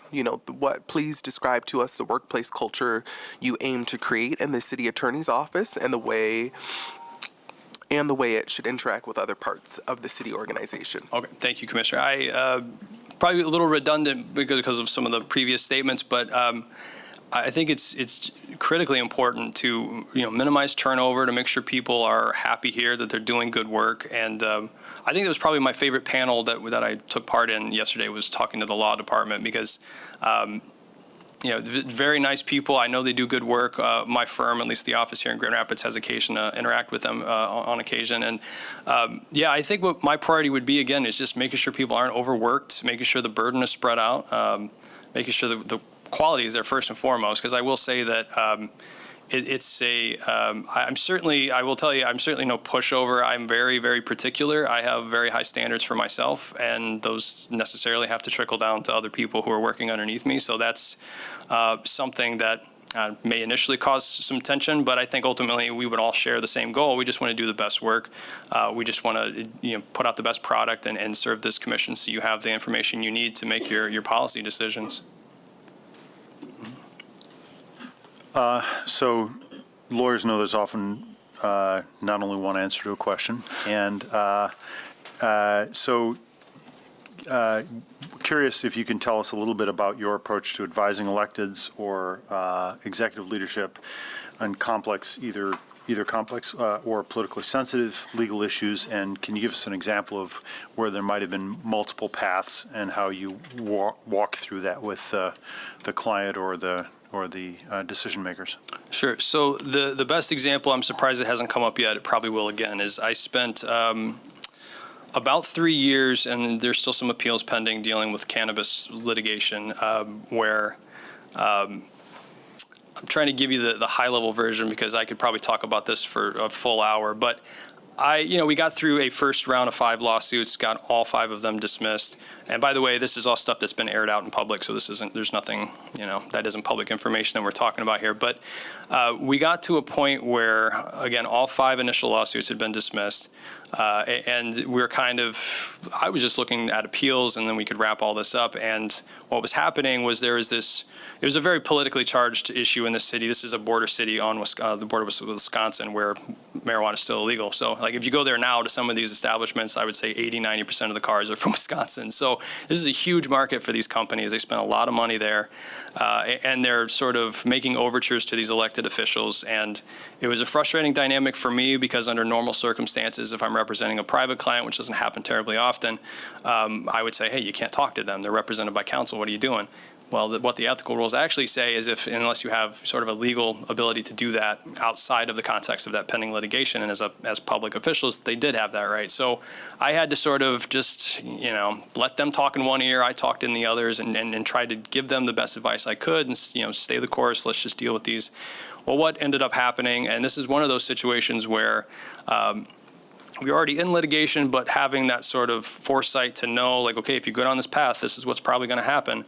I was able to give that advice, and sort of, that's always my approach, is like, I give you the options. Like, this is the legal framework we're working with. We're already won at the trial court level. We're probably going to win on appeal. But, okay, here's this other option that you're thinking about, apparently, and here's what happens if you do this. And it was one of those situations where I just had to put it all out in front of them, let them make their decision. I didn't put my thumb on the scale. I certainly had my thoughts on what the right course of action was, but they went into it knowing what the fallout would be, and that was exactly what happened. So another 2 rounds of lawsuits came, and then a third they're currently dealing with. So, I mean, that was one of those situations where I think at a certain point, it's important for legal counsel to a city, to any municipality, to know their place, because it's not my place to tell you what the right choice is. I've had people ask me that before. I was like, is this a good choice? Like, I don't know. You're the one who got elected. Like, so I just put the information in front of the elected officials or the executives, whoever, whatever the case may be, and they're going to take their course of action. And I just have to pivot and deal with the new reality. Well, you led right into my follow-up. Lawyers all know the famous Oliver Wendell Holmes quote, "I hate justice." And you've talked a little bit about wanting your values to align with the organization you work with. So how do you see your, role as a moral agent interplaying with your being city attorney, giving advice? And, I heard what you just said, but if you could talk about the moral agency problem, because it seems to me it's a real dilemma, and it's something you got to deal with. Yeah, and I just didn't want to clarify, make sure I'm understanding your question right. So you're talking about situations where I may not necessarily agree with the direction we're moving in. It may be inconsistent with my personal morals. Is that? Or even if you do, like, how do you see your role in articulating or I hesitate to say advocating, but let's say expressing. Yeah, in this role, if I'm not in court zealously advocating for the city in some particular case, I don't necessarily see my role as as sort of the general counsel here, giving you advice, giving executives advice as an advocate. I don't see that being the role at all. I think the role is objective, being objective and just giving you the research. I don't put any spin on it. I don't think that's my place. I think it's as simple as that for me, honestly. I give you the information. If you want more information, sure, I'll go get it for you. But no, to sort of, and look, obviously I have my own personal politics, my own personal morality, but I do my best to check them at the door, and it's not my place to do anything but that, I think. Thanks. This is question number 7, just to give you a check of where we're at in the process. But how do you build trust and maintain effective working relationship with members of this elected body, or how would you? Again, kind of going back to this idea that even all of us up here have different priorities and perspectives while remaining objective and professional. So a little bit kind of expanding on what you just answered. Thanks. Thank you. I think to some degree, the unfortunate reality for me is the only outside candidate who you don't know yet is some trust is going to come with time. I don't expect you to trust me on day one. I'd probably be foolish to do that. But I think through my actions, my words and my actions, it will gain your trust over time, hopefully in a short amount of time. But I think that's the most important thing. And then just honest and open communication. I mean, if you want a quick turnaround on something and I don't think it's achievable, I'm going to have to tell you that. So I think that's really it. I mean, I'm kind of, again, just lead by example. I'll show you why you should trust me. And I will say that, I mean, even though you don't know me now, I mean, I do have a track record that I think speaks well of me. I've never been reprimanded by the bar. I've never been sanctioned for any improper behavior. I leave a trail of happy clients wherever I go. So I think trust is going to come over time, just through just showing you that I know what I'm doing and that I'm hearing you and I'm staying in my lane and doing what it is you all need me to do. Thank you. So we've touched a bit on leadership, and the last few questions were really focused on interactions with the commission. The next few questions will focus on subject matter issues. So So in the city, one thing that we see a lot, and I'm particularly interested in, is we have an obligation to protect the city, as well as protect and advocate for the residents of the city. And sometimes those two things are aligned, and sometimes those two things are not fully aligned, and there's tension in between. So we'd like to hear a little bit more about how you would expect to balance the role of advising and defending the city with working to advance justice in the community, as the two will sometimes be in tension. Okay, thank you. I can say that again if you'd like. No, I'm good. I just had to make some notes. Yeah, obviously there are some occasions where that tension rises. I mean, I can tell you, having defended, just to use the example of police misconduct. I mean, I've handled so many cases in that subject matter over the years. For as many cases, obviously we have some entitlement to qualified immunity and state immunity, depending on what court we're on. So there's a great level of deference. So the answer may be, in a particular scenario, are we legally liable, civilly liable? The answer is no, but the question is, was there an action that maybe shouldn't have happened? Maybe it was inconsistent with a policy, or maybe policies need to change. So I appreciate that tension. As for as many cases I've gotten dismissed, I've settled just as many, because sometimes it's obvious when there was a mistake made. And I think that's important, because I think at all levels of government, people have a bit of a distrust in government, and I think that's somewhat woven into our DNA as a country, and maybe that's a healthy thing, to have that level of distrust. But I think to admit when we've made a mistake is important. It goes a long way to building that trust.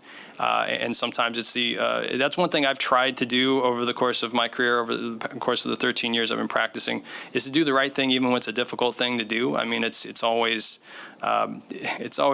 difficult at the time, but I think that we need to be, objective and know when we need to course correct a little bit. So that's happened plenty of times in the context of cases that, on one hand, I am zealously advocating for the community, but I also realize there's a problem. And I think it's important to know the difference, and to know when to fight, and know when to sort of come to the table and say, okay, we need to make this right. We need to fix it so this doesn't happen again.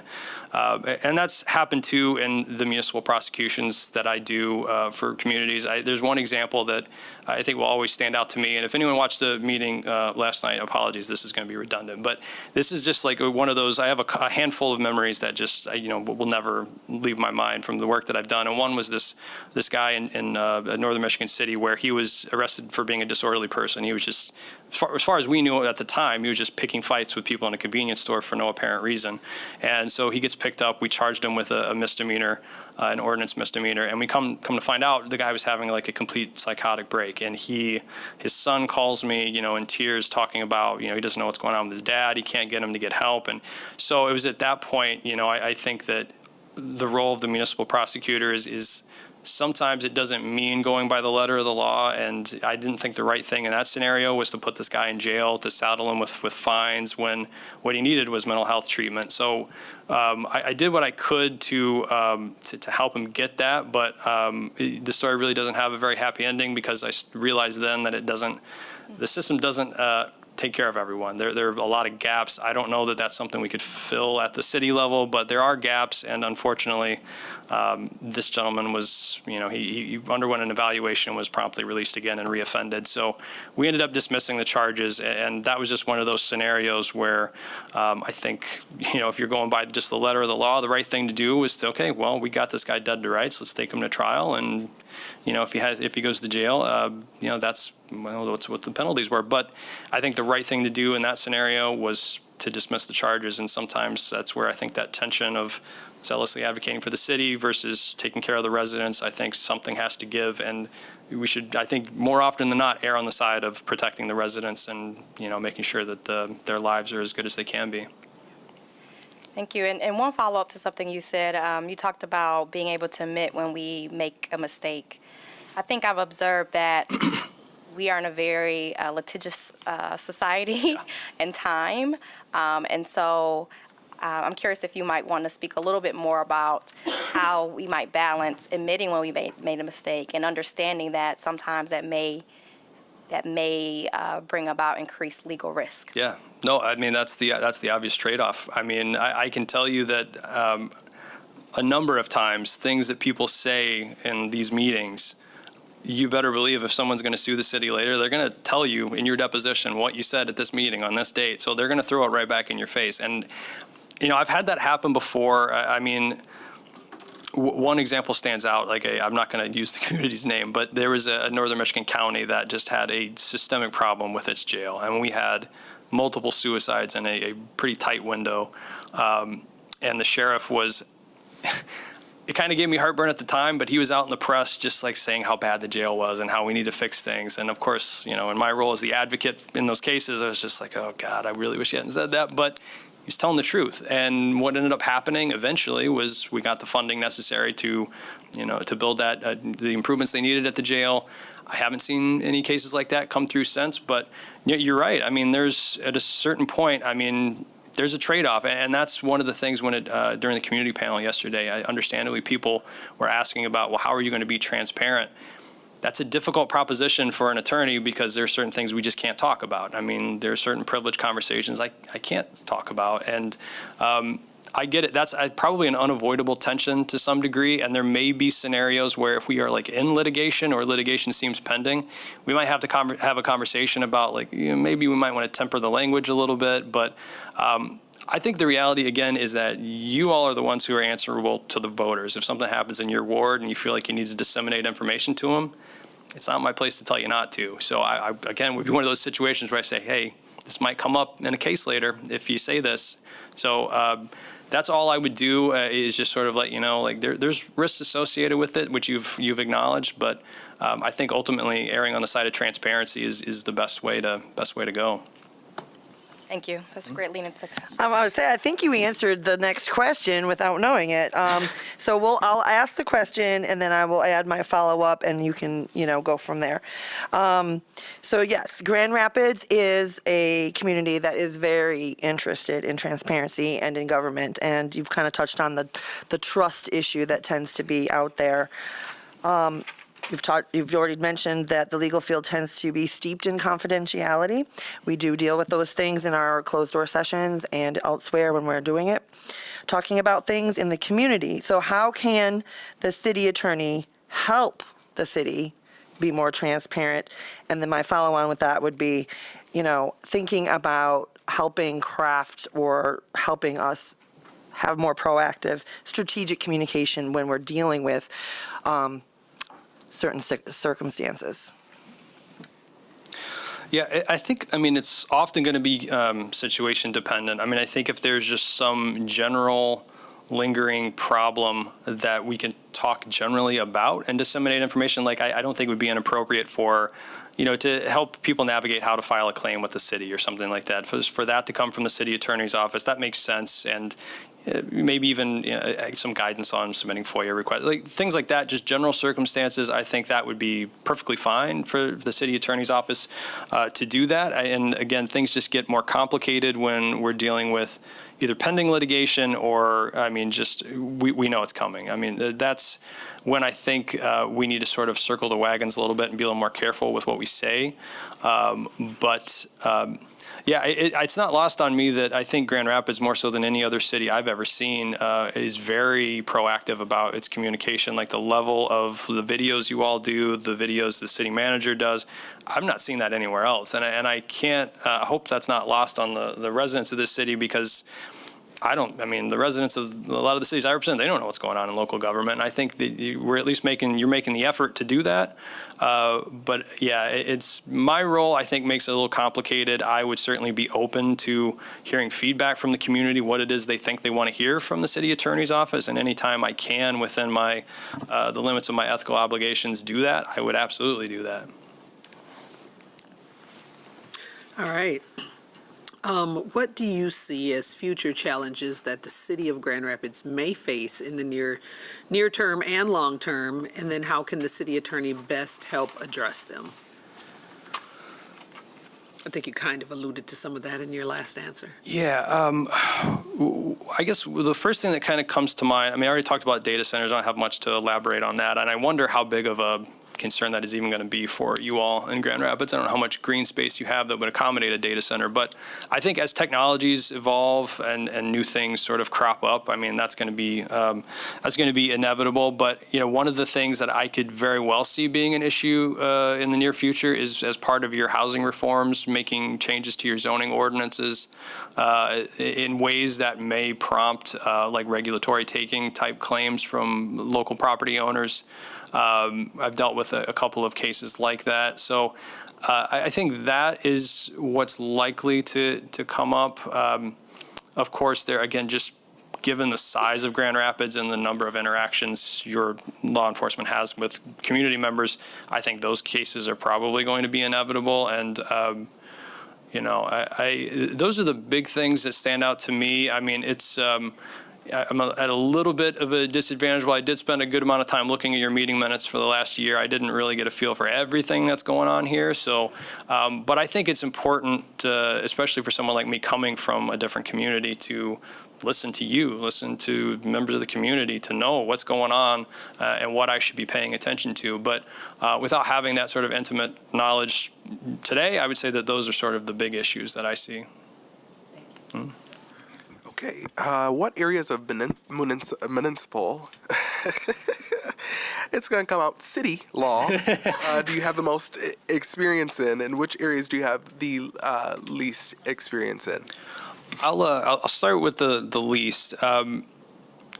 You know, the nice thing about practicing municipal law, there's that old saying where it's a jack of all trades is a master of none, but oftentimes better than a master of one. And that's kind of me in a nutshell. I mean, I've touched a lot of different areas of the law, but the one thing I kind of avoid like the plague is I've dealt with some municipal financing and bond issues, but that gets, especially when you're dealing with like Headley and things like that, it gets to be a little wonky for me. So there's a firm, you know, the best firm in the state, in my opinion, that does this for every community they represent. So for highly specialized areas like that, I will generally confer with someone outside. There may be someone in the law department who specializes in that. That's entirely possible. I guess I don't know that. But personally, I would say that is the area that I am definitely soft on. I don't know that as well as I probably could. But as far as the area I know the best, I mean, I've done an awful lot of civil rights litigation. I mean, that, and of all different stripes. I mean, it's First Amendment claims in all sorts of different contexts. I've dealt with like, there's this Religious Land Use and Institutionalized Persons Act that kind of has some protections for churches and things like that. So I've dealt with that type of litigation. I've dealt with First Amendment retaliation litigation, wrongful arrests, wrongful search and seizure, deliberate indifference cases. So, I mean, you get it, but it's a similar framework. So I'm extremely comfortable with those types of issues, dealing with like substantive due process and procedural due process claims. But yeah, those are probably the cases I see most often, aside from like OMA claims and FOIA claims. Those come, you know, in drips and drabs. I'll get a few a year, but yeah, that's. Thank you. So the next question we have for everyone is I'm going to have to reframe it a little bit for you because I don't think you've probably been in a venue where you've had as much interagency cooperation. But if you could think of an example of a time when you had essentially multiple entities or agencies working pulling in the same direction potentially on a legal issue. Can you speak to, you know, an instance where you sort of had to align various groups and get them to work in the same direction? I think the best example I could really come up with is there's certainly, especially in northern Michigan, where there's a lot of sort of overlapping jurisdictions. We'll get cases where we have, you know, my local police, county police, state police, all sort of in the same encounter. And there are times where, you know, for the most part, our interests are aligned, but, you know, there's some tension there because it matters very much. I'm thinking in the context of like a police misconduct type case.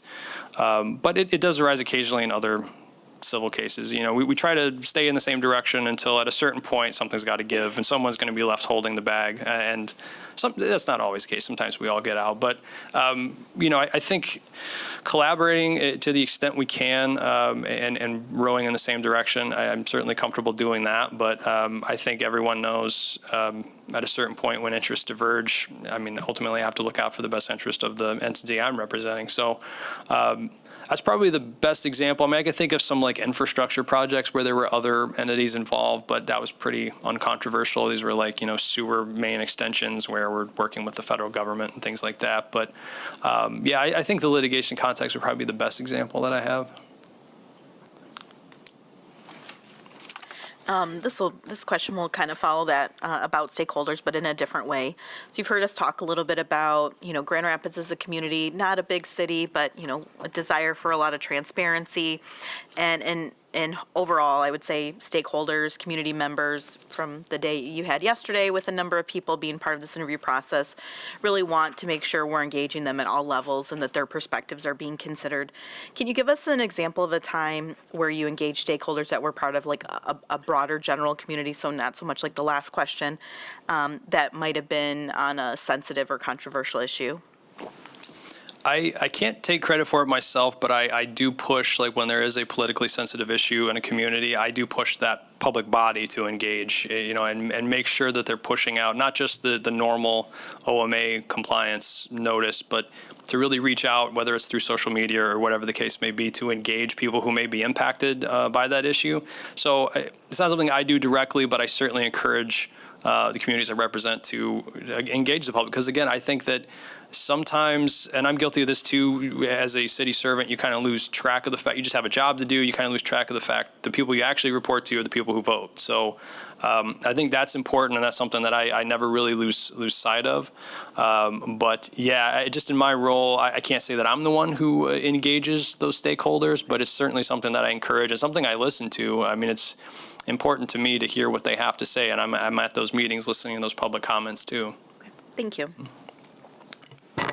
All right, the time is now 1:50, so we have about 18 more minutes, and we are at the concluding point of the interview. We do want to open it up to allow you to leave closing comments on anything that we may or may not have covered, but then also want to give you the opportunity to ask any questions of us if you might have them. Okay, if you don't mind, start with the questions. Just probably keep it to just a couple, but I guess just generally, I think I got a pretty decent sense of what you're looking for from the brochures that Mosaic put together and put out. But and this might be a little awkward, I don't know if you've selected a spokesperson, but what are you looking for? Like, to hear it straight from you, like what is your next city attorney? What does the ideal person look like? I'll start since I'm off mute.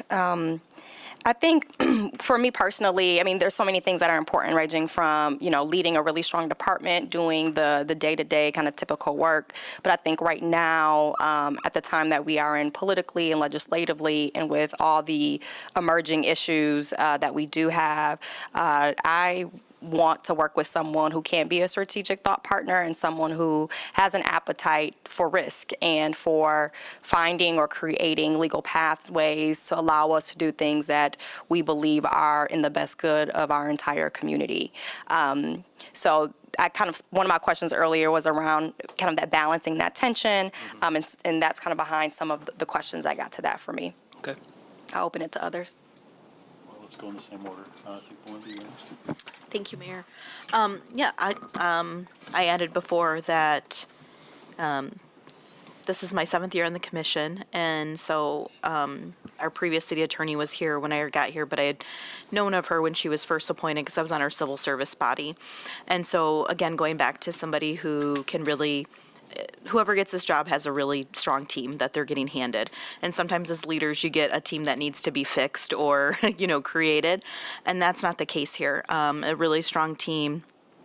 And so somebody who would be able to, you know, to build upon that, to value what's already there, I think is really important to me.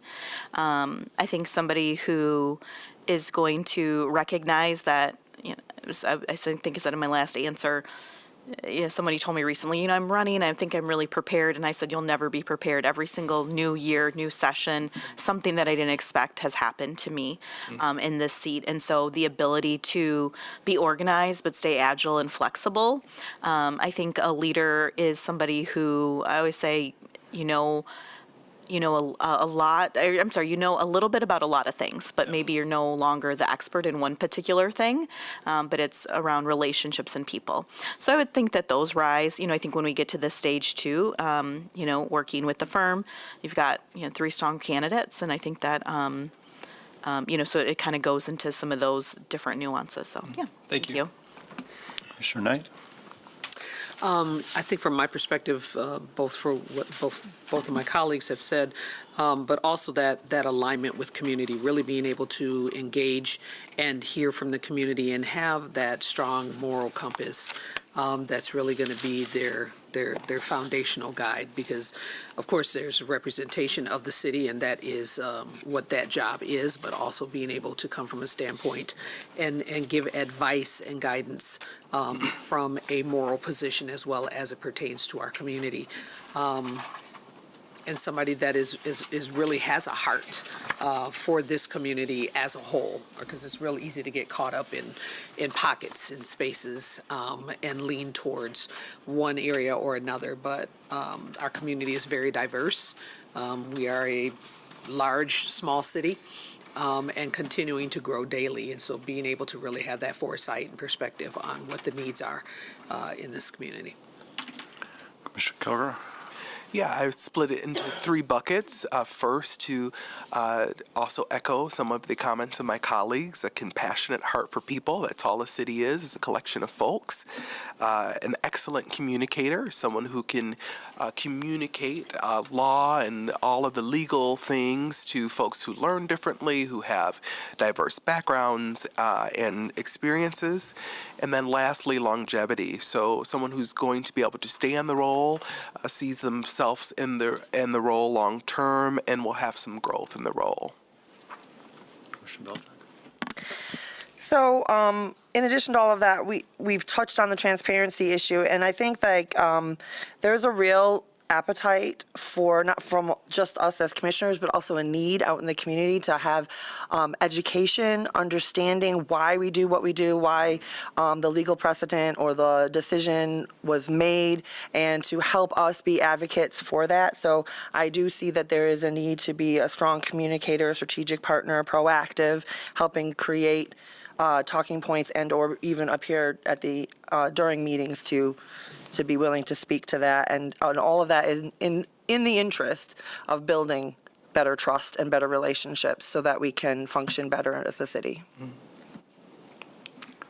And as I said last time, this is your interview, not ours. So I'd like to hear what else you'd like to add.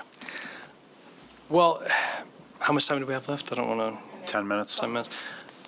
I don't know if I'll eat up all the 10 minutes with my closing remarks, but that was sort of intentional because I wanted you to prompt me to just sort of highlight some things. So I want to just sort of take it in reverse order. Commissioner Kilgore, you mentioned longevity. I mean, this is, I love being in Northern Michigan. This is truly the only job that would take me from Northern Michigan. I didn't expect it to come open, and my intention would be, I'm tired. I don't like interviewing. Interviewing is not my ideal way to spend a few days, but I would want to stay here until I retired. Like I'm in, and if genetics is any indication, probably 25 years or so. Like I want to stay here for a very long time. I want to leave a lasting legacy here. I want to do good work here, and that would be my intention, is to stay here long term. You mentioned communication with a sort of multiple people mentioned that, but I hope you've at least gathered from this conversation that there's probably nothing I value more than my communication and my connection with people. Again, I'm more of an introvert by nature, but like when I connect with someone, I usually connect with them pretty deeply. I don't like small talk kind of kills me a little bit. Talking about the weather and sports, I die a little bit every time I do it. So I like talking to people about things that matter to them and meeting them where they're at, and that's very important to me. So I know that I would do that internally and with members of the public. And to sort of jump around a little bit, we mentioned the leadership of the law department and how it's already functioning pretty well. And I certainly had this conversation with the law department yesterday. That is not my personality to come in and, day one, like, nope, this is my department now, we're changing. No, I'm the new piece. I would get in where I fit in, and we would keep rowing in that same direction. So, again, the part about this job that excites me so much is that role of like a strategic partner, not necessarily just giving you generic legal advice. I think being creative and taking some calculated risks, I think, is important, and I think that's what progress requires oftentimes. But I will say too, and I get that Grand Rapids is a diverse community, and that's not lost on me. And I think we should always, I know you all are, and I know I will, look at everything that we're doing, whether it's an ordinance, a policy, anything, at what its downstream effects are going to be for everyone. So that's important. I mean, there's going to be times when there's tension, and some communities may feel the burden more than others. We should try to avoid that, obviously, but there are going to be perhaps some situations where that happens. But I think that's where, again, we have to be flexible. And when we see that happen, okay, well, what can we do to fix it? Is there some way we can mitigate those adverse impacts? I will say, too, I don't know how often the city attorney is out in the public, but I am certainly comfortable being out in the public. Even though I am a bit of an introvert, I'll probably have to drive home in silence just to recover from the last couple of days. But I'm comfortable doing it. I've been doing it for years in court and giving presentations to large groups, and it's not something I would shy away from. And I think it's a great goal, Commissioner Belcheck, to, as much as we can, to educate the public. And I'd be happy to be a part of that. And I guess the final point, I mean, I don't pride myself on always getting it right, but I always try to do the right thing. And that's, that informs everything that I do, how I interact with everyone, how I do my work. So you mentioned having a good moral compass, and it's, I certainly hope you didn't get the wrong impression by me saying that my morality may not necessarily weigh into legal opinions. That's, I have to give objective advice, but obviously I am a person, and I do have a strong moral compass, and I always try to do the right thing. And I think anyone in the public can at least rest assured that I'm trying my best to do what's right and what's equitable and good for everyone, for both the city and for the residents of Grand Rapids. So, I'll do my best to explain when I make a decision. So people may not like the explanation, but at least they have one. So we may be a little bit early, but again, probably wouldn't believe it from this interview. I'm not terribly loquacious type. I don't like talking if I don't have to. I'm more of a listener than a talker, but that would make for a very awkward interview. So I'll cut it off there. But again, I really do want to thank you all.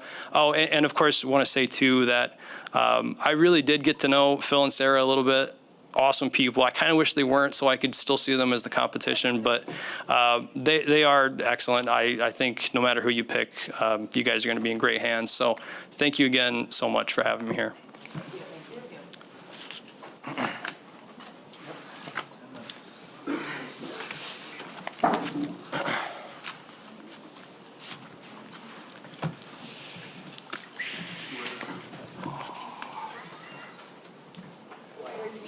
Yeah, you too. Not to shake your hand because I'm talking, but thank you for putting your name in. Since I know the other two, I'm like, I didn't go talk to them, but I just want to say thank you and appreciate it. Oh, okay. Happy to be here. Yeah. Exhausting, but Yes. I'm very sorry to sit in my truck for 3 hours. Okay. No noise. I hear you. Really nice to meet you. Yeah, I'm really happy to meet you too.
All right, colleagues, and Mr. Strom, nice to see you. We are here at our third and final interview. I'm going to go through the same opening that I did with all the other candidates. So again, thank you for your interest in the city attorney position and for joining us today. Obviously, we know you've been serving in this interim role. For today, we have a total of 14 questions and about 60 minutes for those questions. If needed, I'll jump in on a timing if I think you're going over on one a little bit too long. You'll also have time at the end to make a closing statement. It looks like we're running where people are having anywhere between 10 to 15 minutes at the end of the time to be able to do that, just to keep on track. Some of our colleagues may ask clarifying questions or to share a little bit more. And if you need us to clarify, please let us know too. So with that, I will jump into the first question. Can you please tell us about your background, your education, your experience, and why you want to be the next city attorney for the city of Grand Rapids? Thank you. Certainly. Thank you for having me. Thank you for trusting me for the last 7 months. Thank you to all those that were involved in this process, the other candidates included. It's been a busy but very beneficial last couple of days. I've spent my career dedicated and committed to public service. I'm a proven leader, both internal to this organization, but I have external leadership experience that spans my career. I have a strategic vision on how to bring our law department forward to provide excellent legal services to this city and to you as a commission. Above all of those things, I have a deep understanding and a deep connection to this city and to this community. I was born and raised in the Upper Peninsula, Escanaba, Michigan. Yes, I've seen the movie. I graduated from high school up there and went to Western Michigan University for my undergrad down in Kalamazoo. Fell in love with West Michigan in Kalamazoo. I went to Cooley Law School in Lansing, where I got bit by the public service bug. I participated in a legal clinic called 60 Plus. It's an elder law clinic where student legal interns provide free legal advice to seniors in the community that have nowhere else to turn to and have legal issues that are impacting their lives. I moved home in 2009 back to the Upper Peninsula, where I joined a family practice downtown. I'm a fourth-generation lawyer. My family has been providing legal services in the Upper Peninsula for 4 generations, and I'm really proud of that. I practice in private practice, and in 2009, we had some very grave economic conditions as a nation. And I saw the most value to my community and to the firm to be a public defender for indigent people that were charged with crimes. I joined the court-appointed list, and I represented individuals charged with felonies, and I spent a lot of time at the jail talking to people, learning about why they happened to be in the situation they were in and how I could help them come out of that situation with some grace and some tools that maybe would allow them not to find their way back in. In that private practice, we also had a relationship with Michigan Municipal Risk Management Authority. So I got an intro to municipal law, traveling around the UP, representing clerks, representing smaller cities and law enforcement agencies when they were sued, and we would handle the litigation. In that role, I formed a relationship with the prosecutor. I often found navigating those cases, you needed a good relationship with the prosecutor, and he asked me to join his office as an assistant prosecutor several years later.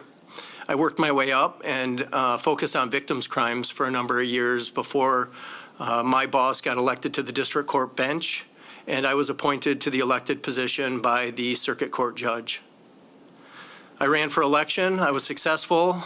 I had no competition, but that doesn't make you any less of a elected official. And in that moment, I saw an opportunity to do some real good work within the criminal justice system.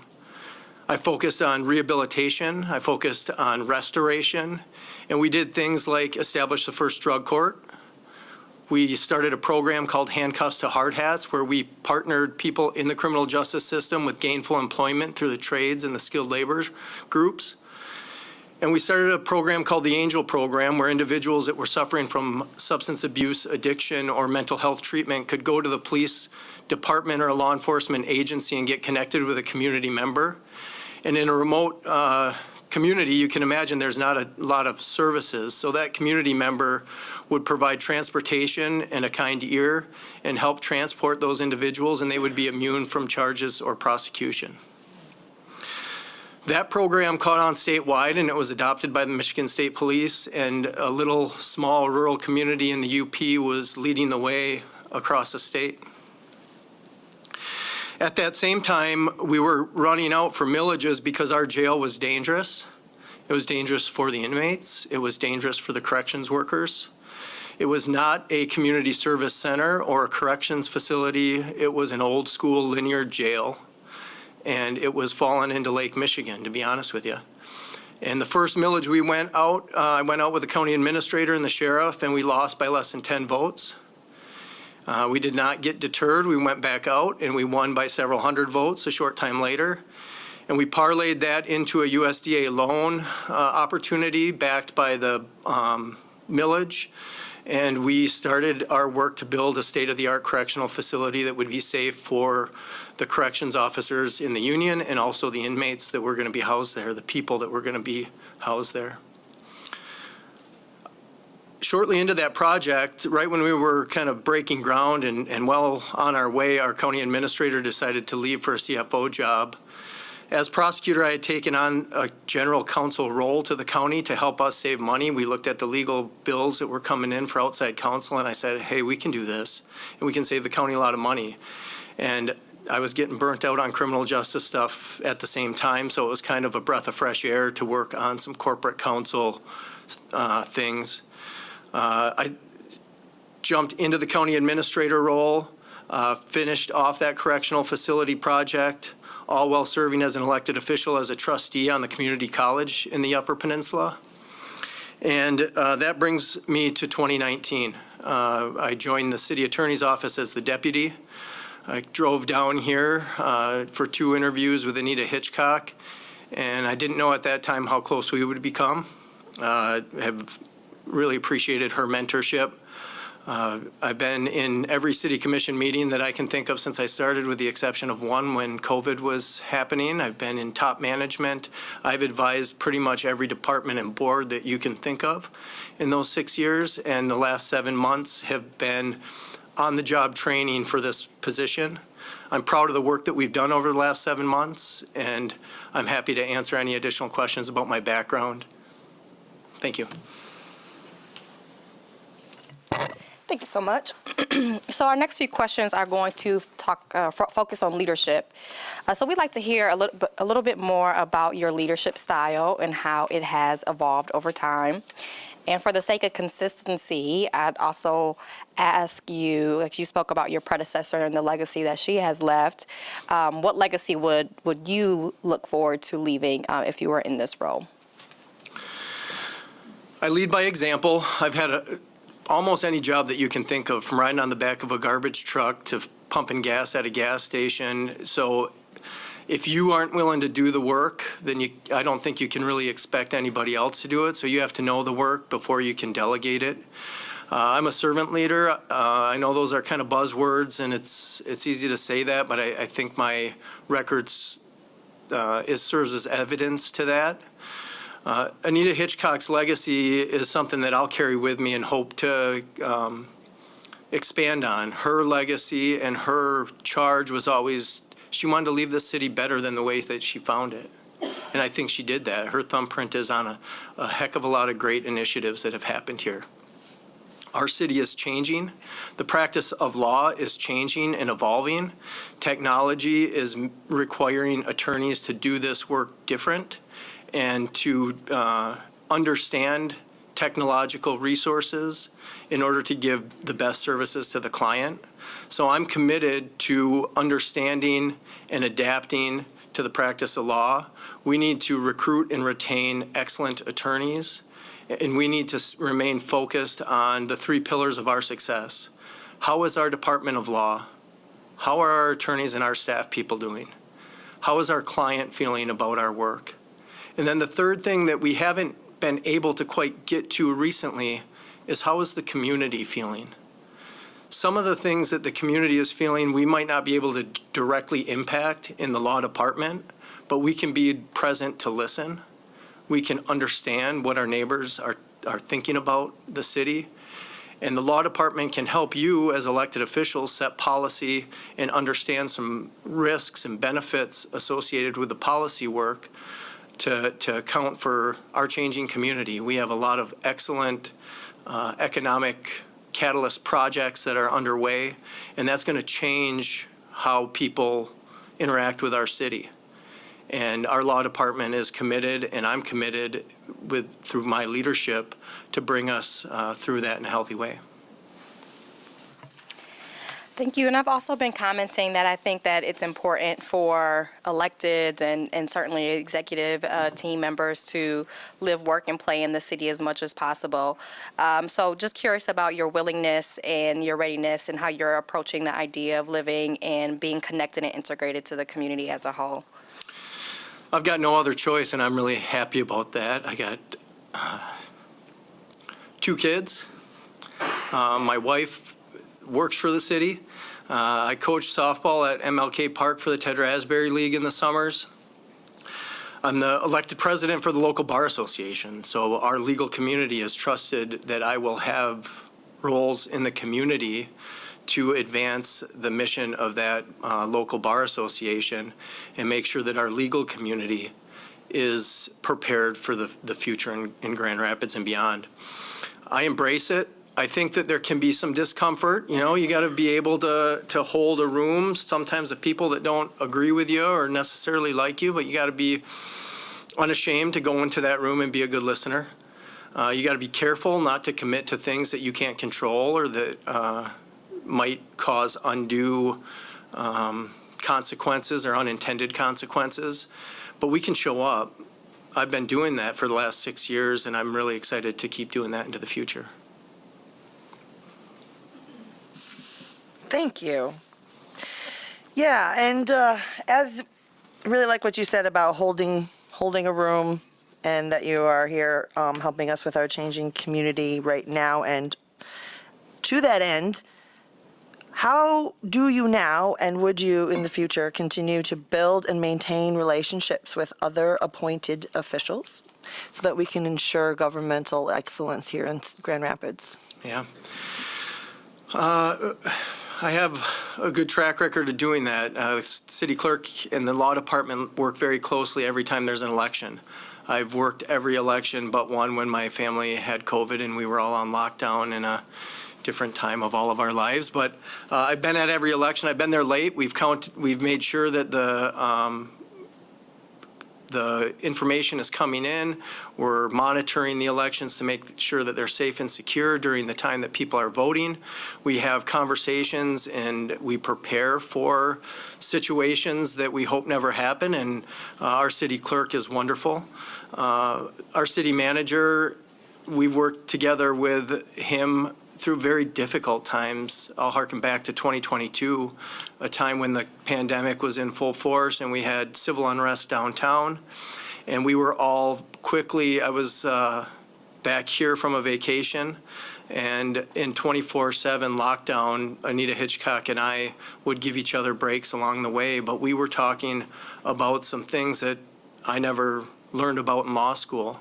How do we have an emergency executive order from the city at that time through the mayor? Are there resources beyond the city that we need to utilize in this time to restore some sort of public safety in our community? Could those things have an adverse impact on our citizens and on our workers? And those conversations were very difficult, but we provided, I know, really valuable legal counsel through those times to make sure that the options were understood, the risks were managed, and that decisions were made confidently and competently. So the city treasurer and he is a great person to come up into the office, shut the door, and brainstorm about different things. And my wife works for the treasurer's office in full disclosure and has for some time. And so I'm really proud of the relationships that I've formed already. I'm excited to see, if I were in the official appointed role, how we could continue to see those grow. All right. This seems like an interesting question, but what do you see as future challenges that the city of Grand Rapids may face in the near term or long term? And then how can the city attorney best help to address them? Well, we all know that there's land use conversations that are happening through our master plan and zoning review. There's some politically interesting conversations that will have to happen as it relates to housing and density and use of our land in a city. We all know that there's not a ton of green space. So how do we put our land to best use through our land use and zoning codes and our planning department? We have new facilities coming on board for public activation, and whenever there's large-scale public events in our city, we need to be mindful of public safety, but also public use and the rights of those using it, whether it's First Amendment rights or different behaviors that you might see after concerts, traffic and pedestrian safety. All of those things are really going to be tested as those new public spaces come online. We will never be at a loss for a conversation around police and community expectations. You had a very valuable conversation just this morning, and I think that we can't ignore some of those things. I look forward to hearing more about the future of policing, but more so the holistic approach to community safety. And I think the city attorney's office is going to be instrumental in all of those conversations. Thank you. Please describe the workplace culture you aim to create in the city attorney's office and the way it should interact with other parts of the city organization. First of all, we take care of our people. We have such a wonderful team. I've had the pleasure of hiring or being involved in hiring not all, but most of the team that we currently have serving the law department. We are intentional about communication and collaboration. We have weekly meetings within our divisions, and we have monthly meetings as all staff. We have a leadership team that meets monthly, and then we have social events throughout the year that we try to engage and forget about work and possibly go bowling or have a barbecue or go out to a local restaurant and share some friendship around breaking bread and talking about things that aren't related to work. Those individuals help us maintain good relationships with the client or the departments and the city commission. And if they're not happy, our client's not going to be happy. We've built a practice around doing satisfaction surveys, both internally to our employees, but also externally to our client. We also are working on a way to get community feedback on satisfaction. As a city attorney, our role is really internal facing. We advise the organization through the departments and through the city commission, but we have a role to understand the community, to have a pulse on the community, because a lot of the things that departments are doing depend on it. So we're still finding what that right balance is in the community sector. But those are some things that we've done for employee and client satisfaction. Thank you. So, lawyers know there's often not only one answer to a question. And so if you could describe an example of maybe your approach on advising elected officials and leadership generally on complex and politically sensitive issues, but also maybe give us an example of where there were multiple legally defensible paths and explain how you walk through the risks and trade-offs for your clients. Absolutely. First, it's about accessibility. You have to be willing to put in the hours and work hard and be accessible. I understand as elected officials, you may get approached outside of business hours. You might most have jobs and lives and kids or family members that require your attention. So first and foremost, you have to be accessible, and that also comes with being trusted. You have to trust going into the city attorney's office or making a phone call late at night and not really caring that it's after business hours, but you might need to know some information, and I'm comfortable with that. I invite that. I expect it as an elected official, especially as a trustee to the college that was maybe a little bit more similar to the role that you have. I would call the president when I needed to know an answer because that's just the way it had to be. And so I expect that as an appointed official. I think if you don't feel trusted or you don't feel like you're going to get an answer on the other end of the phone, you're going to be reluctant to make that call. So you got to have consistency with your communication and your approachability. And then you have to be able to be a good listener before you can be a good advisor. Sometimes good ideas and alternative solutions come out of the listening. And sometimes you allow others to own that idea and test that idea, and you collaborate to come up with some alternative solutions. And hopefully, by being a good listener, that breeds good innovation and good conversation.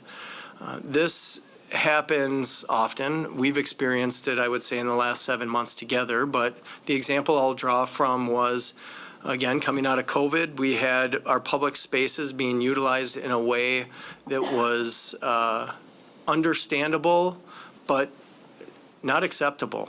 So there was tents and property being left behind and spaces that were being unable to be used by other public members. And we had to find a way to be compassionate and empathetic to individuals that were really struggling with housing and paying bills and getting medical treatment, and the way that some of our spaces were trying to be used by other individuals in the community coming out after being locked down in our houses for a long time. People were hungry to get out to the parks and use them. And so there was some community members and other municipalities that were passing some very punitive, lawish, and criminalized behaviors in public spaces. And they were oftentimes getting sued and losing. And there were other municipalities that were doing absolutely nothing, and they were getting sued, and they were sometimes losing. And we took a more balanced approach.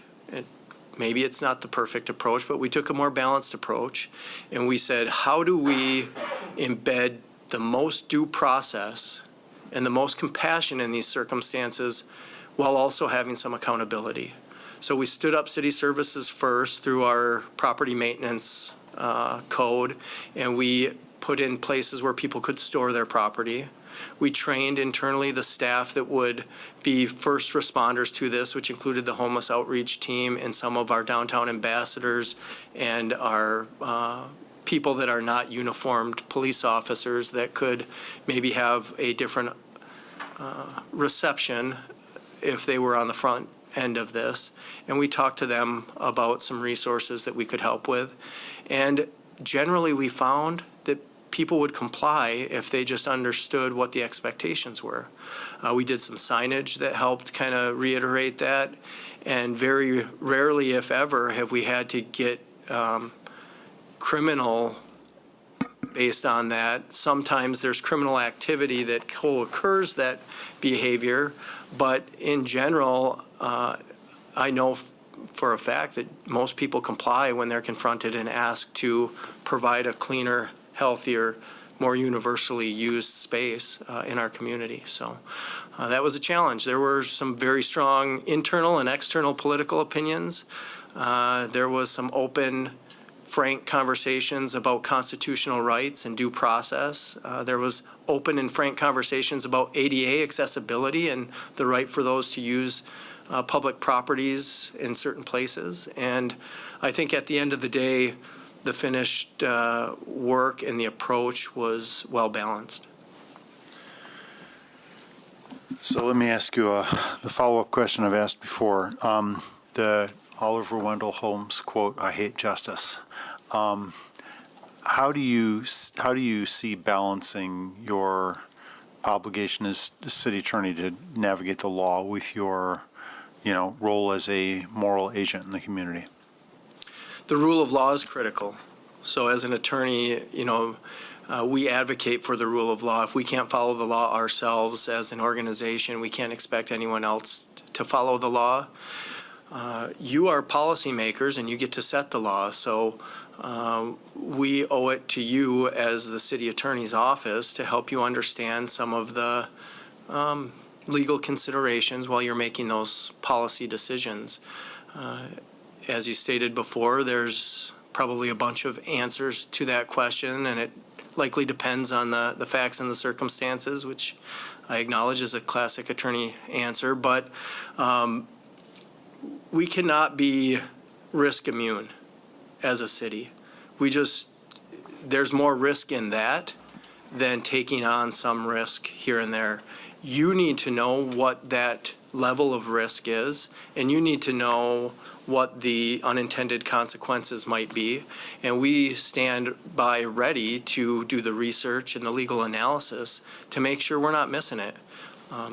We will not get it right every single time, all the time, and that's okay. The law is malleable to a certain extent. We can go boldly forward and then make adjustments as we need to along the way. Thanks. Okay, this is question number 7, just to give you a sense of where we're at, and it's about 2:40. How do you build trust and maintain effective working relationships with members of this body of City Commission, knowing that we have very many different priorities and perspectives? And how do you do all that while also remaining objective and professional? Mm-hmm. At the end of the day, we're people. I try to, if you'll allow me, have a personal connection so that you know where my moral compass is. If we just view each other in those titles that follow our name, we're going to have a very stuffy relationship, and that trust is going to be harder to build. So, I welcome ideas on how to do that. Each person is different, so I try to meet people where they feel most comfortable, and I think that's first and foremost. I think showing you as elected officials and as 6 people, soon to be 7 people that will be the supervisor to this position, you got to evaluate us, and we got to give you some evidence every year or however often we decide to how we're doing. And I need that feedback from you to make sure that I'm doing my job well. So open communications, honest communications, frequent communications, but it starts with an acknowledgement that at the end of the day, we're all trying to go home and be good community members. And if we can meet each other there, I think the rest is relatively easy.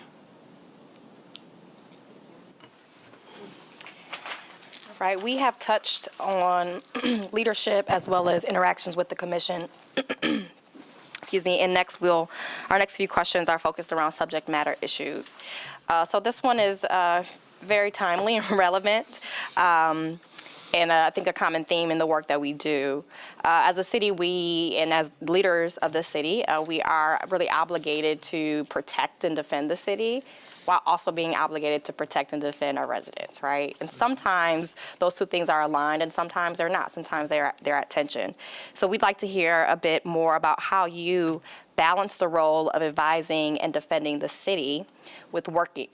Sorry, let me start all over. How would you balance the role of advising and defending the city with working to advance justice in the Grand Rapids community, as the two will be in tension sometimes.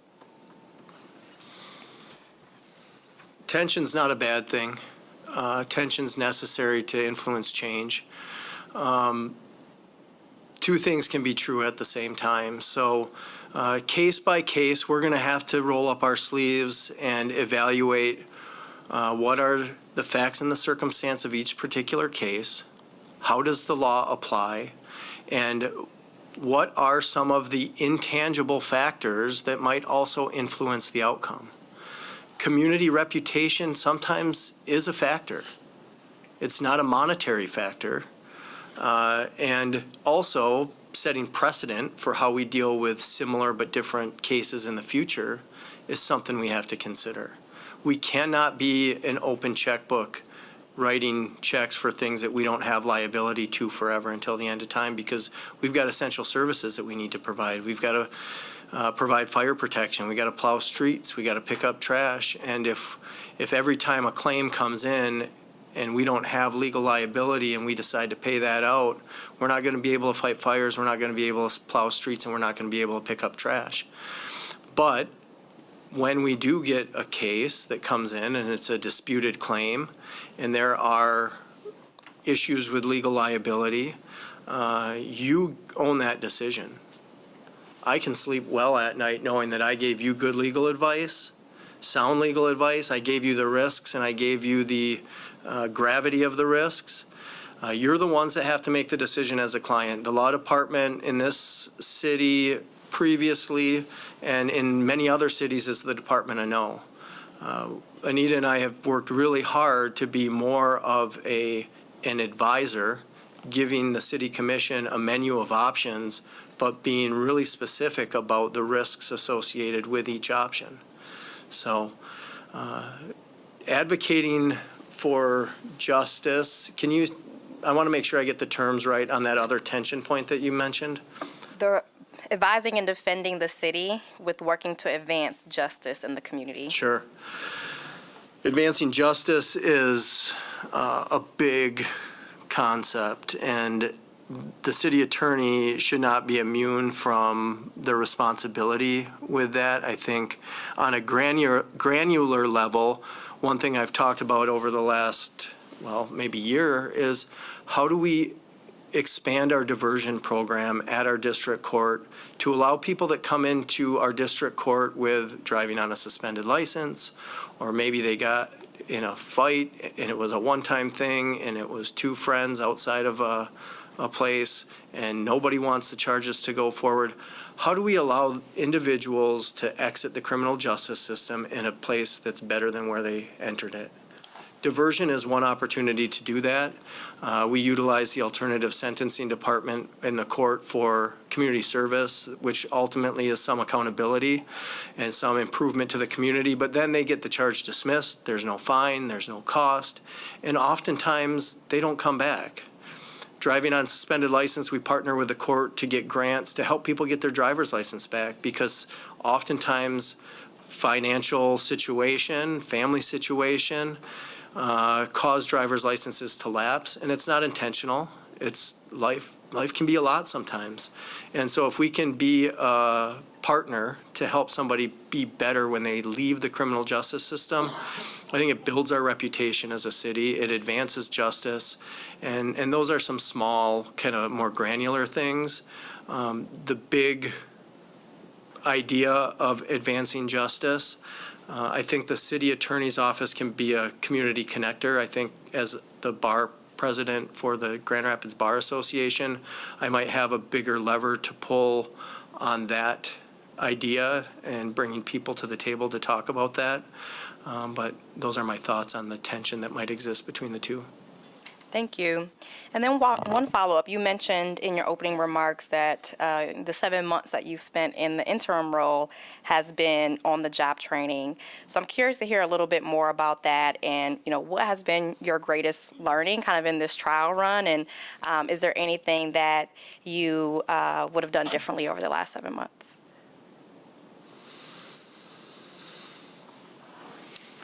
Well, I'm going to ponder on the done differently. Fair. I'm learning your individual communication styles and expectations. There's a respect for your boss when you're the deputy city attorney. It's a lot easier to make one person happy, in my opinion, or know where you stand when one person is your supervisor. And so Anita and I were very good about connecting. She did not suggest that I never have contact with elected officials or anything like that, but it was understood that she was the best person to be in those conversations because she could protect to a certain extent the staff from feeling like they had to do something for one elected official and not know kind of what the accountability was. So I'm learning all of your communication styles and expectations. I think that we've had good communication along the way. I've been able to work with you, some of you closer, just because of some of the issues that have come up and some of the priorities that were in place when I took on the interim role. So, whether it was financial disclosures, some of us worked a lot closer on those matters, the noise ordinance changes that went into place, the litigation that we've been able to resolve over the last 7 months. Those are 4 pretty major things that I think that we've been able to do. What would I have done differently?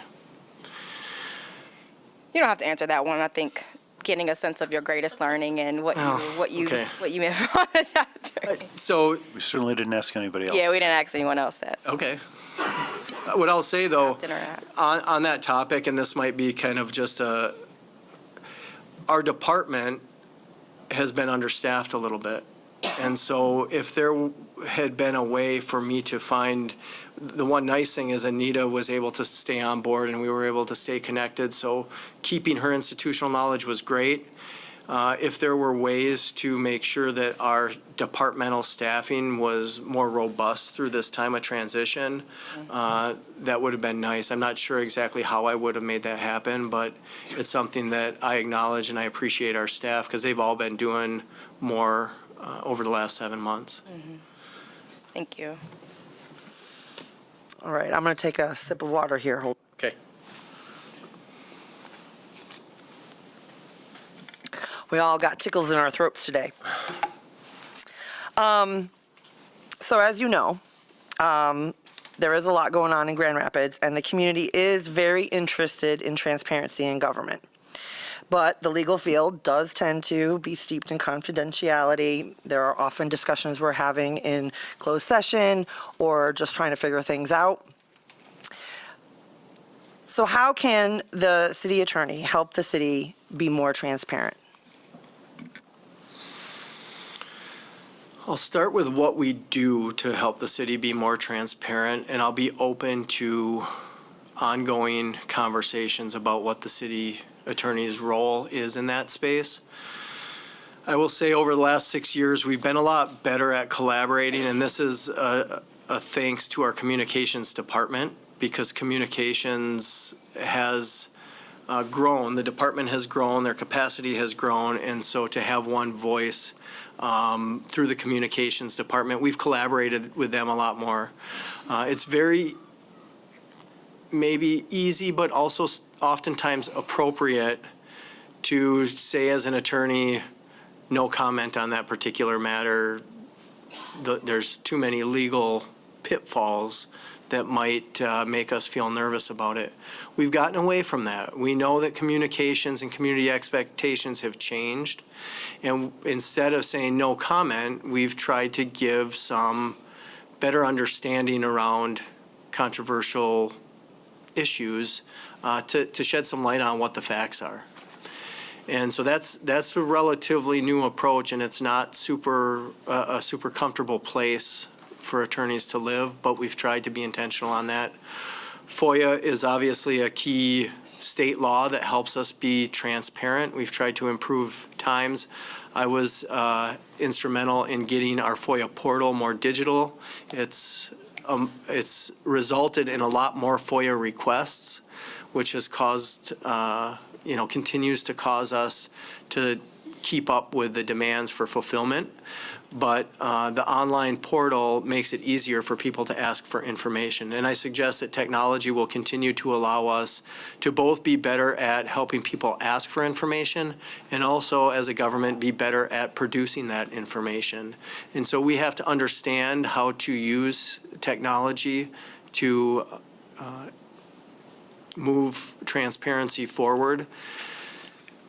So that's all that side of it. The other side is you should want confidentiality with your attorney. You need confidentiality from your attorney often, and you should not lightly dispose of your confidentiality. And attorneys are professionally required to maintain that. Sometimes there may be opportunities or ways that you would waive that. I can't think of a good one right now off the top of my head, but we can talk about that if the situation arises. Thank you for that. And as a follow-up, you mentioned the no more comment, doing more than no comment, being a relatively new approach. We did ask, as a follow-up for the other candidates as well, this idea of what kind of assistance do you imagine when we're thinking about more proactive or strategic communications from commissioners in partnership with our attorneys, in crafting those messages or talking points? We've done this in the last 7 months with some of you. I think this kind of goes back to some of the earlier questions. If we have a good relationship, you're going to be more inclined to come forward and say, I feel like I've got to make a statement. So I've been an elected official. I know that there is pressure and sometimes a necessity to say something. And if you know that the city attorney is always going to tell you, you can't say that, you can't say that, you have to say no comment, you're not going to ask for permission. You might ask for forgiveness down the line, and we might be having a more kind of challenging communication, but in the last 7 months, I appreciate the communication that some of you have said, I'm thinking about doing this. Is there any real negative consequences that I should think about? And sometimes I might say, wait, if you don't mind, please wait a little bit and sleep on it, and let's see where we're at tomorrow before you feel like you got to rush something out there. I know that some of the best communication I've had is after I put it under my pillow for a minute and wake up the next day and determine if that's the right path forward. But I'll collaborate with you on that, and you can say whatever you want. That's the truth. That's the end of the day. But I hope that you want to know what my experience as a lawyer, as a city employee, as a community member, what the audience might think through my lens. And I'll be committed to give you honest and open feedback. Thank you. My first question was off target. That was under subject matter issue, so I'm going to go back to leadership. And my question was, what areas of municipal law do you consider most critical for the City Commission to understand? And how do you ensure that complex legal concepts are understandable to all elected officials on the commission? Sometimes it depends on timing. So if we're right on the heels of collective bargaining, y'all are going to be interested in public employee rights law, collective bargaining. Some of it's going to be inflections in time for an incident that happened in our community where the community is really interested in use of force for the police department. Sometimes it's going to be governmental immunity. And the fun part of my job is that changes from time to time based on what's going on in our city. I hear it from my neighbors. I hear it from other parents when I'm dropping off my kids at school. And so I got a good sense of what the community is elevating in your inbox. Sometimes it's going to depend on who's sitting in those seats up there. We've got a mayor now that's a lawyer, and he's been very respectful about the differing roles, but he comes to this space with a different life experience and different institutional knowledge on systems and policy making and things like that. So I love that about this job, that it's different every day. I'm not so thrilled that term limits and change happen on the dais as fast as they do, but I've experienced it. This is a whole new board, or a whole new commission, I should say, than when I started. And that's not bad. It's how it is. And it's been fun to see that evolution and to meet you all and understand what your priorities are. I just want to point out for everybody, we have 15 minutes left here in interest of fairness, so. How are we doing on questions? Am I? We have 3 more. Okay. We want to let you have your Thank you. Gettysburg Address at the end, or, soliloquy from Macbeth, or whatever you want to say. Okay, so which areas of municipal law do you have the most experience in, and which areas do you have the least experience in? Okay. I came on as a municipal affairs kind of not necessarily expert, but my bread and butter was understanding the politics, understanding the departmental, transactional things, working across departments to see the big picture. Having managed a county with a bunch of different departments, doing a master plan, that was my initial expertise. I certainly had expertise in justice and prosecution, and so in the last year I've been able to go to district court to help our team get fully staffed and step into that role. So those are the 2 areas, our enforcement, criminal justice, public safety, that bubble, and then municipal affairs, which is advising the departments and understanding how the city works. The civil litigation I've been certainly involved in, but thanks to people like Joy Fossil, Sarah Hartman, and the attorneys in that space, they've really been great leaders in that particular area. And was there a second part to that question? Okay, thank you. So then, you've already talked about this a little bit, but if you could speak to in a time when you had to get either a bunch of departments or external agencies to align and pull in the same direction on a complex issue. If you've got an example you could maybe think of that you could speak to. Yeah, I'm dealing with one right now in all my free time. In all seriousness, we're closing on the amphitheater project tomorrow, and that is been a very interesting, complicated property transaction that everybody at the table is pulling in the right direction, but with a concert coming up and construction nearing complete, but also other projects in the mix in public utilities, that is something that as soon as I leave here, I'm going to be checking my email to make sure that we're on track. So Mayor, you and I can walk down and sign some closing documents tomorrow. And I'm confident that that conversation is not offending any notions of confidentiality. You all took a vote on it earlier today, but that's the one that's on the front of my mind. And my question is, again, I won't give the whole soliloquy about this, but can you talk about a time where you engaged people in a sensitive or controversial matter where it was more, maybe not so much the internal stakeholders, but external community, in a broader sense? Yep. During the civil unrest, we thought that, well, we knew that people wanted to know, how do you exercise First Amendment speech in a safe and protected way in our community, because we had seen that the downtown incident occur.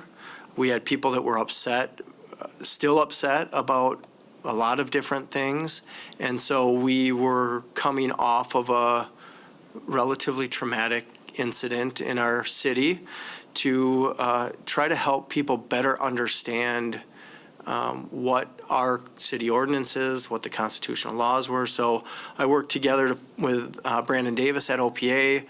We had some conversations with my friend Liz Balk at ACLU, and we put on a virtual training that was maybe not as well received as we thought, but I learned a lot through that sometimes a city attorney or a person with a city logo at the end of their name doesn't have to be that spokesperson. Sometimes it comes better from a different person that you have a trusted relationship with in the community. We did get some engagement on it. We provided good factual information, no different than a lot of the information that's provided by other advocacy agencies.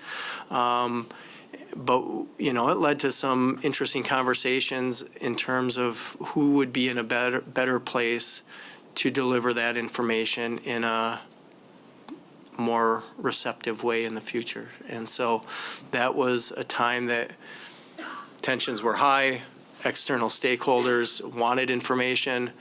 I was excited to give the information.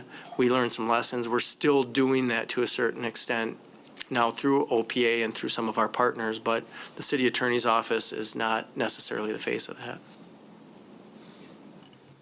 Great. Okay, now we are entering the conclusion of our interview. We have 10 minutes, so don't feel too rushed. But we want to give you an opportunity to leave any closing comments or speak to anything that we may or may not have already covered. And before you do that, we also invite you to ask us any questions if there are any burning for you. How much time do we have? 10 minutes. 10 minutes?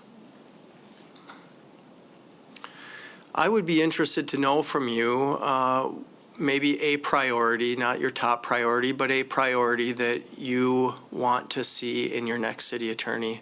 I think that'll help me use good time in my closing statement. So top priority, did you say? A priority. A priority. I think for me, looking proactively ahead at what's coming down, like what are our emerging issues, what are headwinds, kind of that SWOT analysis, and thinking what are the legal ramifications for us and how do we prepare for that. So kind of thinking proactively and strategically to protect the city and protect everyone who lives and works here. I'll just say a little bit more succinctly, somebody who can, kind of take that history of the team being rebuilt, a very strong team. You mentioned some of the opening and the positions that you have. I know right now there'll be some positions, whoever gets this role, that will need to be filled. The deputy role, right? And so I think thinking through, even though that is not our responsibility, I think I've talked with people that we have a lot of new leadership in the city, and so we're seeing that across a lot of departments, not just the legal department. So really looking for somebody who's going to build up that team and execute kind of what's been built. And I think knowing that we can never, I always said, I feel like I can never be prepared, and that there's just going to be something that is unexpected, right? And that has been the case, I think, every single month of this year and every year since I've been here. So thank you. Sinead?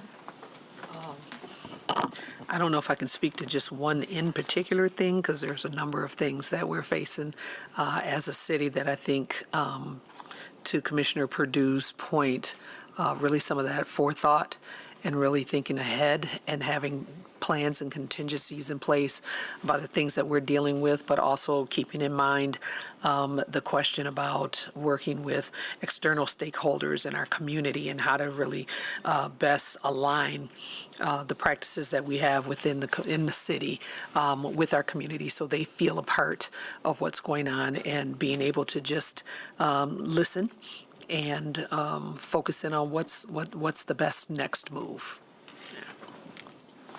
Yeah, the top priority that I've shared with all of our candidates for this role is someone who has a compassionate heart for people. Looking beyond the number, city is simply a collection of folks. So someone who believes in that and shows that through their work is a top priority for me in looking for the best candidate for this role. And I'll tell you that you and both of your other candidates were smart enough to ask us what we would like you to tell us in your what you slipped and called your closing arguments. So I will tell you that I am the only person who said, nope, this is your interview, it's not mine. I will interrupt, though. Is that okay, Mayor? No. Oh, you hadn't gone. That's right. Go ahead. So you asked it a little differently, but if I were to pick a top priority, it would be trust. And I do think that that is built by being someone who can be seen by both the stakeholders and our commission and our community as somebody who is proactively educating and communicating the why behind we're doing things, or why we can't do things, or how we're going to be different. So building that trust. Thank you. All right, time check before I just... You got 6 minutes for your closing argument. Thank you, Your Honor. I'm not going to let you forget.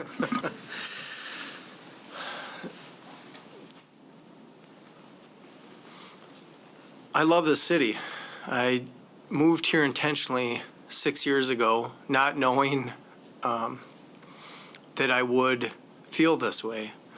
This has not been an audition the last 7 months. It has not been, what you see is what you get. For the last 6 years, for the last 7 months, my work ethic is unmatched.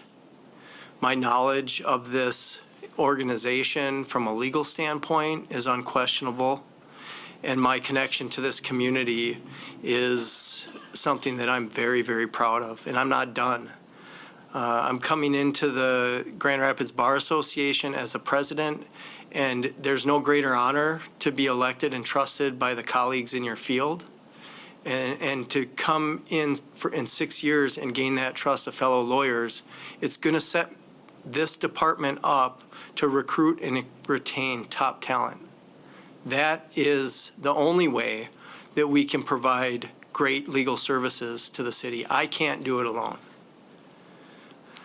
We need great attorneys to come into this office and give our departments legal advice, be willing to go out and get professional development, because municipal law is changing. It's changing fast. The practice of law is changing fast. We cannot just sit back and do things the way that we've always done them. I was embarrassed by attorneys in my career that would brag about keeping a flip phone for their entire career, or not transitioning to Westlaw when it went to an online legal research service. Those sorts of attitudes are malpractice. You have to be able to develop with technology and the times to give your client effective and efficient legal services, and I am prepared and ready and excited to do that. This city is changing, it's growing, it's developing. The issues will continue to get complex. I will rely on my experience outside of the city, but it's been a wild ride over the last 6+ years. I didn't go to law school and learn about international pandemic law. I didn't go to law school and learn how do you manage through civil unrest in the second largest cities downtown. And there's going to be issues in the future that I didn't learn about in law school. I didn't learn about deer management in law school. But I'm confident that I can practice those sorts of law, that I can get up to speed quick, and that I will fill our office with people like the people that are in our office today. Wonderful, smart, compassionate people. We are a city of people trying to do the best we can every single day. Come down to Thomas Street, find out.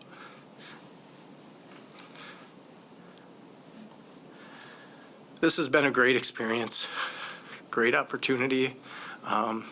It's allowed me to reflect on my career and recommit to my public service here in the city. Thank you.